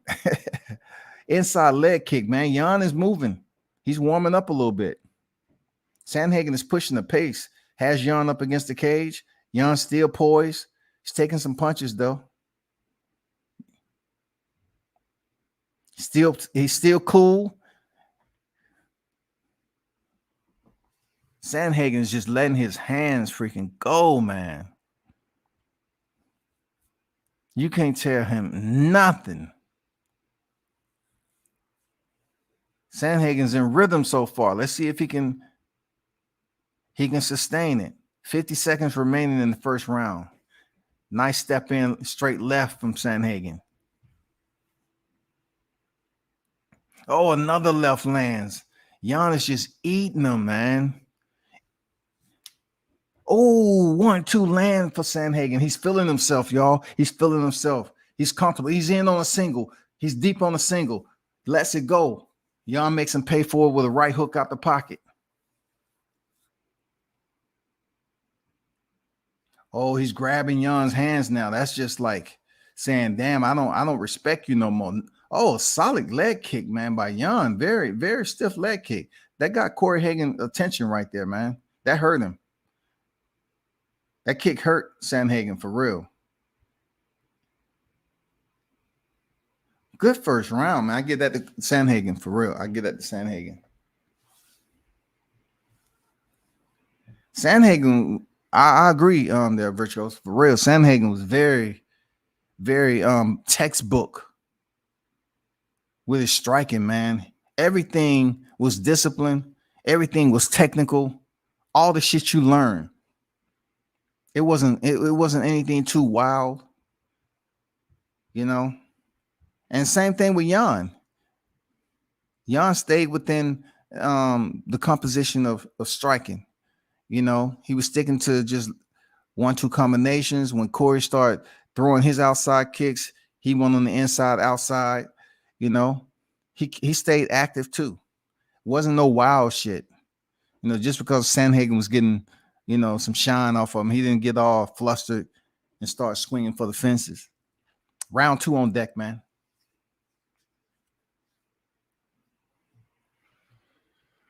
No significant swelling on either fighter's face right now, even though they both landed shots. Let's see what round 2 has. Left hand by Sandhagen. Them kicks. I like what I'm seeing with these kicks, man. Both of them. They're not obvious. They're not telegraphed.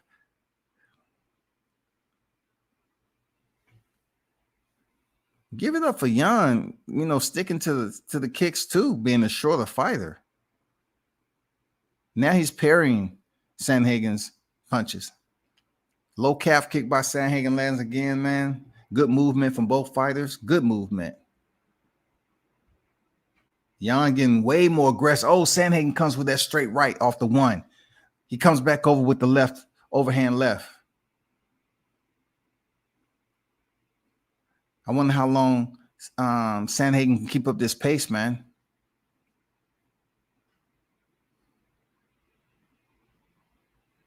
Man, look at that in pocket. Man, he's standing close quarters, man, with Yan. Showing no motherfucking fear, dog. Head feint right there. Give him something to think about. Oh, I like how you just blocked that kick there, Sandhagen. That motherfucker on the damn Jacob right now. Motherfucking Sandhagen's on the Jacob right now, dog. That's a timepiece, shot. For real. He's giving damn Yan the business, dog.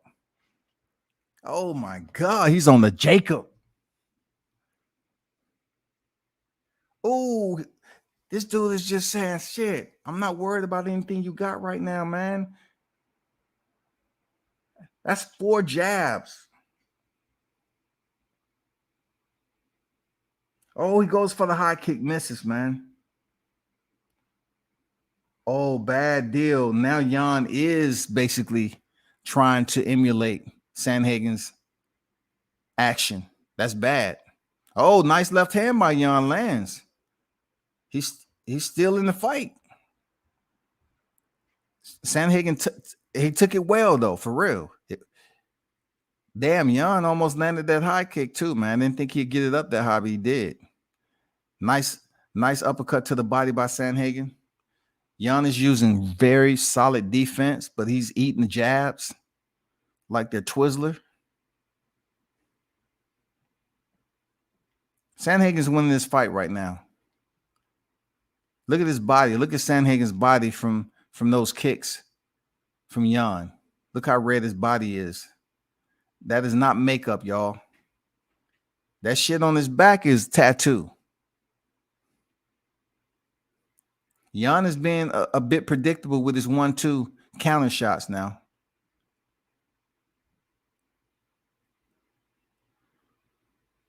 Nice left hand. Man, Cory rushes in. Oh, nice, solid punch. He's giving Yan the business, man. Nice, perfect distance. Left hand to the body. Oh, spinning technique. Beautiful. Beautiful spinning technique, man. Followed up with the left hand by Yan. Man, you rarely get to see some striking that goes on like this with I'm talking about no ground game. I know it's been takedown, but these motherfuckers are in the pocket exchanging hands, feet. That's it. Hands, feet for now.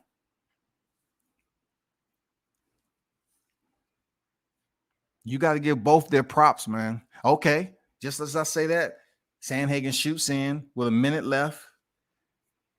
Let's see how Yan handles this now. He ain't a slouch on the ground. Sandhagen, he just shoots in, to touch him. One thing I say about Yan, he always punches out the pocket. He punches out the clinch. He never just allow you to separate free. Another flying knee by Sandhagen.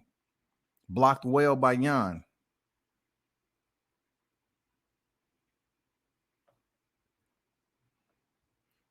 He reminds me just a little bit of his footwork of Dominique Cruz, what I just seen.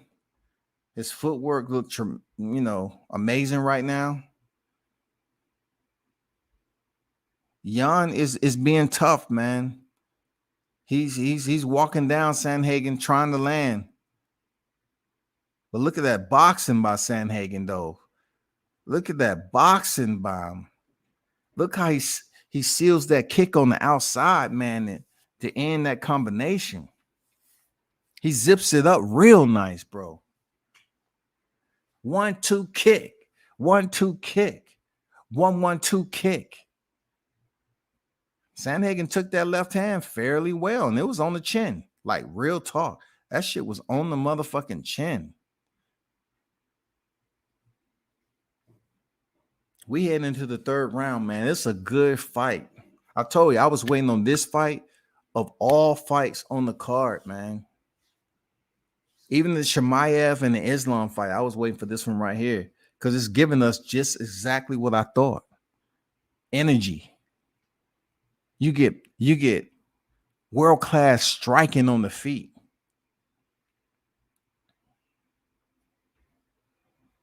The muddy flats, man, mixed martial arts for real.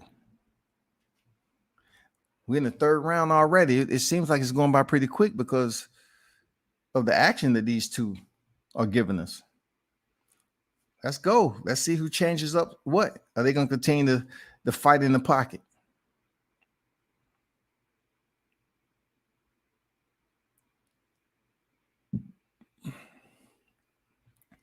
I don't know who's been teaching Sandhagen his boxing, but his boxing's on point tonight. His boxing's on. Oh, he lands that left hand and Yan is stumbled. Yan is stunned just a little bit. You know, he stumbles backward.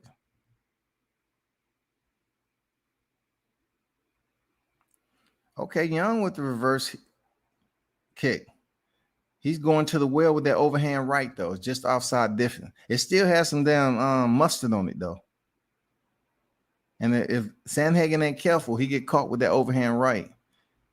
It may can do some damage, bro. Yan can box too. I'm just saying for the range and how he's putting his hands and feet together. That's gift wrapped very, very well right now for Sandhagen. Look at that movement, him switching stands, giving slight jerky feints, you know, little irky jerky feints, just to get a reaction.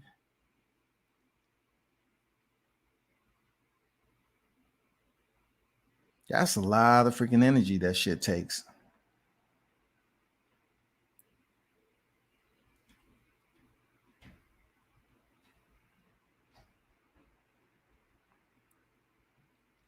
Damn, hook on the inside by Sandhagen.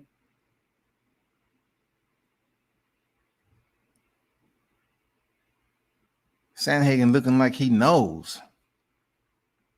Seizing the moment.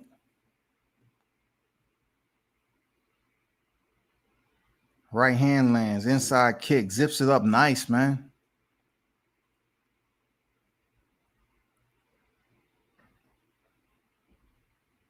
Look how he changes direction, always sends a punch every time he switches stance. Left gets in for Yan. Okay, Yan opens up. Sandhagen returns with a 4-punch combination. Yan is respecting Sandhagen right now. Real talk. He's respecting him because usually when he gets off on his op like that, they back the fuck up. That time in between his punch combinations, you saw Yan, he continued to punch again because Sandhagen was waiting till Yan stop with his combination, like just say throwing 3 punches, and Sandhagen wait till he stopped and then he throws. He did it different that time. He paused for a second and then he came back with another punch set.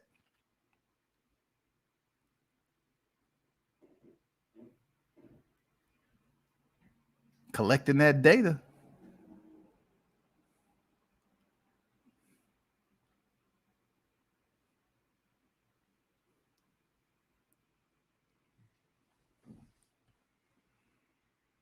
Jab by Sandhagen. He's in the southpaw stance right now. You know, it really don't matter in mixed martial arts. They can switch stance all day. Oh, look at that. Did y'all just see that feint? He didn't do anything with it, but he got a reaction out of Yan, though. That footwork, he's dancing in motion. This dude's looking like Lomachenko in that motherfucker, dog. He's looking like Dominique Cruz.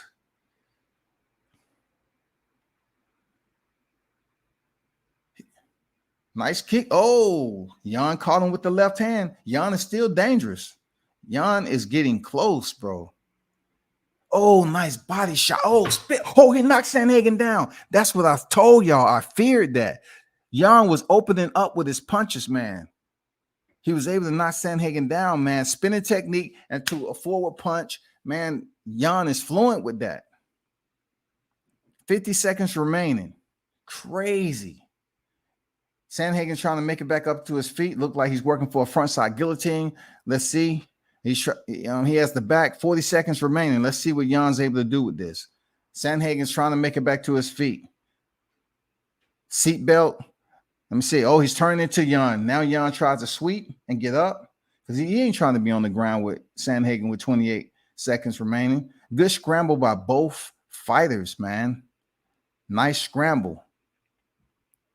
Watch how they separate. He lands a nice straight left on Sandhagen. This is a motherfucking war, y'all. Sandhagen was hurt. This fight is very close right now. Oh, he catches Sandhagen again. He might be tiring. Yan is showing his championship pedigree right there, big dog. Yan is showing his championship pedigree right there. He turned the pace up on Sandhagen. It started just ever so slightly with him throwing like a 3-punch combination and stopping, right? And Cory Sandhagen would then throw his counters. But he paused a little bit. He caught Sandhagen trying to do the same exact shit. Wait till he stopped punching and then try to counter. But Yan came in with another combination set. Pause. Then he threw another combination.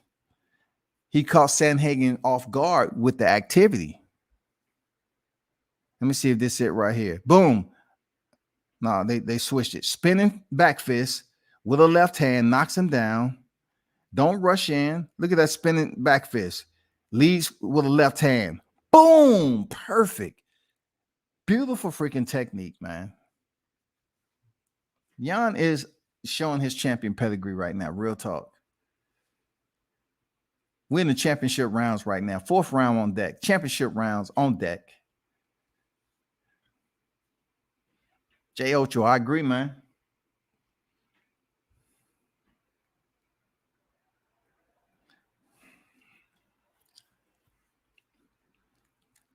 Yan having a little bit more success now with his pace. Sandhagen's gonna have to. He want to try what he knocked out Frankie with, but Yan is a former champion. He has to know that. Going back to the basics, sticking the jab out there, cutting the corner, coming in with a different angle. I'm telling you, you can see why Yan was breaking down Aljamain Sterling with this pace. Oh, he catches Sandhagen again with a straight left. Yan is a motherfucking beast. He's about to stop Sandhagen if Sandhagen don't move his fucking head, dog. He's going to end up stopping him, dog. 5 minutes per round. This is a lot of time.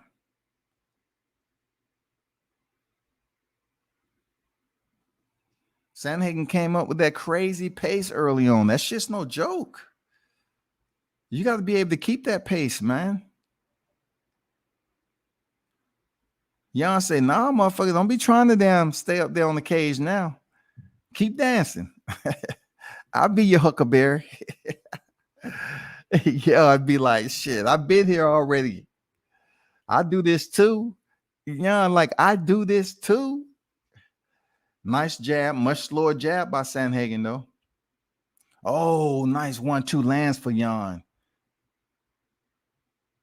I don't know if Sandhagen's kind of taking this round off to come back hard in the 5th, but it's 2 minutes and 55 seconds remaining. He's getting touched up pretty good. The same thing he was doing to Yan early in round 1 and 2. Yan still has some sting on his punches, man. Aljamain sitting at home like, I remember that. Oh, he goes in deep. Can he get the takedown? Great takedown. Sandhagen gets the takedown. Oh, he's going for a heel hook. He gets out of it. Sandhagen scrambles. Has back control. Let's see what he's able to do with it. Yan goes for the break the grip easily. Nice defense. Oh, he goes in for again on a single. Good shit. He needed that takedown too. Sandhagen is going to keep throwing. Okay, first elbow I seen. Step in elbow from Sandhagen. Oh, Yan makes him pay with a 1-2, dog. He spins, and he misses. He forgets Yan is much shorter. Yan makes him pay for that spinning back fist. He makes him pay for it. But he forgot that Yan's much shorter than he is, dog. This is a good fight. Cory's opening up with spinning technique, step in elbows. You know, he's trying to switch it up. He was able to get the takedown. But Yan is having crazy success. He's going to end up stopping Cory, man. Cory's not, moving his head off center. No windshield wiper, no nothing. Oh, he tried that damn step in elbow with a spinning back fist again. Very smooth, man. Don't be surprised if Cory Sandhagen gets stopped from that spinning back fist, man. He goes in for the single because he's tired. That was a lazy ass damn shot with 50 seconds remaining. I think Sandhagen is fatiguing a little bit right now. So he wanted to go in for a shot. Now he's working for a Kimura. Yan is working Sandhagen for a Kimura. Sandhagen with the body lock, get tossed off, take some punches for his effort. Sandhagen's about to get stopped because he's just running off pure adrenaline right now. He's trying to say, you're not breaking my will, man. Yan is still stalking him. This is what Rocky Marciano used to do to his opponents. He used to take all those punches and keep coming forward just to land his punches.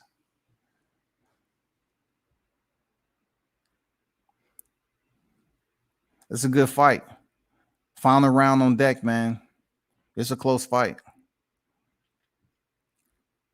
It's a close fight for real. What y'all think about this fight, man?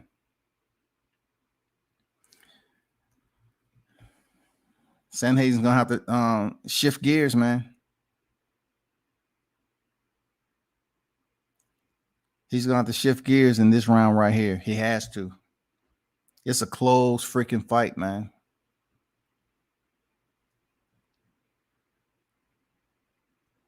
Yan is a beast. You can understand why Aljamain ain't trying to come back to see this motherfucker. Aljamain ain't trying to come back and dance with Yan right now. Who is he talking to?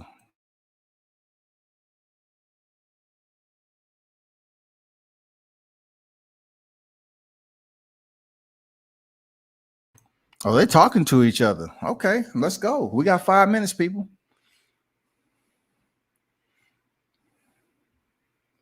We have 5 minutes. Who's the fresher fighter? So they told Sandhagen just to touch him. I mean, that's easier said than done with somebody who's stalking you like Yan. He was having success with just touching him up until he started, just standing a little bit closer distance and trying to land some inside strikes on Yan. I mean, you can't do that. Yan's a beast. Both of these fighters have good, dirty boxing on the inside, man. People should understand this is what different about boxing. You can box with your elbows. You can box with spinning technique, kicks. I mean, all that shit is together. It's a package deal, goddammit. Jab to the body by Sandhagen. 4 minutes. Flying knee. He's still going with that flying knee. So far, Yan has blocked all of them, makes him pay with a 1-2 to the face. The jab is winning for Sandhagen right now in the 5th round. His corner said, touch him, touch him, touch him. That's exactly what he's doing. He's touching him up. Caught that kick.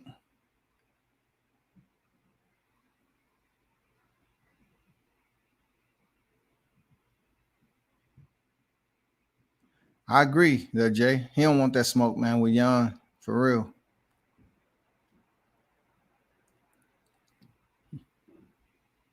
Yan cuts off the ring the cage really nice, man.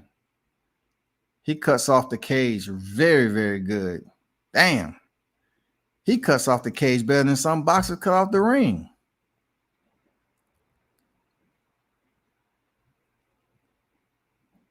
Look how Sandhagen's changing directions. He's still there. It's just like his shadow, dog. It's just like Sandhagen's shadow won't go away. Sandhagen's like, damn, this motherfucker, he cuts off the ring really nice. He's not doing nothing, though. He's just following. He's just cutting it off. He's not really letting his hands go. There you go. Sandhagen slips underneath that combo. Kick to the body. Oh, Yan dips in. Try to go for the takedown. Stuffed very well by Sandhagen. Gives him a 1-2 for his effort. 4-punch combination lands for Sandhagen. He's winning this last round, in my opinion. 2 minutes remaining, man. 2 minutes remaining. 2 minutes remaining.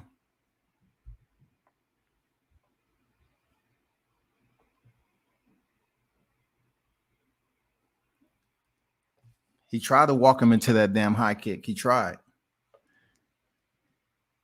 1:45 remaining. Nice 1-2 lands for Sandhagen. I think Sandhagen is doing well right now if he doesn't get caught. Okay, he returns it. He's still good. Sandhagen's, staying true to the game. No takedowns by either fighter this round. Nice head feints. Faking like he's changing levels. Good shit. I'm surprised Yan is not pushing it. We still have 1:15 remaining, though.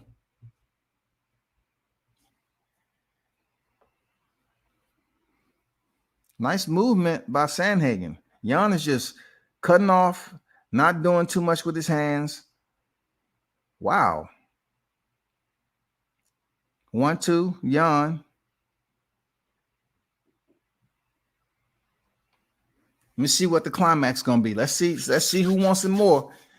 45 seconds remaining. Nice uppercut. Slick uppercut by Yan. Sandhagen comes back, doubling up with the jab.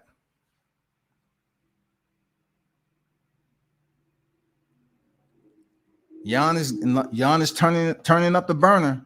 Front kick from Sandhagen. Nice left hand, man. 25 seconds. Yan tries the spinning technique again. Block. Sandhagen comes in with the 1-2 with a knee. Nice left hand by Yan.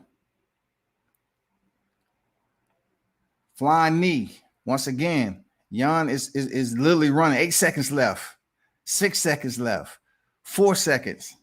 Oh, nice. Nice high kick, spinning high kick by Yan. I think Sandhagen pulled this shit out. Yan is a beast, dog. Yan is a beast. Sandhagen showed his beast mode today too, man. But Yan, to be that short, he's a fucking beast, dog. This is going to be close, man. Who y'all think won out there? Who you think won? Who you think won, man? Who you got, Jay, if you're still in the building? Who you think won that?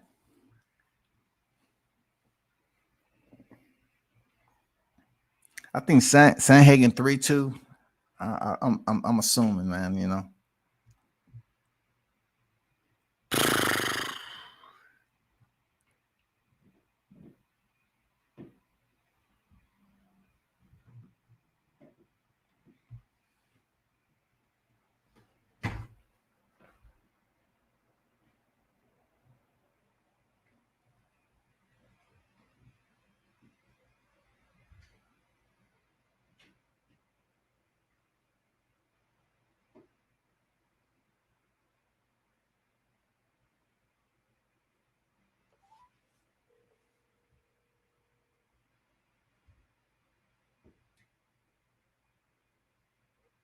Yeah, I'm leaving at 5, man.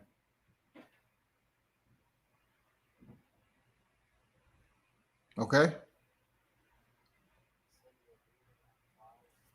Yeah, I'm leaving in 15 minutes, man. Headed your way.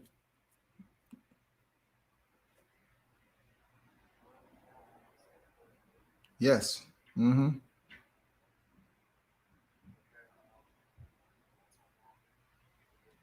Okay. All right, cool.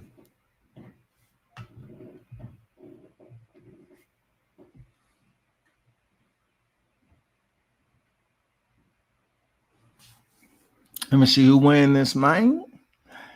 Let's see. Will it be right or will it be all the way wrong, shawty?